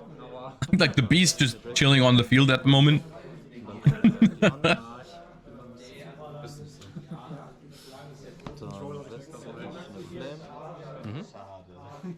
Aber es hat ja ganz gut funktioniert, indem wir sich Da würde ich in der neuen Chain den Headshot ansagen. Ja. Ja. Now it's gone. Ja.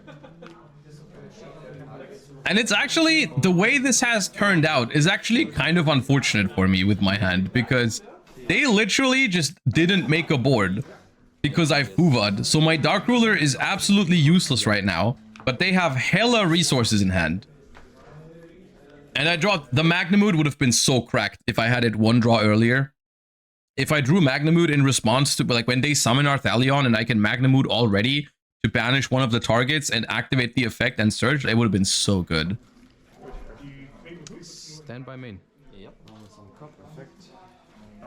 And it's actually kind of weird here. I don't know what I start with. Because okay, instead of trying to guess what I do start with, let's talk about what I should start with. I basically know their entire hand right now. There's one unknown draw from Beast, but they have like a Phimena in hand and a bunch of Shaddolls. Should I start with Rahu to see if they negate it with Flame, or should I start with Mululu and try to like get rid of the Flame without triggering it at all? I think probably just normal summon Mululu is probably the play here. I think I go Rahu though. And then I have to normal summon Mululu anyways, because of course they're going to negate Rahu. Yeah, I should have started with Mululu. Oh, maybe I do. Do it! Do it! No! No! I forgot what I did. 9! Nah. Okay. Dude, I baited myself.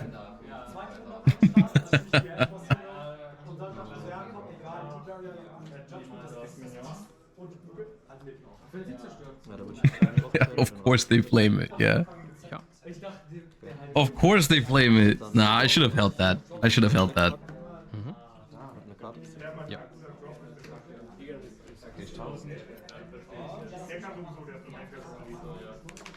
On-Rest irgendwas? Normal Summon Mululu. Würde ich gerne den Effekt von Mululu ansagen.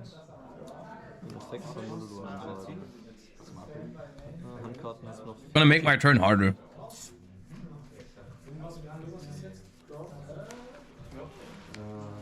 Because now I'm like using Mululu.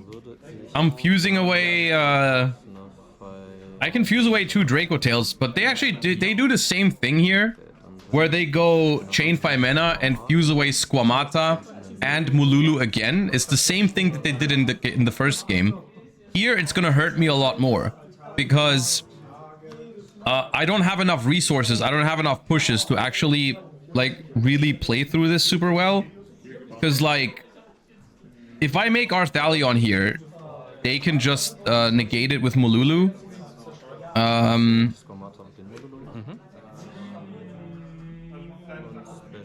I think I end up making Secretarion to stop their Arthalion from activating. I think that's what I do. Right, because they summon... Or can I? No, I can't. I don't think I have a Spellcaster. I thought about it, but then I realized I couldn't do that. Bei mir geht Mululu und Pan. Yeah.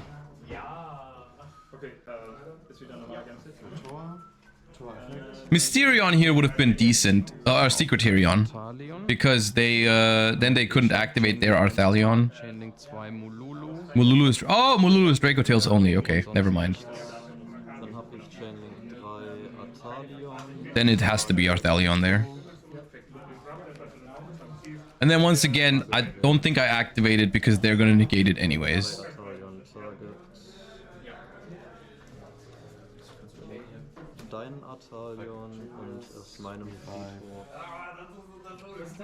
This Dark Ruler feeling really bad right now.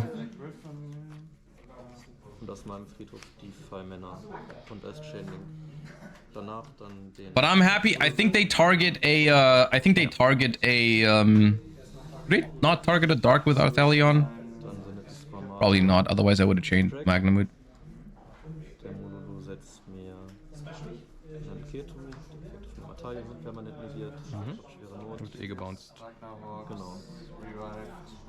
And here, spoilers, this is the match where my GoPro battery dies because this match goes on for a very long time.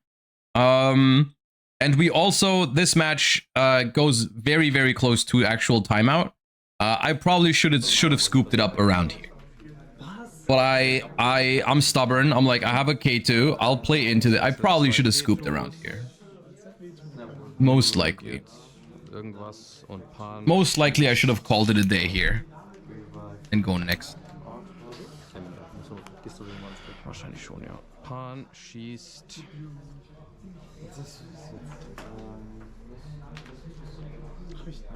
Den Lubellion.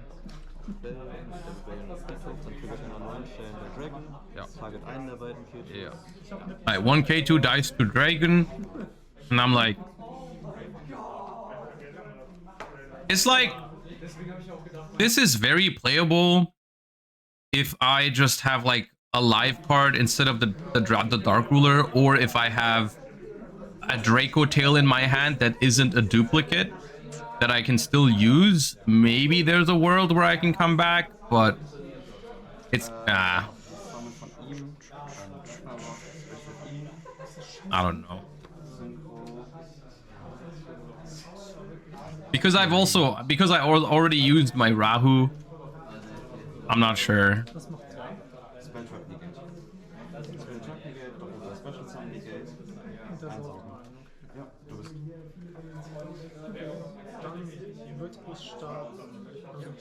Should have gone 2-2.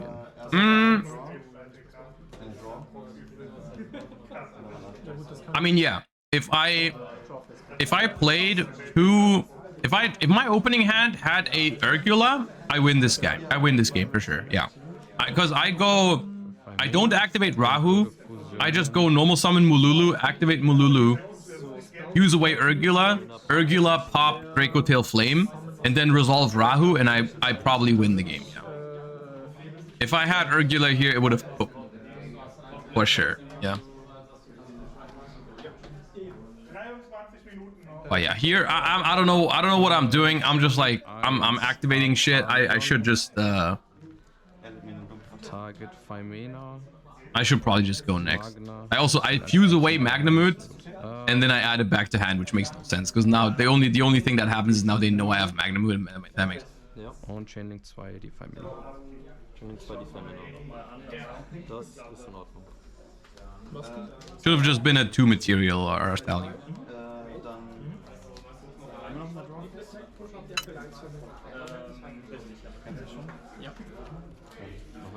Is it cringe to watch yourself misplay? A little bit, but I do think it's important to improving, so I don't mind it. Especially when it's locals. But yeah.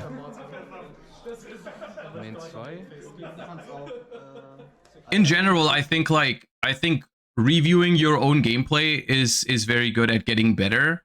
And not just like the plays itself, but also just like the other stuff. Like, for example, now that I'm watching this game from the outside, I do see that at this point I should have gone to the next game. At this point, like even like 2 or 3 minutes ago, I should have called it a day because they clearly have too many resources for next turn. I can't really get my engine going. The Dark Ruler in my hand is never gonna do anything, and like they are too far ahead for me to do that. And like, in the moment, I didn't realize that. In the moment, I'm like, you know, maybe I like, yeah, I have a Magnamut, I have a trap set, like maybe I can do it. But it's like I mean, my hand isn't like terrible here, right? Like I have Phimena with Mululu, I have Magnamut. It's like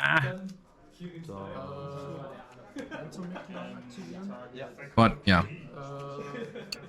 from the outside, it's probably better to just go game 3 and go first with enough time. Ja, lass uns ins dritte gehen. Which I do now. But like the last 3-4 minutes, nothing really changed.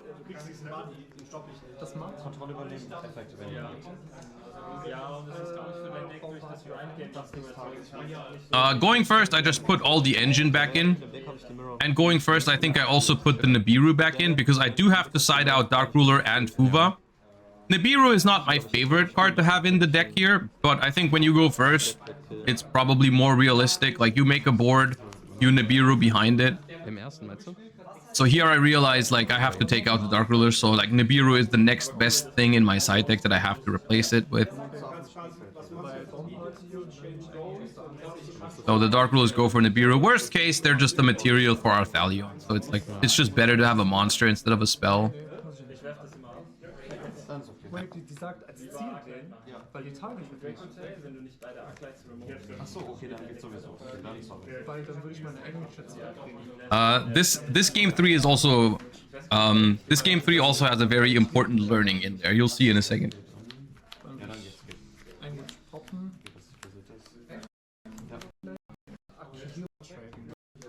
Sorry. Alles gut. Dann habe ich auch die Verbote gesagt. Wird das irgendwie Das? Ja. Nee, das wird nicht. Okay. Also sein, genau, Aktivierung kommt jetzt erstmal. Where do you get your playmat? It's from the OCG. I got it through a friend from the OCG. It was like a they got it at some tournament.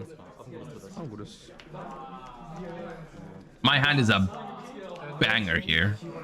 Look at that hand. It pushes through everything. Stand by main. Ich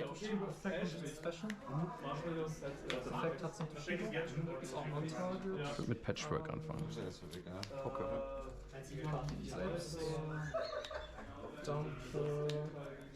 Link me the tweet people talking about pile shuffling. Oh yeah, I did see that. People are arguing about pile shuffling again. I guess but even though I do it, as you can see in these locals videos, people are right. A pile shuffle is not a proper way of randomizing your deck. The reason why I pile shuffle is I want to make sure my deck has the right count. That's it. Like I shuffle a little bit. I do a quick pile shuffle to make sure my deck has the right amount of cards. So I didn't like lose a card or like, you know, I don't know, your opponent attaches a card with Nash Knight or some shit, forgets to give it back. So I just do a quick pile shuffle to make sure I have the correct number of cards, but it does not replace proper shuffling. Isn't it faster to just count the side deck? No, because what if a card is missing? It's not in my side deck. It's like my opponent took it or it fell like to the ground or some shit like that. Like you should count your side deck too, but it doesn't guarantee that you like didn't drop a card while playing or something like that, you know? So I still count my my deck during the pile shuffle, but you still have to properly shuffle, of course. Ist fine?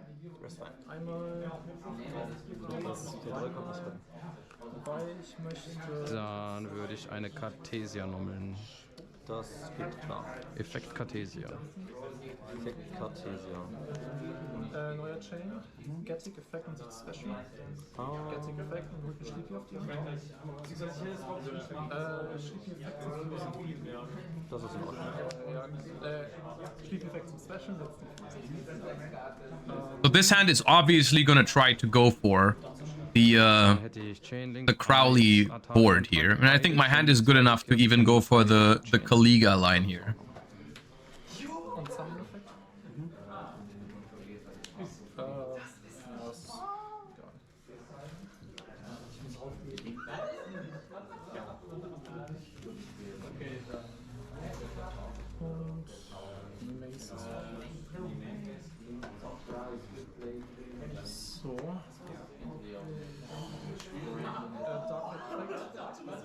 Do you say Cartesia differently when you're speaking German? Yes.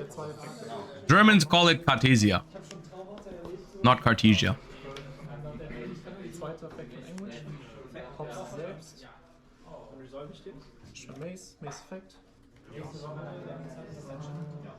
Here it's probably better to go K2 for 5 mana and then use the 5 mana to make the Zoroa, just in case of retaliating C. In my mind, it's like I can hold K2 to see if they use like a 5 mana of their own, so I can use it as a fusion spell, but ultimately probably not going to be the case, so it's probably better just K2 for 5 mana here. But I think I do activate Poly.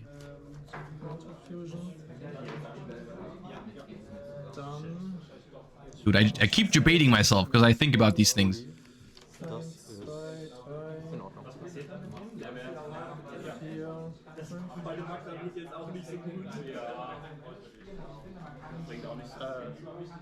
Was ist nächste Runde wieder? Also, Ihr müsst das lesen, das ist Ja. Gate, oder? Der negiert Monster-Effekte. Battleface. Und equipt sich I summoned it in defense here. Oder mit einem There's a Monster. lightning storm. Feld oder Friedhof. Don't know if there's much reason to it. Nee, ich hab Dark Knight. Summon okay? Perfekt.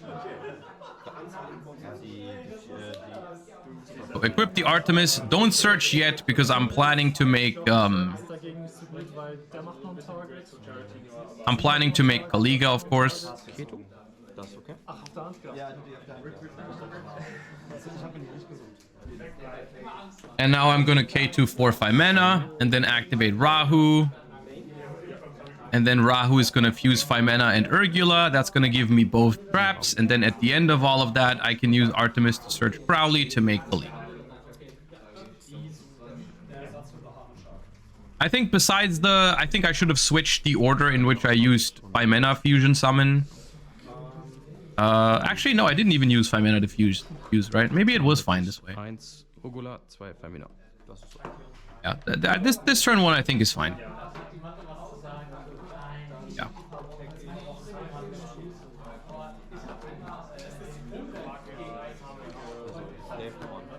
Ja, kannst du auch nochmal fragen dann später.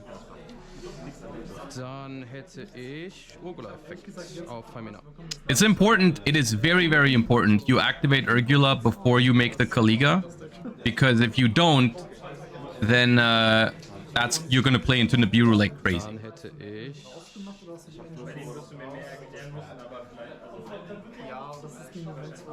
Artemis-Effekt. So now we go Artemis, special Crowley basically. I mean, add Crowley, special summon itself.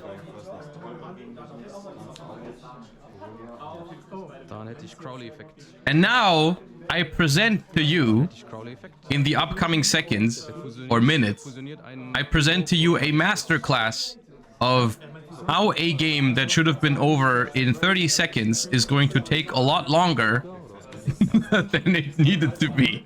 Because there's no way they should have beat this endboard. There's no way this game should have even been remotely close, but I'll show you how I managed to actually make it close. Ja, genau. End of Main. Endphase Cartesia. Dann deiner. Jetzt bin ich in Hand. So this is the best case endboard for this deck, right?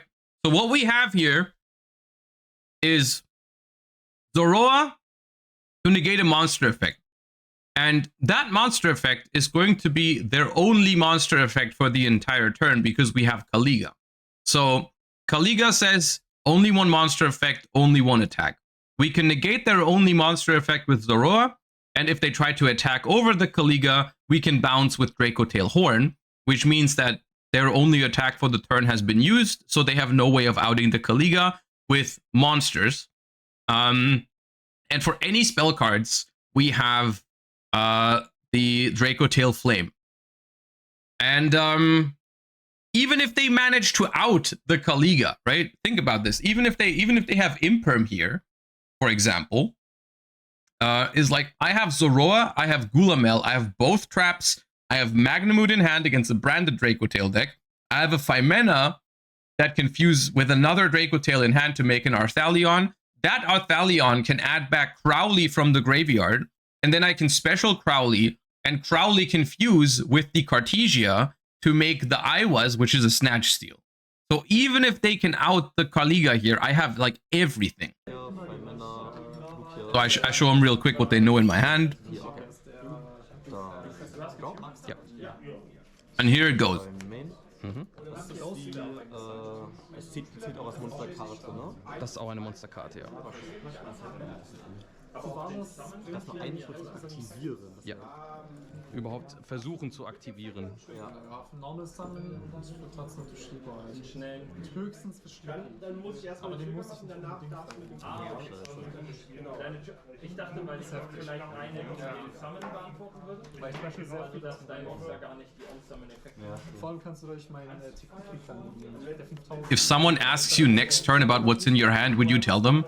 At locals, yeah. At like big events, no. Ja, so ähnlich, aber okay, aber dann Ein Keto Grip aktivieren. Alright, so they start with K2.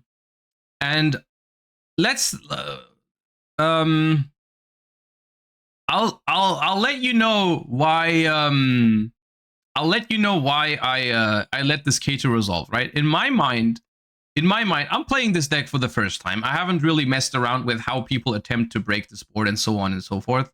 But in my head, it's like, okay, they activate this, they can fuse into whatever they want. I don't really care about it because they can only activate one monster effect, right? Like, even if they fuse away like the craziest shit, I can just negate with Zoroa the one thing they fuse away and then call it a day, right?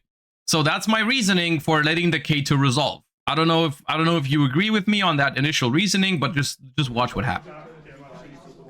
Just watch what happens. ja, okay, gut, auf den Monster-Effekt komme ich ja auf jeden Fall. Ja. Ja, genau. Dann hätte ich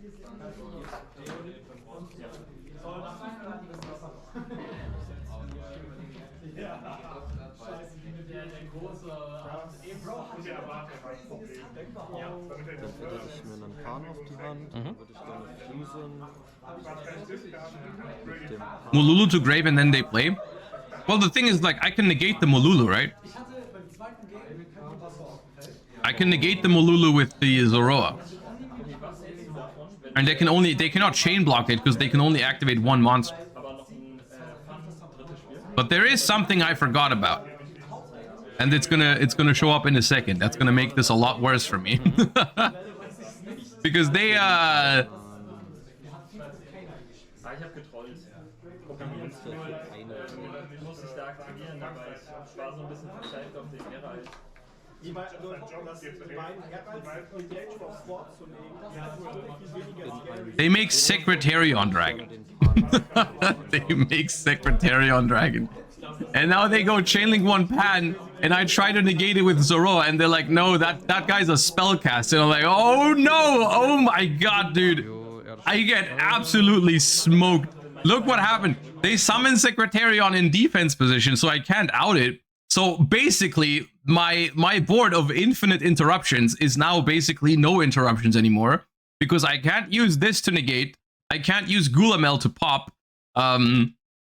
And most of the stuff in my hand is also involving summoning dragons or spellcasters. Like, this Secretarion just destroys me, and I didn't see it coming because this is the type of thing, and this is why I'm glad we're doing this, because this is the type of thing that happens to you once and then never again, right? This is the type of thing that you encounter one time and then you know, okay, I have to negate K2 every time they do it when I have Kaliga, because they can make Secretarion. I'm double checking here to see if K2 can make Secretarion. I'm scrambling. Das stimmt wohl. But yes, they can. Der Pan. Okay. So I get absolutely cooked by the Secretarion here. Nur für mich. And then it's like, I ask them and they're like, is it two-sided? And they're like, no, it's just for you. I'm like, okay, that's cool, that's chill. Awesome. Ja. Ja. And there goes Kaliga.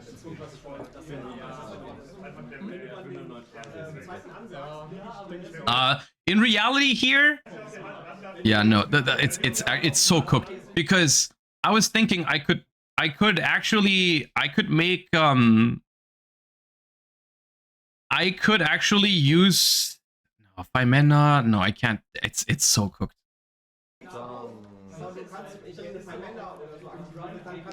It's so doomed. I just have to hope. And then Shadol Fusion. I'm like, okay, well, I have Flame for the one set card, but then they activate Shadol Fusion at me. I'm like, okay, well, I guess I have to Flame that. I'm not letting that resolve. Ich habe das schon irgendwie auch viel online gespielt, aber so jetzt in Person finde ich schon nochmal was anderes. Auch so, du hast keinen Button, wo du drücken kannst. And I top deck Urgula. Was überlegen. Ich muss dran denken und das fällt mir auch bei Ripper oder so schwer, wo ich dachte, hey, okay, gut, ich meine, ob das jetzt auf manchmal gut ist oder nicht, ist ja nochmal eine andere Sache. Aber zumindest sollte man dran denken, dass man es machen kann. Ich Fimena aktivieren.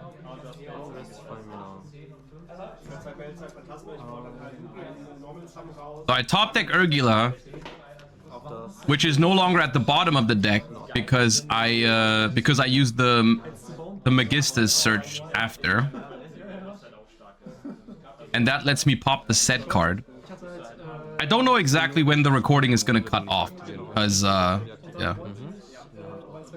And here I'm like, you know what? I'm gonna make my own Secretarion Dragon.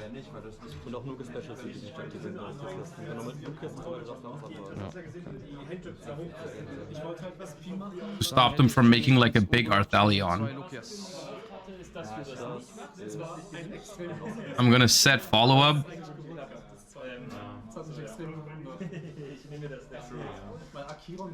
I still have Rahu set. Not Rahu. I still have Horn.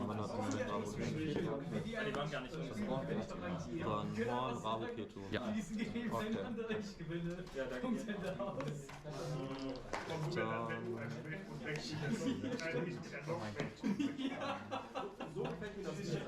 Die Kontrolle Englisch bekommen,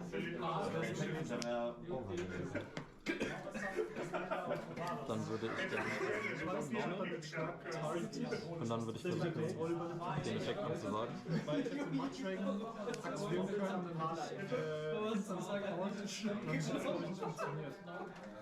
Ja. Okay, dann werde ich den... Their hand is really strong. Their hand, honestly, even if I flame the K2, no, I just win if I flame the K2. Ah, never mind. Mululu fused with Dragon is so disgusting.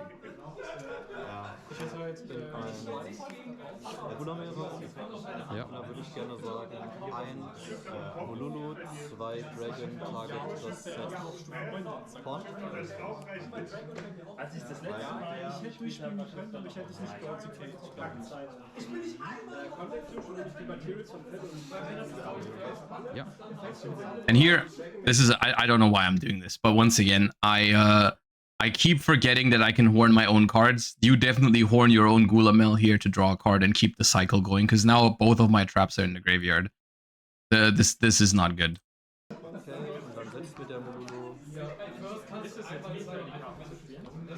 I should have just bounced my own Gulamel, drawn a card, and had follow-up for next turn. Like, way better. Like, my entire cycle is broken now.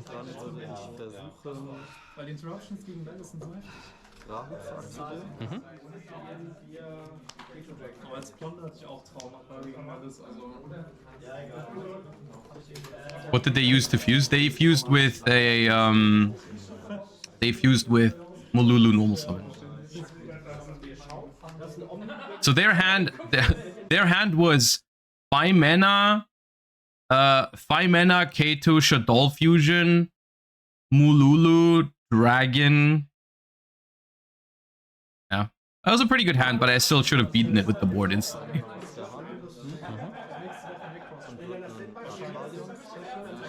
It's going to be a little anticlimactic because, like I said, the battery I think is going to die soon because this match is not going to go on for too much longer. But I'll see where exactly it's going to cut off. But we are towards the end of the match.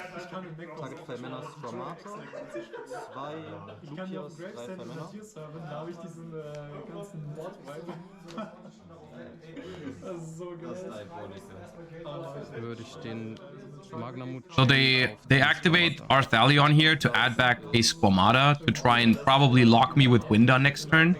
So I'm banishing the Squamata here to prevent the Shaddoll in hand.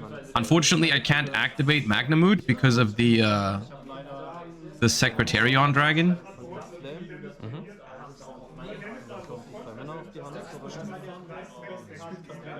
Wait, are you still on an iPhone 12? I don't know what iPhone I have, and honestly, I think it's super cringe to care about that.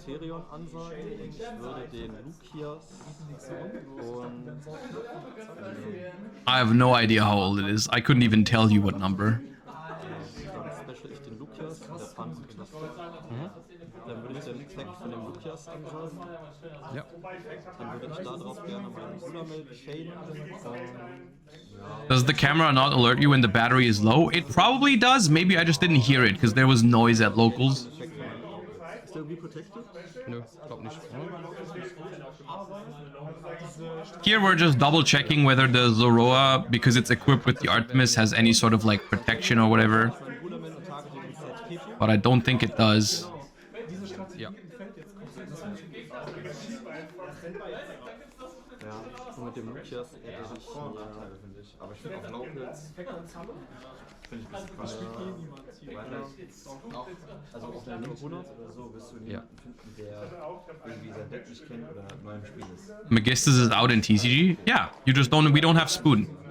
It's the only thing. But we have Crowley and the new fusions and everything.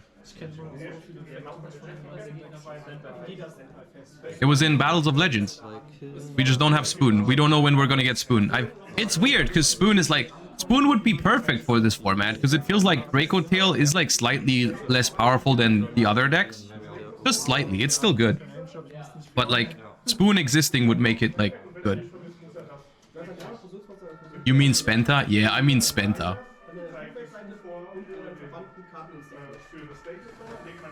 Tonight we might know if Spoon is imported. Are we getting the what's it called?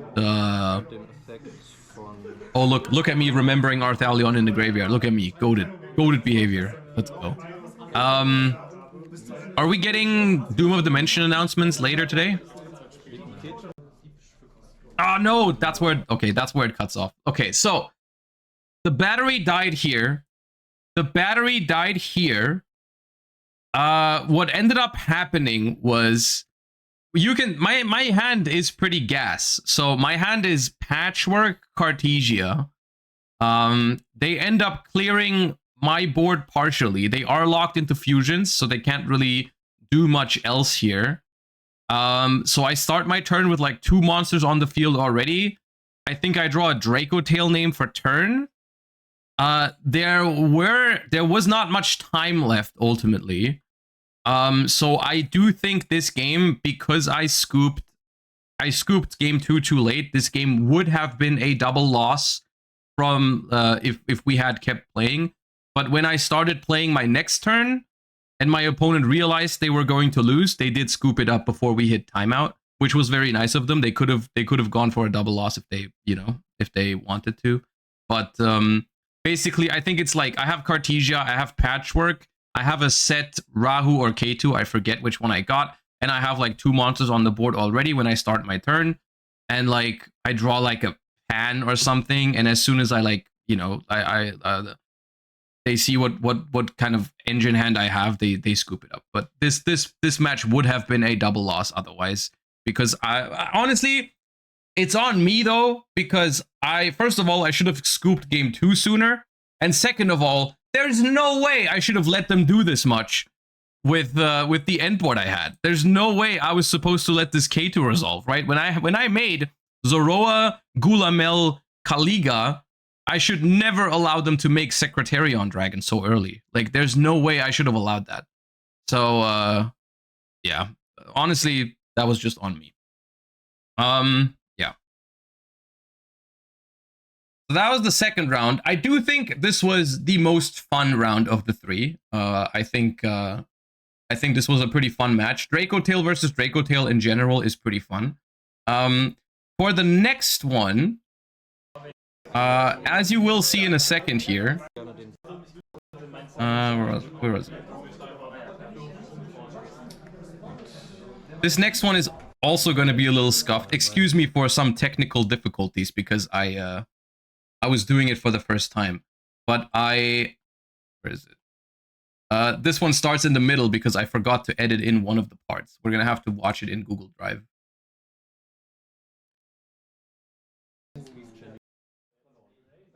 Ist mir direkt das erste Mal der Akku gestorben. Ach, du hast nicht gewechselt, oder? Nee, weil ich habe mit 78% angefangen, erste Runde bei 46, dachte ich so locker. Aber dann hat Draco Tail Mirror ein bisschen länger. And this is the one I referred to earlier. This is shoutouts to Spot Squad Gaming. I guess you can see their perspective over there, because they are also recording with a GoPro. So it's a GoPro mirror match. Kann man sich beide Perspektiven angucken. It's a GoPro mirror match. The quality, if I watch it on Drive, is a little worse. So the next the next 10 minutes are gonna have slightly lower quality. So we go second in game 1. The hand is Rahu, Patchwork, Mululu, Pan, and Ash Blossom. Pretty high quality hand, especially for going first, but we are going second. And they normal summon Parlor Dragon Maid. Don't worry, the quality is gonna get better in a second. As soon as we move back into the YouTube video, it's just GoPro records. I didn't know this, but GoPro records in segments. Like, it's not one long video. It splits it up into segments. And when I put them all together, I forgot to put this one in. I don't know why it slipped by. I don't know, but yeah, that's why it's not in the YouTube. So I'm ashing the Parlor Dragon Maid here because the Dragon Maid cards, in case you're not familiar with it, are actually quite crazy. Like, you actually do a lot of stuff with Parlor Dragon Maid now. Because what you end up doing is you go normal summon Parlor, send Lorepar, and then you contact fuse into the new Dragon Maid fusion monster. I don't know its name, unfortunately. And that one then special summons one Dragon Maid from your deck, which usually you summon Chamber Dragon Maid, and then Chamber Dragon Maid searches you a spell trap, which you can get the Dragon Maid fusion spell, which can actually summon any dragon fusion monster. So you can also summon like Arthalion and stuff like that. So a really good version of the deck too. The reason why I decided not to play it yesterday is because it's a lot more normal summons, which I think makes the deck a lot more vulnerable to hand traps. When you like normal summon one, you get hit with a hand trap and you might just have too many normal summons in hand and you can't play. Which ironically is exactly what happens here. I ashed the Parlor and they pass turn. And my hand at this point is absolutely cracked. I have Rahu, Patchwork, and Lucius. So 3 plays basically. 3 pushes. So I start with Patchwork. And they decide to ash it, I believe. I mean, Patchwork's scary. You kind of have to ash it. So they ash Patchwork. And I go normal summon Lucius next. And they Veiler it. And so this is already, you can already see like one of the things I was afraid of with the Dragon Maid version of the deck that they're playing here is like, if you just play a lot of normal summons and a lot of hand traps, your ability to push through your opponent's hand traps is going to be very dependent on basically hard drawing Phimena or Rahu. Or K2, of course. If you don't draw those, you're gonna be in a tough spot to even find a play, right? And unfortunately for them here, I have Rahu as well, so I just have like 3 pushes, and they only have 2 hand traps. So I'm just like, I'm cooking now.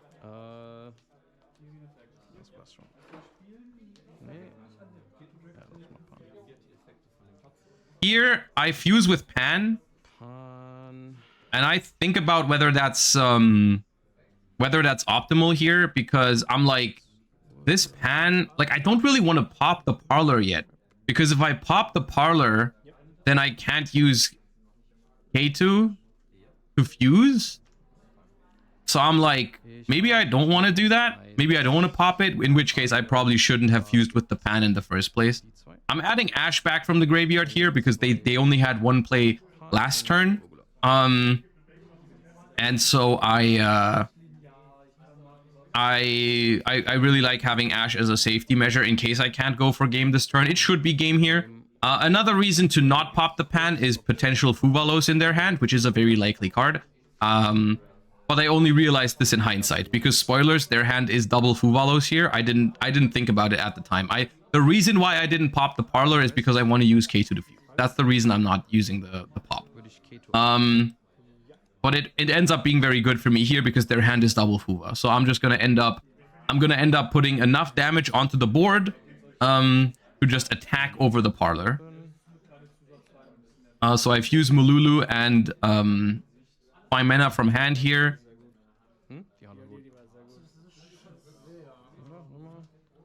And I make Secretarion Dragon for the first time.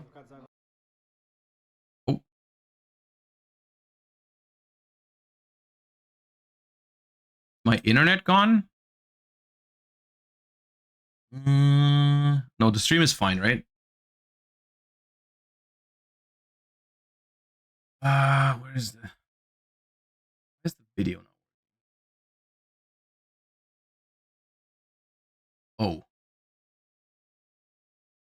Ah. I think my fiance may have accidentally deleted the folder in Google Drive that we created for this yesterday. Let me ask her real quick.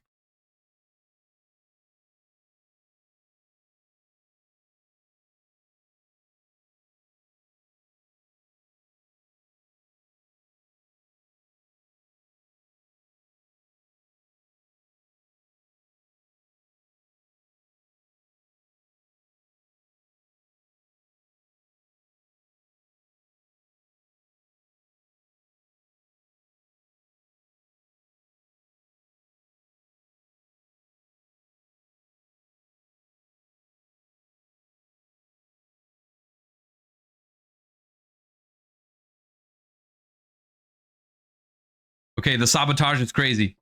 The sabotage is crazy. My fiance has deleted the folder that I used on Google Drive for the videos because she thought it was all on YouTube.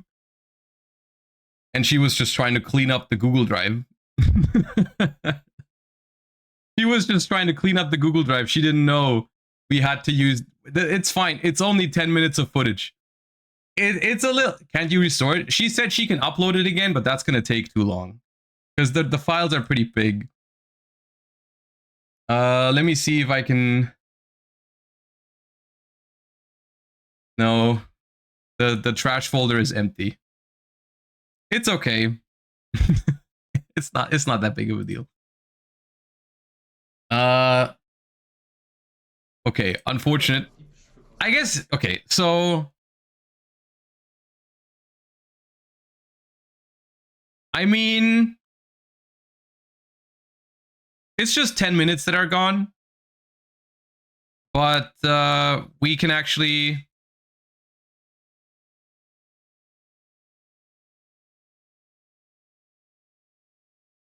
Can you recount what happened? Yeah, I mean, honestly, there's two things, right? The first thing is they were recording with a GoPro. So maybe it's all a setup to promote their channel because they are going to upload this their POV probably at some point in the next couple of days. So I guess if you really want to see it, Spot Squad Gaming on YouTube.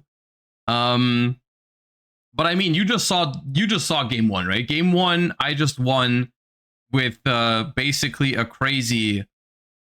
I mean, they just bricked, basically. I mean, they didn't break, but I ashed their one play, and then my hand was crazy, and I just killed them. And then this is the start. This is game two. I'm going second, and what happened is I ashed one of their starters. I forgot what it was, unfortunately, and I can't check right now. But as you can see from my graveyard, my hand was Ash, Phimena, Pan, Lucius, and one other card. I ashed one of their starters. This time around, they could still play. And they end on Arthalion, Gulamel, I think both traps. And I go end of main phase, I go Phimena, Fuse, Pan, and Lucius. And I decide here to make, instead of make this, I'm not sure about this, but instead of making an Arthalion, I actually make a Gulamel. Because my thought process is like, okay, I'm going to summon Gulamel in defense mode, and then I'm just going to pop the flame with the Gulamel so that I can just set both spell cards and they can't negate it with flame. That was my thought process here. So I'm skipping the Arthalion here, which is a little risky because I won't get these two back to my hand, right? Honestly, in hindsight, maybe just summoning Arthalion and adding back Ash Blossom to negate one of the traps is also just probably good enough, right? Ich hätte, wenn du keine Trigger hast, gehe ich nicht von aus, hätte ich Chainlink 1, Pan, Chainlink 2, Yeah. Lucius.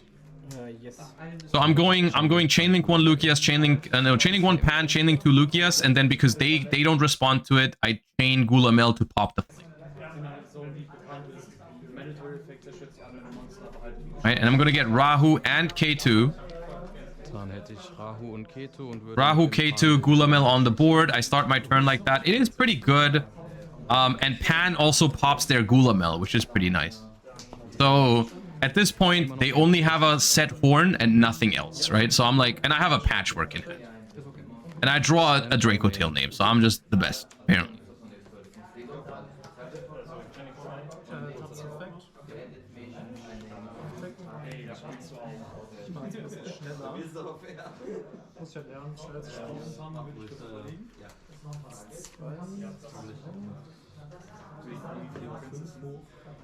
Hätte ich als erstes ein Patchwork.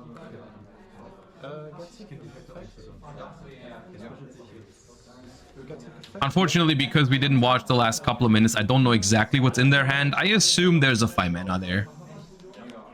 I assume there's a 5 mana.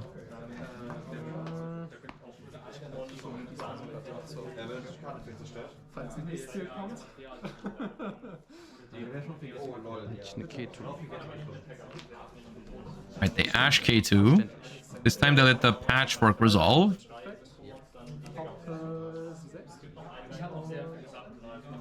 I'm not too scared of locking myself into fusions early on here, though.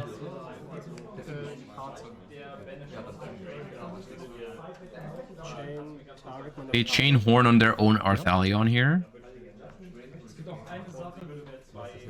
So ein kleiner Tipp, weil ich muss nicht mischen, ich muss halt aufhören.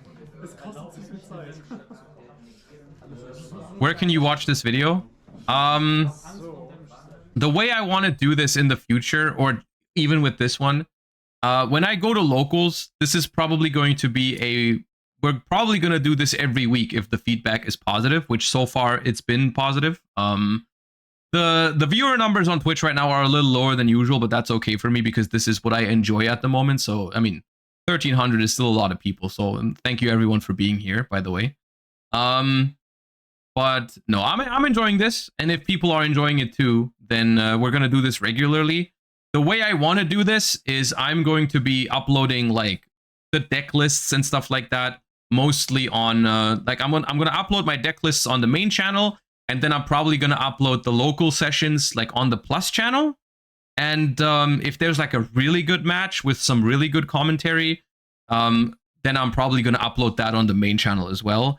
That way, in my head, it makes sense because it's like a combination of I show you a deck list, I explain a deck list, I explain why I built the deck this way, what I expect it to do, but then I'm not leaving it at that. I'm actually just like giving you gameplay plus commentary with that deck list, right? I think that's cool. So that's the idea behind it. Yeah. So here, I guess they chain the Horn to the Rahu to prevent me from activating Gulamel. But at the same time, they could have just let me activate the Gulamel, right? And then when I activate the Gulamel target Horn, they just chain the Horn anyways on the Arthalion. It's like the same outcome, but my Gulamel effect has been used already. Right?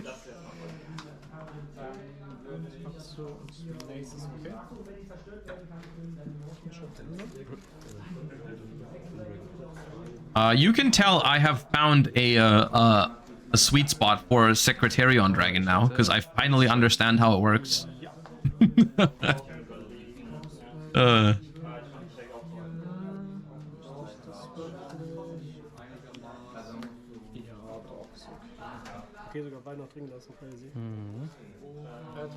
Here they said in German, they're like, oh, you left both of those in? I'm like, yeah, in the Draco Tail Mirror, I like keeping both traps in to not hurt my grind game, because I think this matchup can get very grindy.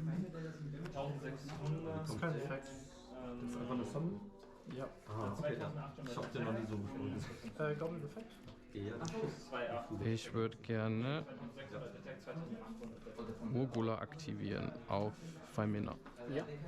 They still have a 5 mana in hand, so I don't know how easy it is for me to OTK here, right? Ich würde gerne Sekretarion. Because what I'm gonna do here is I'm going to target Lucius and Pan. And my plan here is actually to summon back the Pan in attack mode to threaten game. To force them to 5 mana. Before I go battle phase, and then I want to keep playing.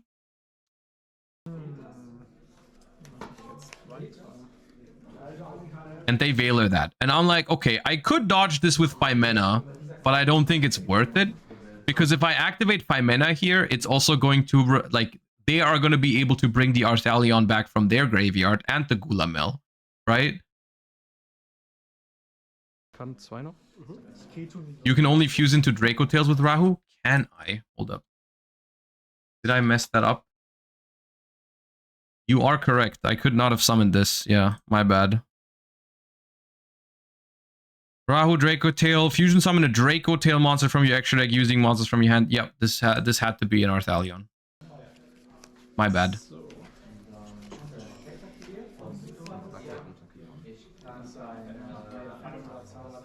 This wouldn't happen in Master Duel. You're right, it wouldn't. Ja. Yes.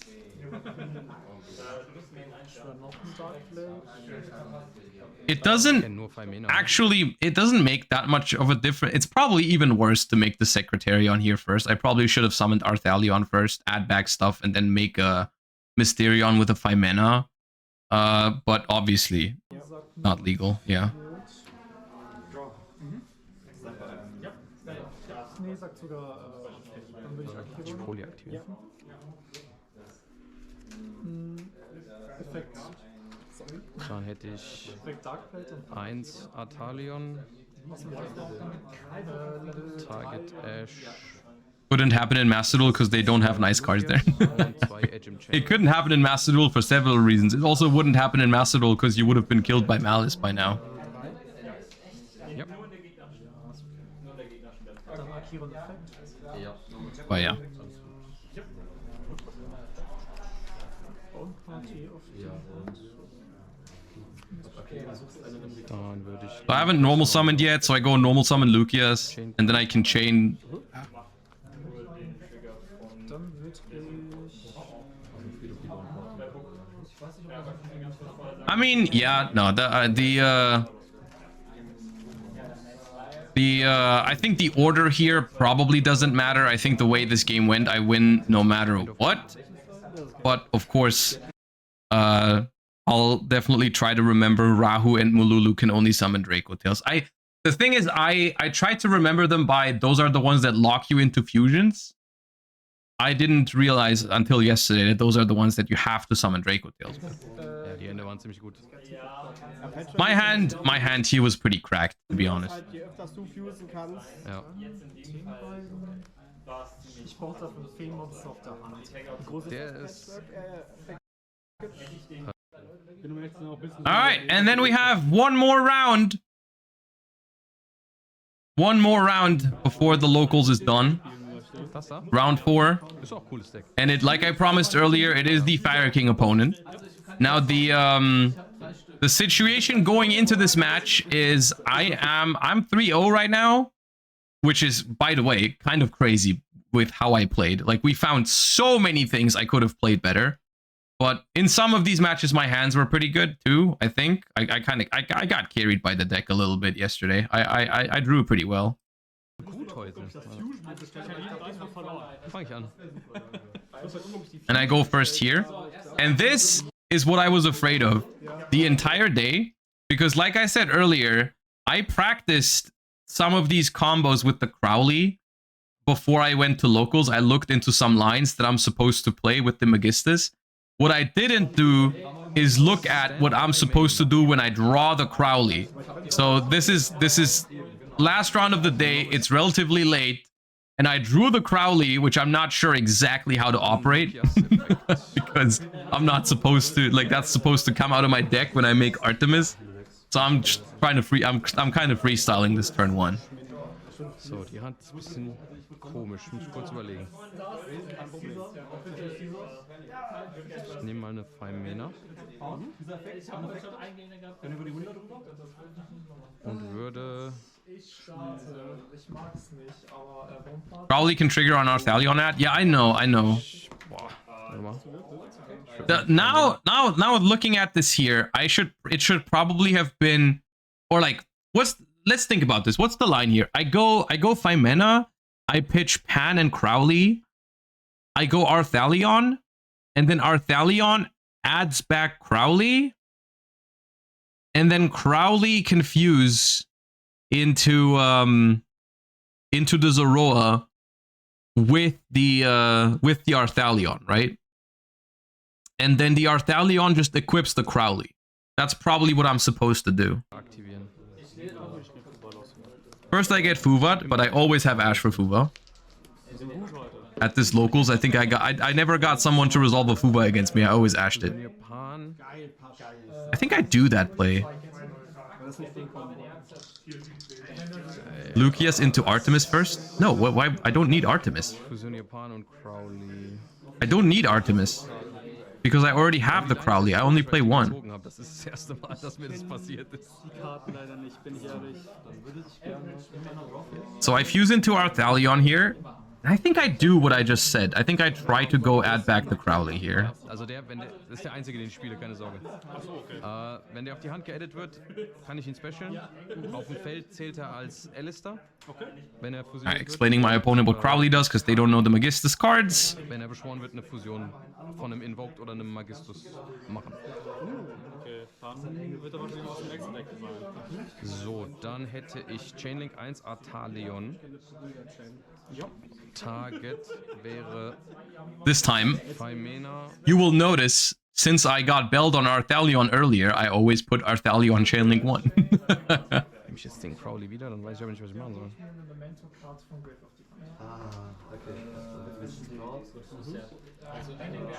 Ich nehme mal den Crowley. Yeah, so I do attempt to add back the Crowley with the Arthalion because I can special it out and then fuse into the Zoroa to have a monster negate. They do have Imperm for the Arthalion too, so I just get my Pan to set a spell. Oh, ist gut. So I should grab Rahu here because K2 doesn't do much with this hand, I don't think. Could be Rahu. Dann würde ich Rahu nehmen. Wait, no, I can't activate Rahu. Right? Because I have no monster in hand. Rahu aktiviert. Yeah, I can't activate this. I can't activate Rahu, but they impulse it anyways. Okay. I think it's because I think the reason why I activate this Rahu was the same problem as the previous game is because I didn't know I had to summon a Draco Tail. So I was just gonna summon like Secretarion with one from the field and one from the deck. Yeah. Zwei Hand noch, ne?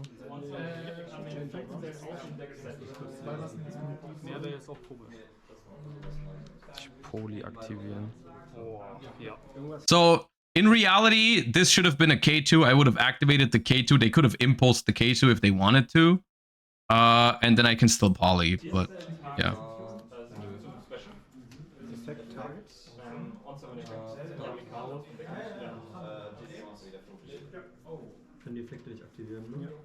I was a little afraid that this was gonna happen, but ultimately I do think this is part of the TCG and it's part of learning the game, like learning a deck. So I'm not too worried about it. You know, it happens.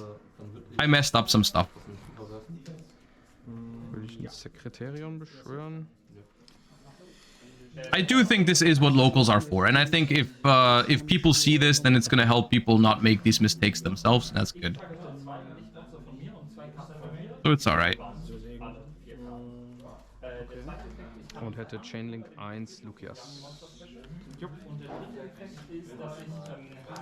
So the poly here fusing away the Lucius is nice because I'm gonna be able to set a trap here. I do know they're playing Fire King, so I decide to go ahead and set. I decide between do I get K2 for follow up or do I get Flame for Sanctuary / Island. I think I decide to go for Island, and I think what I end up doing is I make this. It's a little weird of a play because it is. I create no follow up here. But I think I go Secretarion effect, revive Crowley, and then I make the Zoroa. So I have a monster negate and a spell negate, and they only right now they only have 2 cards in hand. So I target Pan and Crowley. Pan goes to the bottom. Crowley is special summoned, and then I use Crowley to fuse into the Zoroa. Dann würde ich Crowleys Effekt aktivieren. And then in classic Josh fashion, I forget to activate Arthalion here. Fusionieren. Which would have been a little bit more pressure, but I forget it. Feld oder Friedhof equippen. Und wenn ein Monstereffekt aktiviert wird, kann ich eine Monsterkarte, also eine Magistus-Monsterkarte auf den Friedhof legen, um den Effekt zu annullieren und dann eine Karte auf dem Feld zu zerstören. Okay, der Attach-Effekt ist nicht Quick-Effekt, oder? Nein. Effekt. You can't fuse with Secretarion, by the way. Wait, why can't I fuse with Secretarion?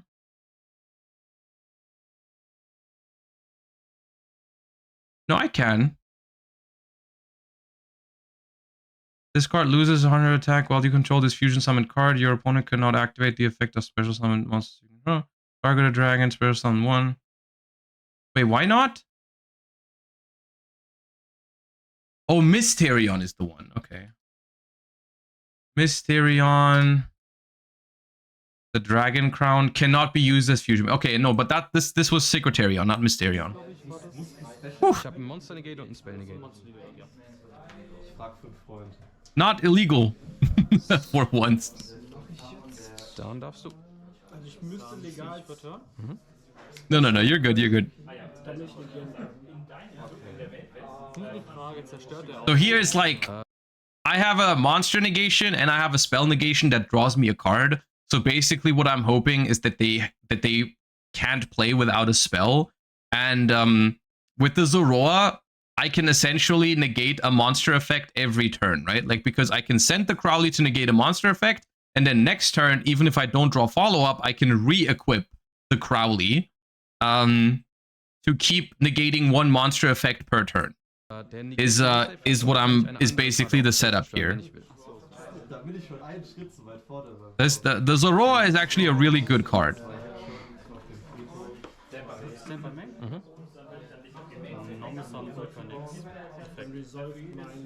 And they normal summon Olkanix, so I negate it by sending the Crowley, and obviously I don't destroy it because I'm not trying to get destroyed by a Garunix in hand. This also, I summoned the Zoroa in defense because like you saw earlier, I was playing next to them. I knew they were playing Fire King, so I didn't want to summon it in attack so they couldn't crash. I draw K2 off the top because I'm cracked like that. Which I activate because I get very excited when I top deck it. I activated way too fast. Not correct here. I should have activated Zoroa first to equip the Crowley so that I can negate like an Ash Blossom. Now if they Ash, I have to send the Zoroa, which is not ideal. Keto. Das ist sehr gut. Das ist wirklich sehr gut. Ja. Irgendwas hier?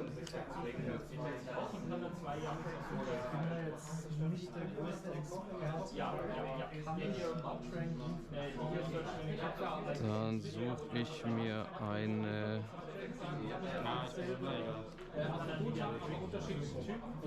Okay, was fusioniere ich denn jetzt überhaupt?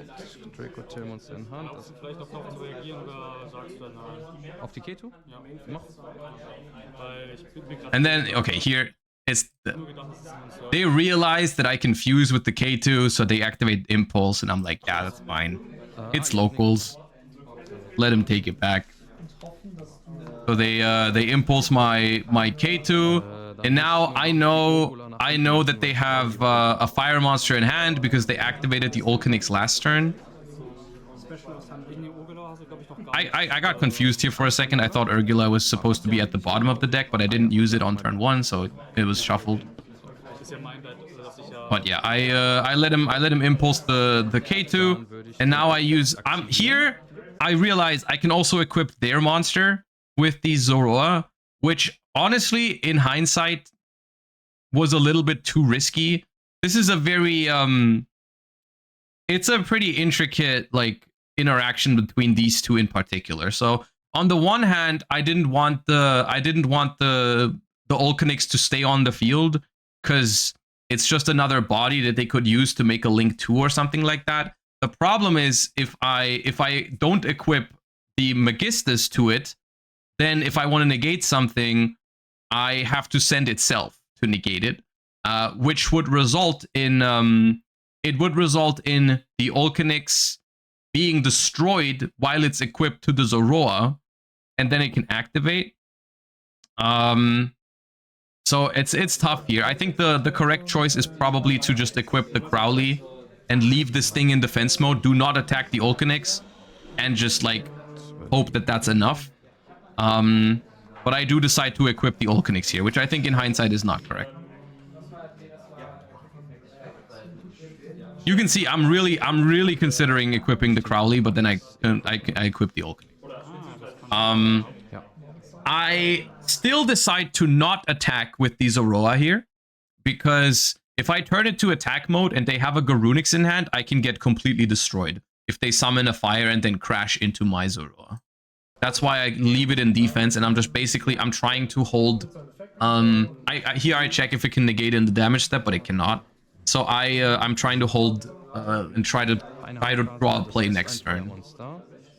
Which maybe the set card should have been, maybe the set card should have been a Rahu, but then, I don't know. So, here, Disaster. They draw another Olconix, normal summon it, insta, activate effect. Freaking Dinkabui over here. Opens Fuva, Imperm, Impulse, Impulse, Olconix, Olconix. I negate the Olconix with Zoroa. They attack me for 800. Here, I'm low-key pretty happy because they didn't realize that this Olconix was destroyed when I negated with the Zoroa. So I'm like, you know what? That's kind of cool. That's a lot less pressure than it should be. So I'll take it. I draw for turn, and then they ask me, was this Olconix destroyed? And I'm like, yeah, it was destroyed. You can go back and do it. Go, do your thing.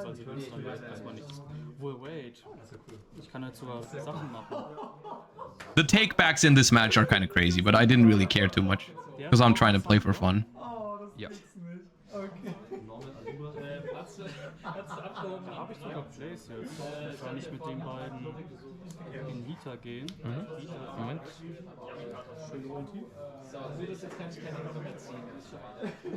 Here, I thought about bringing back the Arthalion with the when they make Hita. This time I actually didn't forget. This time I actually did not forget. But I was like, if I bring it back now, it just enables them to go like, I have to basically, if I summon it in attack mode, they can crash Hita, which is a disaster. And if I summon it in defense, then the Zoroa just attacks over it. So I didn't want to summon it here.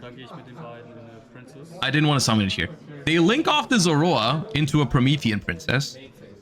So I still don't think it's worth bringing back the Arthalion here.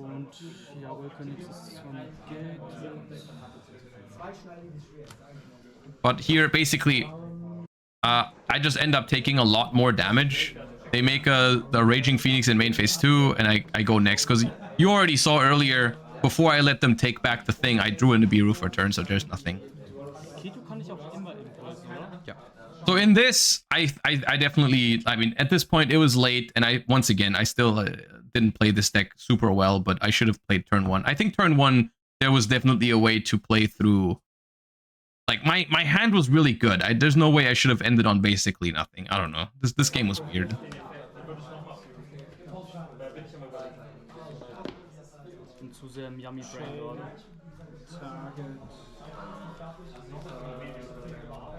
I don't have much in my side deck for Fire Kings when I'm going first, so I'm just siding Imperms for Fuvas. Fine.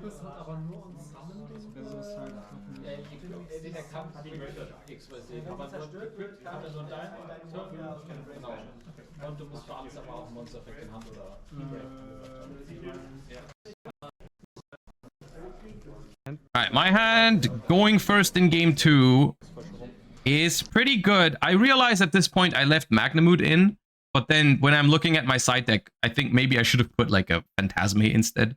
But for the most part, I don't have much in my side deck for Fire King. I don't even know what else I would have sided in. Like, I think Magnamood might be better than Phantasme, honestly, because I can search, like, if I go first and I combo, I can just summon Magnamood and then search like a Pan or Urgula for the next turn, which is not bad. But yeah, my hand is really good here. Würde ich mit einem Patchwork anfangen.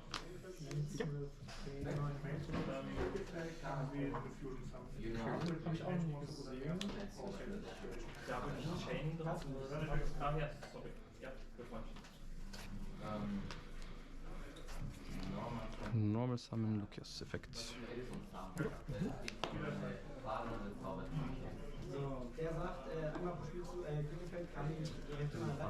Can you do a deck profile? I want to see the text that you used.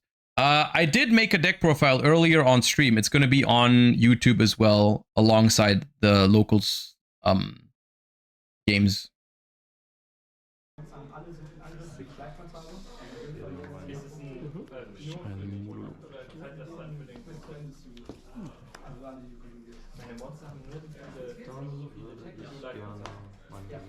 Here, this play in hindsight is probably not very good. I use 5 mana here to play around Retaliating Sea, but you'll see in a second I'm getting mega punished by Imperm, because I will get Impermed on the Arthalion here, which is not... I mean, you could argue the Imperm here isn't that bad because I still have a lot of gas in my hand. But at the same time, I don't know. Like the Retaliating Sea would have been pretty bad, so maybe it's okay. Maybe it's okay to use the 5 mana here.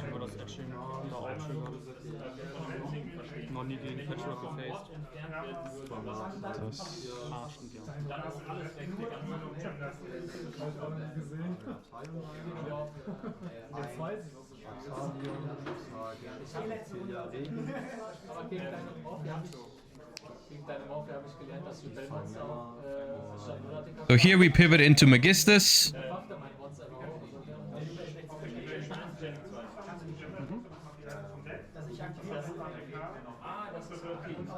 We poly into the Zoroa.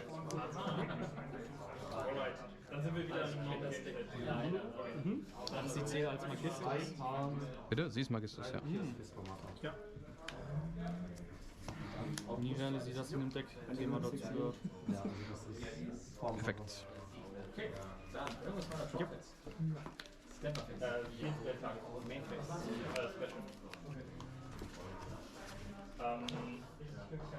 Der Effekt ist wahrscheinlich negativ. Perfekt. We use it to grab the Magistus. I don't really feel like making Kaliga here instantly. I'm just trying to add a monster to my hand that I can fuse with the Rahu. That's why I use the Poly like this, the Artemis like this. I Rahu, I have Zoroa to negate Ash Blossom. They drew Impulse a second time. I get kind of destroyed by this. It's kind of awkward. Like now my hand, it's pretty bad. I didn't have access to Urgula because I should have probably grabbed an Urgula with the Lucius earlier to play it safe, because then I could have now added back a 5 mana. I fused with Malulu because I was trying to get it back to my hand with Arthalion. Didn't quite work out. The Imperm Impulse combo hit me pretty hard here, the way I played it. Which I probably should have played around a little bit better. Because I had insulations against most other hand traps because I have Zoroa here. So I probably should have played around Imperm Impulse better. The way it is now, I have crazy follow-up. Well, it's not that crazy because the Patchwork is dead because I drew a Poly. But, yeah. Ich würde mal Magnamut aktivieren auf Agent Chain. You can either Kaliga or Secretarion here. I play this second game relatively poorly. Because I don't think I fuse at all here with the Magnamut. I didn't see the Secretarion option here. So I go, what happens? I go Secretarion, I revive, but then what? Like I go Poly, fuse Magnamut plus Crowley into Secretarion. And then what does Secretarion revive? Because I've already searched with revive Mululu, right? Yeah, I revive Mululu. But then I have... Yeah. Ah, dude, that's so good. Oh, that's so good. Because I can go Poly, Magna Crowley, into Mysterion. Mysterion revive Mululu. End phase Magnamoot search Pan or Urgula. And then on their turn, I can go Mululu fuse with itself and Pan or Urgula. Ah. Oh, it's so good here. I don't see it. Yeah, I didn't see it. Oh, I didn't see that. Würde in die Endphase gehen und Magna resolven. Sollte ich kenne jetzt hab Full Hand Knowledge. Nee. Sind noch Sachen dabei, die du nicht kennst. Ich meine Hand Knowledge. I did not see that. Du weißt ja nicht, was ich gesetzt habe. Ich meine, was wir jetzt auf der Hand machen, das meinte ich. We learn and get better. No, it is fine. I'm still a little disappointed with how I played this locals. I know it's just locals, and I tend to play worse when I'm not under pressure because it is just locals.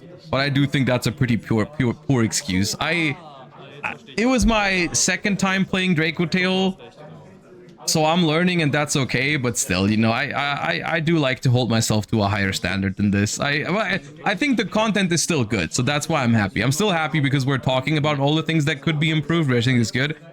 Which is why I'm super happy we're doing it this way and not just like just the recording and that's it. So this, by the way, this is an absolute Dinkabui hand. Imperm, Impulse, Extrav, and see what happens after. Ist okay. See what happens after. Ja, ich überlege schon mal. Ich würde auf jeden Fall gerne in die Main Phase. Draw 2, back to 5 cards in hand.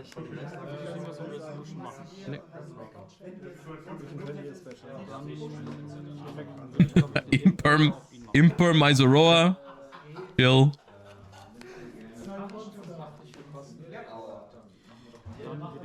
Normal Ulconix effect. The crazy part is I can't even complain about it because my opener could have been so much stronger. I probably should have easily beaten this if I had set up properly. I just didn't really see the full potential of my deck yet. Their hand is crazy, but it's not really an excuse.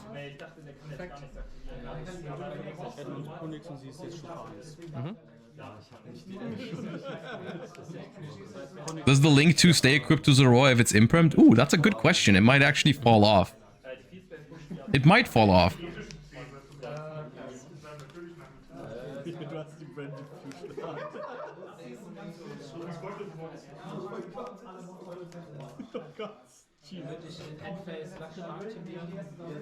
So here, what they're thinking about is, because I bluff set the patchwork, I think they're playing around Draco Tail Flame Hard Draw.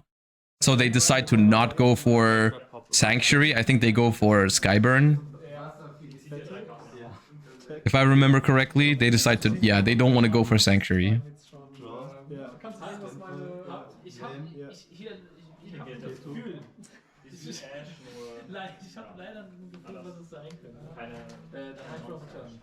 Ja.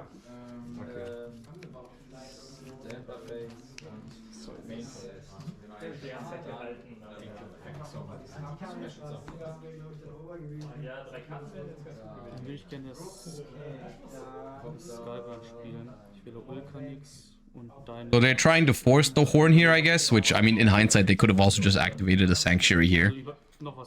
Like, that was kind of gonna be the same thing. Because if I actually have Flame or Horn, it's actually pretty bad for them here. Because I just negate the Skyburn and they don't get to pop to bring back the Garunix, but of course it's just a bluff patchwork. Okay. Dann in der neuen Chain habe ich Garunix 1, Ulcanix 2. Ja.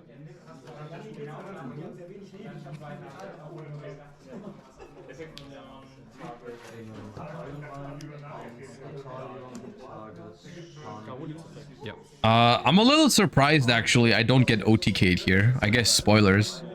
But we saw in game 1 they play the Promethean Princess Raging Phoenix stuff. Like I should be dead here. I think. They definitely have enough bodies for it. Like they can pop my Zoroa with a Kirin. And then I have a Fire Engrave for Hita as well. Like there's no way. There's no way I should live. Oh, maybe Extrav. True. Maybe Extrav got rid of like a key piece that they needed. True. Klar.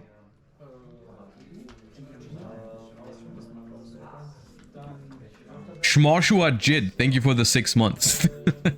I appreciate that. Naja, die wird ja auf kritisch gelegt, bevor die Refresh nicht machen. Weil Ja. das triggern alle, können sich nur aktivieren, wenn du einen Effekt von Hand oder Brave aktivierst. Deswegen, weil dann Man könnte sagen, ich habe die Karte nichts gezogen. End of name? Arthalion. I didn't want to use the Arthalion yet. And in this game, I actually didn't forget it. I didn't forget it because I didn't want the, I didn't want the, like, I didn't want to play into the Zelantis thingy. I wanted to summon it later. Ja. Potentially. If they still had those cards in the extra deck. But yeah, I'm pretty happy here because I survived.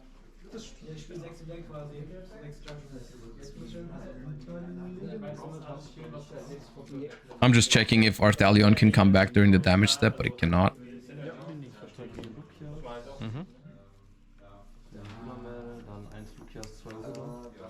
Dann würde ich Arthalion ansagen. This was a super weird sequence. They link into Hita, I activate Arthalion to bring it back, and I think they negate with Arvata by destroying their Hita, or... No, they Promethean Princess their Hita to pop the Arthalion, instead of just keeping the Hita around and stealing my monster negate.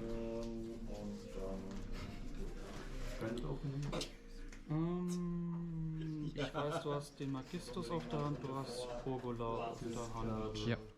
Mehr muss ich nicht wissen.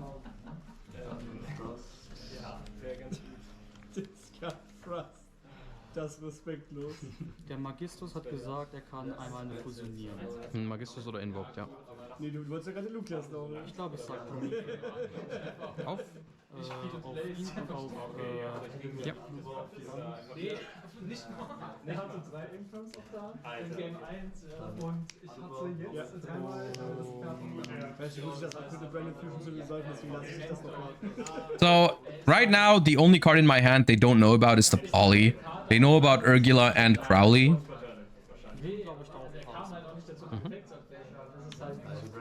And I top deck a Cartesia, which is a pretty good draw because it's another way to fuse. And because they don't know that I have, they don't know I have polymerization in hand. So I'm thinking here, if I go normal summon Cartesia here and try to fuse, they might just negate it with the Arvata in the hopes that I won't be able to play after. Normal Summon Cartesia. Sum is fine. Perfekt. Because it's actually like the poly here doesn't actually do much into this setup, right? Because if I poly for, like, what do I poly for here? I poly for Arthalion, and no matter how I chain it, it's not going to work out because they can just go Arvata negate. That's going to pop the princess back into the graveyard. Then Garunix can come out, pop a Kirin, and then Kirin can destroy the spell that I set with like the Urgula. So it's not going to work out well for me, I think.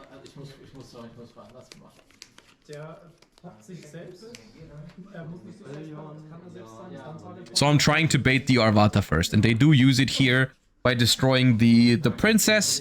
And then they think about whether they bring back the Garunix here. This is what I was hoping for, because right now the Garunix does not actually threaten much, right? The Garunix here doesn't really do anything. So they decide to not bring it back because there's nothing worth popping yet for Kirin. And I think here I just go Arthalion to add back stuff. So actually, I actually do manage to, I think, turn this game around pretty well this turn, because they didn't go for game last turn, maybe because Extrav banished some stuff. But we go Arthalion here, we get to set with Urgula, and we get to add back 2 cards with the Arthalion, which is going to be a 5 mana, so another way to fuse, as well as another thing to fuse with, which is going to be the Mululu And because we fused with Urgula, we can also add back another Draco Tail name with the Urgula after. So it's a pretty good setup. Das merkst du halt schon. Das finde ich geil. Ich glaube 3.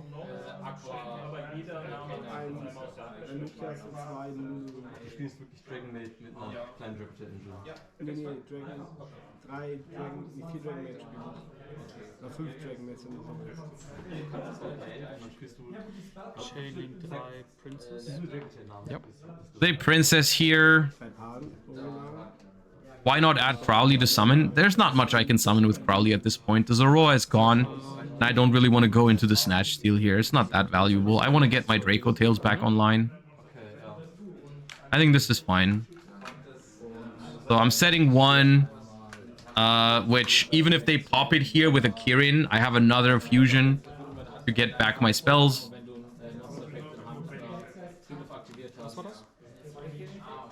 So I set a K2 here. And if they go Garunix here, they can go send Kirin and pop the K2, but then I can go Urgula, add back a Lucius from the grave, and then I fuse with my mana into a Gulamel, which I think is exactly what's happening. They activate all of their stuff.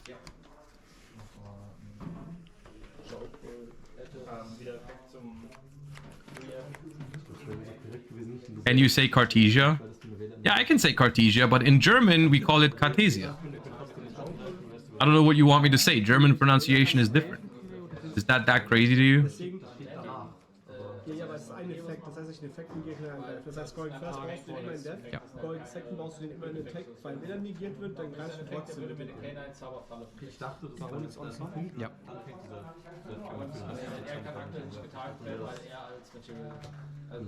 Okay, gut zu wissen. Ja. Ja. Das ist auch gleich mit dem Bus wieder zurück, ne? Ja. Ja, ich bin mit dem Fahrrad hergefahren. So here I'm just waiting for all the Fire King stuff to finish, but I do know here that is basically the end of the Fire King interruptions. I'm just waiting for them to go through their whole like resource loop here. Yep. But like ultimately there is not going to be any more disruption from the Fire Kings here. The Promethean has been used, the Kirin has been used. I think the big Garunix is also in the graveyard, if I remember correctly. I'm not entirely sure. But for the most part, there's not really anything left here. So I have these 3 back in hand. I have already normal summon, so I'm just going to fuse with my mana. I'm fusing Mululu and Lucius. This could also make a Secretarion, but I think I go for Gulamel here to clear the board. I'm not entirely sure. Or I go for, Secretarion is kind of cool here because I can revive Lucius. So I do go for Lucius. Hey, illegal Secretarion! Look at that. A legal Secretarion has been summoned. Isn't that awesome? All right, let's go.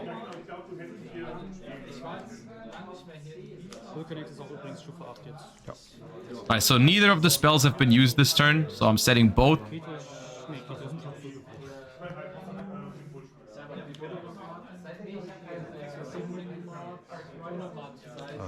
You can also revive Zoroa. I did think about that. I did think about bringing back the Zoroa here for the monster negation. Would have been pretty good too. I even thought about bringing back Magnamoot. There's a lot of cool things you can do with Zoroa here. I think I go for Lucius. Effekt Secretarion. Yeah, I go for Lucius. Target die 2. Because I want a Draco Tail in hand to fuse with. So I want this pan so that I can go activate Rahu or K2.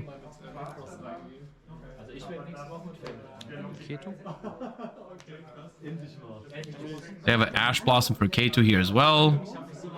But I have Rahu here. I don't even know if this Ash was that good. But it's not. Is it game here? No. Right? I didn't miss game.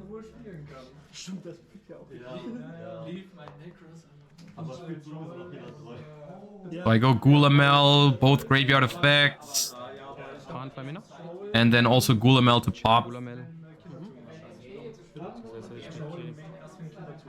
Yeah, the big Garunix is in the graveyard, so the Ulcanix doesn't do anything. So I pop the Ulcanix because it's defense mode. I clarify here, I did negate the Garunix with Molulu earlier, so the Garunix is back down to 2700. Ja.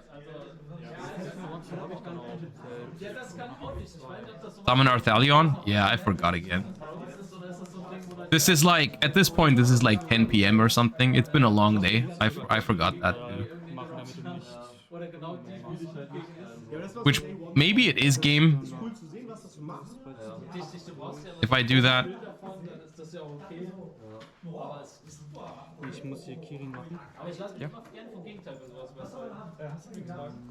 Do you play Cross Sheep? I do play Cross Sheep, yeah.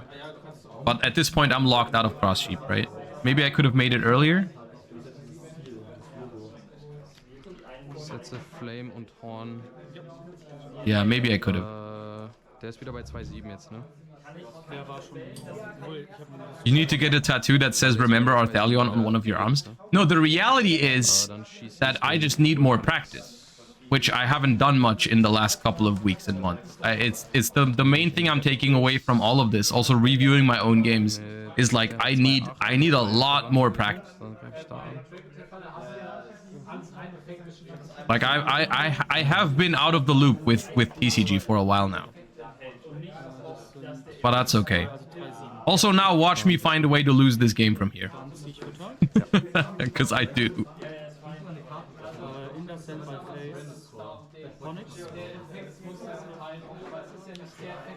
Ja.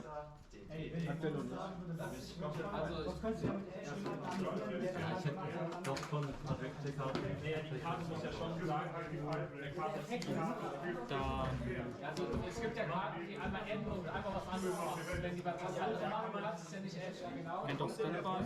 Ja. Mainface? Ja. Ich weiß nicht. Und die Uhrzeit ist nur noch eine halbe Stunde. Das fährt die eine Linie nicht mehr. Oder ich kann schnell nachschauen.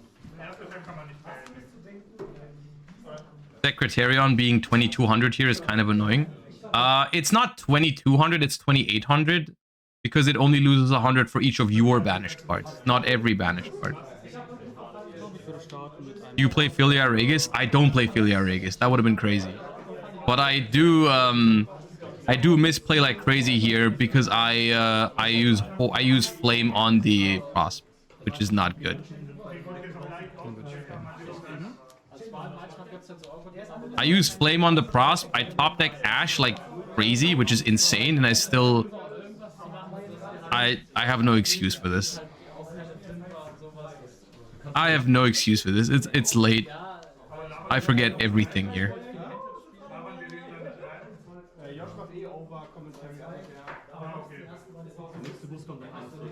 I forget Cartesia to fuse.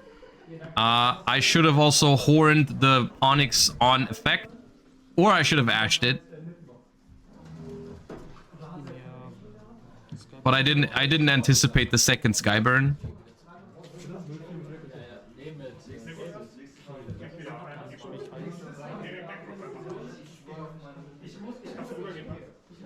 Ja.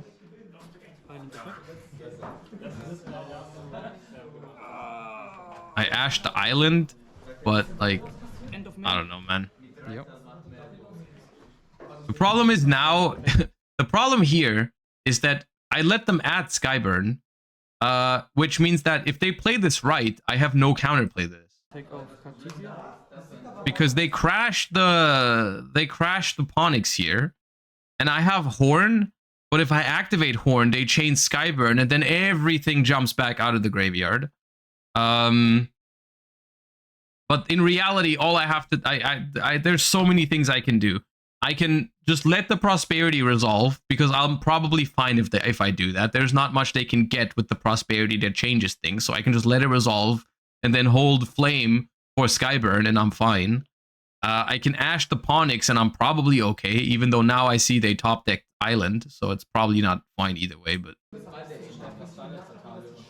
I don't know. I messed this up badly. I was tired.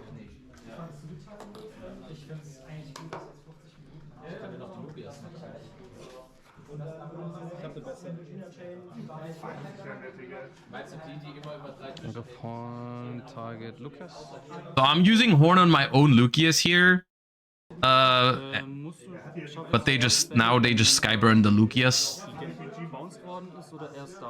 Danach. and then they clear my entire board.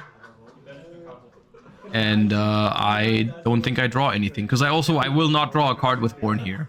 If you don't bounce the monster successfully, you don't get to draw a card. You don't get to recycle. It's kind of a disaster. Yeah. And shoutouts to my opponent. Their hands were cracked, but they played it basically exactly how they needed to play it. Basically, something happened this round, which didn't happen as much in the previous rounds, is they exploited basically all of my misplays, which was pretty good. Ja. Here too, I think if they go Chainlink 1 Garunix, I go Chainlink 2 Arthalion, Chainlink 3 Gulamel Pop Island, I'm probably still fine. I forgot it too. Yeah, this game's pretty bad. And I knew it was bad while I was playing it too. I was noticing I wasn't playing well. But I don't know, I was too tired, and in my head I was like, you know what, it's gonna be good content because we can all learn from it. So whatever.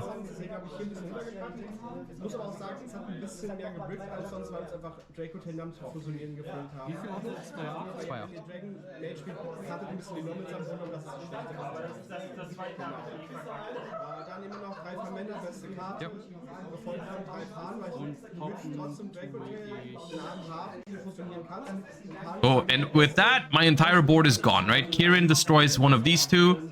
Garunix attacks the other one. Arvata attacks over Cartesia. I have an empty board, and I just get absolutely destroyed.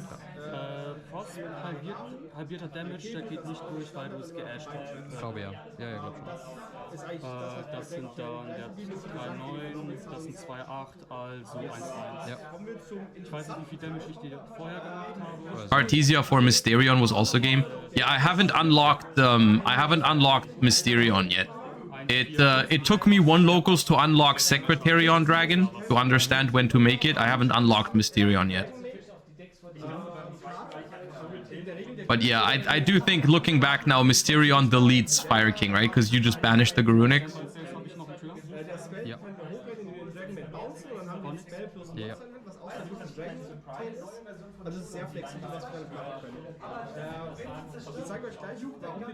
Yeah, Ash off the top's not gonna help. GG's. And that was my locals. It was fun. Also, I ended up getting first place anyways, because there was no one undefeated. Because my Fire King opponent was already 2-1, so we both ended up 3-1, and my tiebreakers were better, so I still ended up first place at locals. I had a good time, and I really enjoyed this this session that we just had as well. I hope you guys did too, genuinely.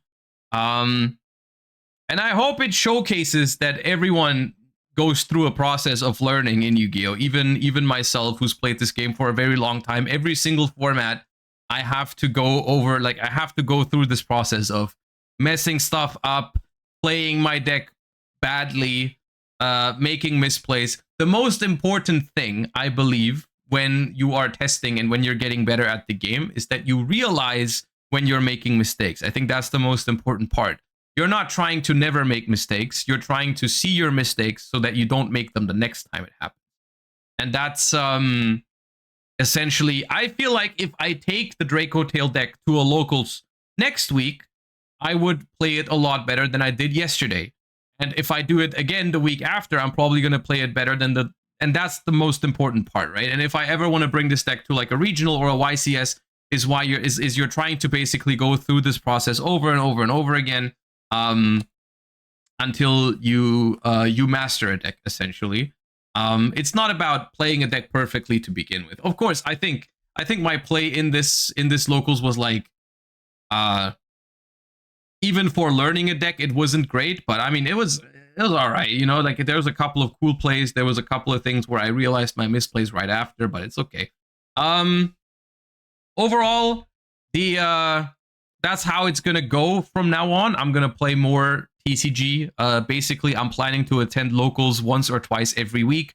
I'm gonna mess around with different decks. This is finally gonna give me the opportunity to play so many decks that I haven't been able to play in the past, because I would always get myself the cards But I would never like actually find the time to play with them. So I am planning on changing this because I did enjoy this a lot. And I hope you guys did too. If you did, make sure to let me know whether it's on stream right now, or whether it's in the YouTube comments, or whether it's in the feedback section in my Discord server. Always let me know your feedback. I hope you enjoyed this. I certainly did. I hope you learned something. Because I certainly also learned some stuff today. I learned a lot of things during the stream, and I feel like if I learned some stuff, then you probably did too. So I think that's good. And let me know if you want this to be like a more regular thing. And of course, for all the people watching on Twitch right now, feel free to follow the channel if you want to support more TCG content. If you have a free Twitch Prime laying around, I would also greatly appreciate that. As always. But yeah. So with the new stream schedule, the stream is we're gonna call it a day for now. I'm gonna be back tomorrow. The new stream schedule, like I said earlier, is gonna be Thursday, Friday, Saturday, and Sunday. With the only exception being when I'm attending tournaments on the weekend, like the regional grind that I'm planning on doing. I'm gonna be taking off days basically on the weekends sometimes, but for the most part, it's going to be Thursday, Friday, Saturday, and Sunday. So I will be seeing you guys tomorrow, where we do some more. We can take a look at the stuff that they announced for Doom of Dimensions later, as well as we're doing some more general TCG content for tomorrow. And then I'm going to record another locals next Tuesday or Wednesday, or maybe both days. We'll see. Maybe we build a deck for locals tomorrow for next week or something like that. I don't know yet. Okay. Yeah, thank you all so much for tuning in today. I hope you enjoyed the first of many TCG locals streams. Thank you all for your support, as always. And if you have any suggestions on what kind of TCG content you would like to see, you know, discussions, deck building, locals POV, remote duels, whatever, like, you know, let me know your feedback. I'm always open to it. Hope you guys have a wonderful rest of your day. I'll see where I can send you guys. And then I hope to see you guys tomorrow. Also, for all the people that are worried about Master Duel is not going to be like, it's not going to go anywhere. You know, right now I'm feeling a little burnt out with Master Duel because of Malice format. Once Malice is gone, we're going to check in with Master Duel every once in a while. You know, we're going to have regular Master Duel streams. I'm still going to play Master Duel. I do enjoy Master Duel too. It's just at the moment I enjoy the TCG more. So I want to prioritize that. Once we get new cards, ban lists, and stuff like that in Master Duel, and the format changes, I will also still play Master Duel. You know, this is not going to be the end of Master Duel on this channel. It's just right now I want to focus more. That's all there is to it. All right. Yeah, I'll send you guys over to Mordred, who is playing Master Duel right now. So you guys can get your daily dose of Master Duel over there. I'm seeing a Malice combo being performed as we speak over there. So you guys enjoy that. I won't. I'll see you guys tomorrow. Bye bye, everybody. Peace.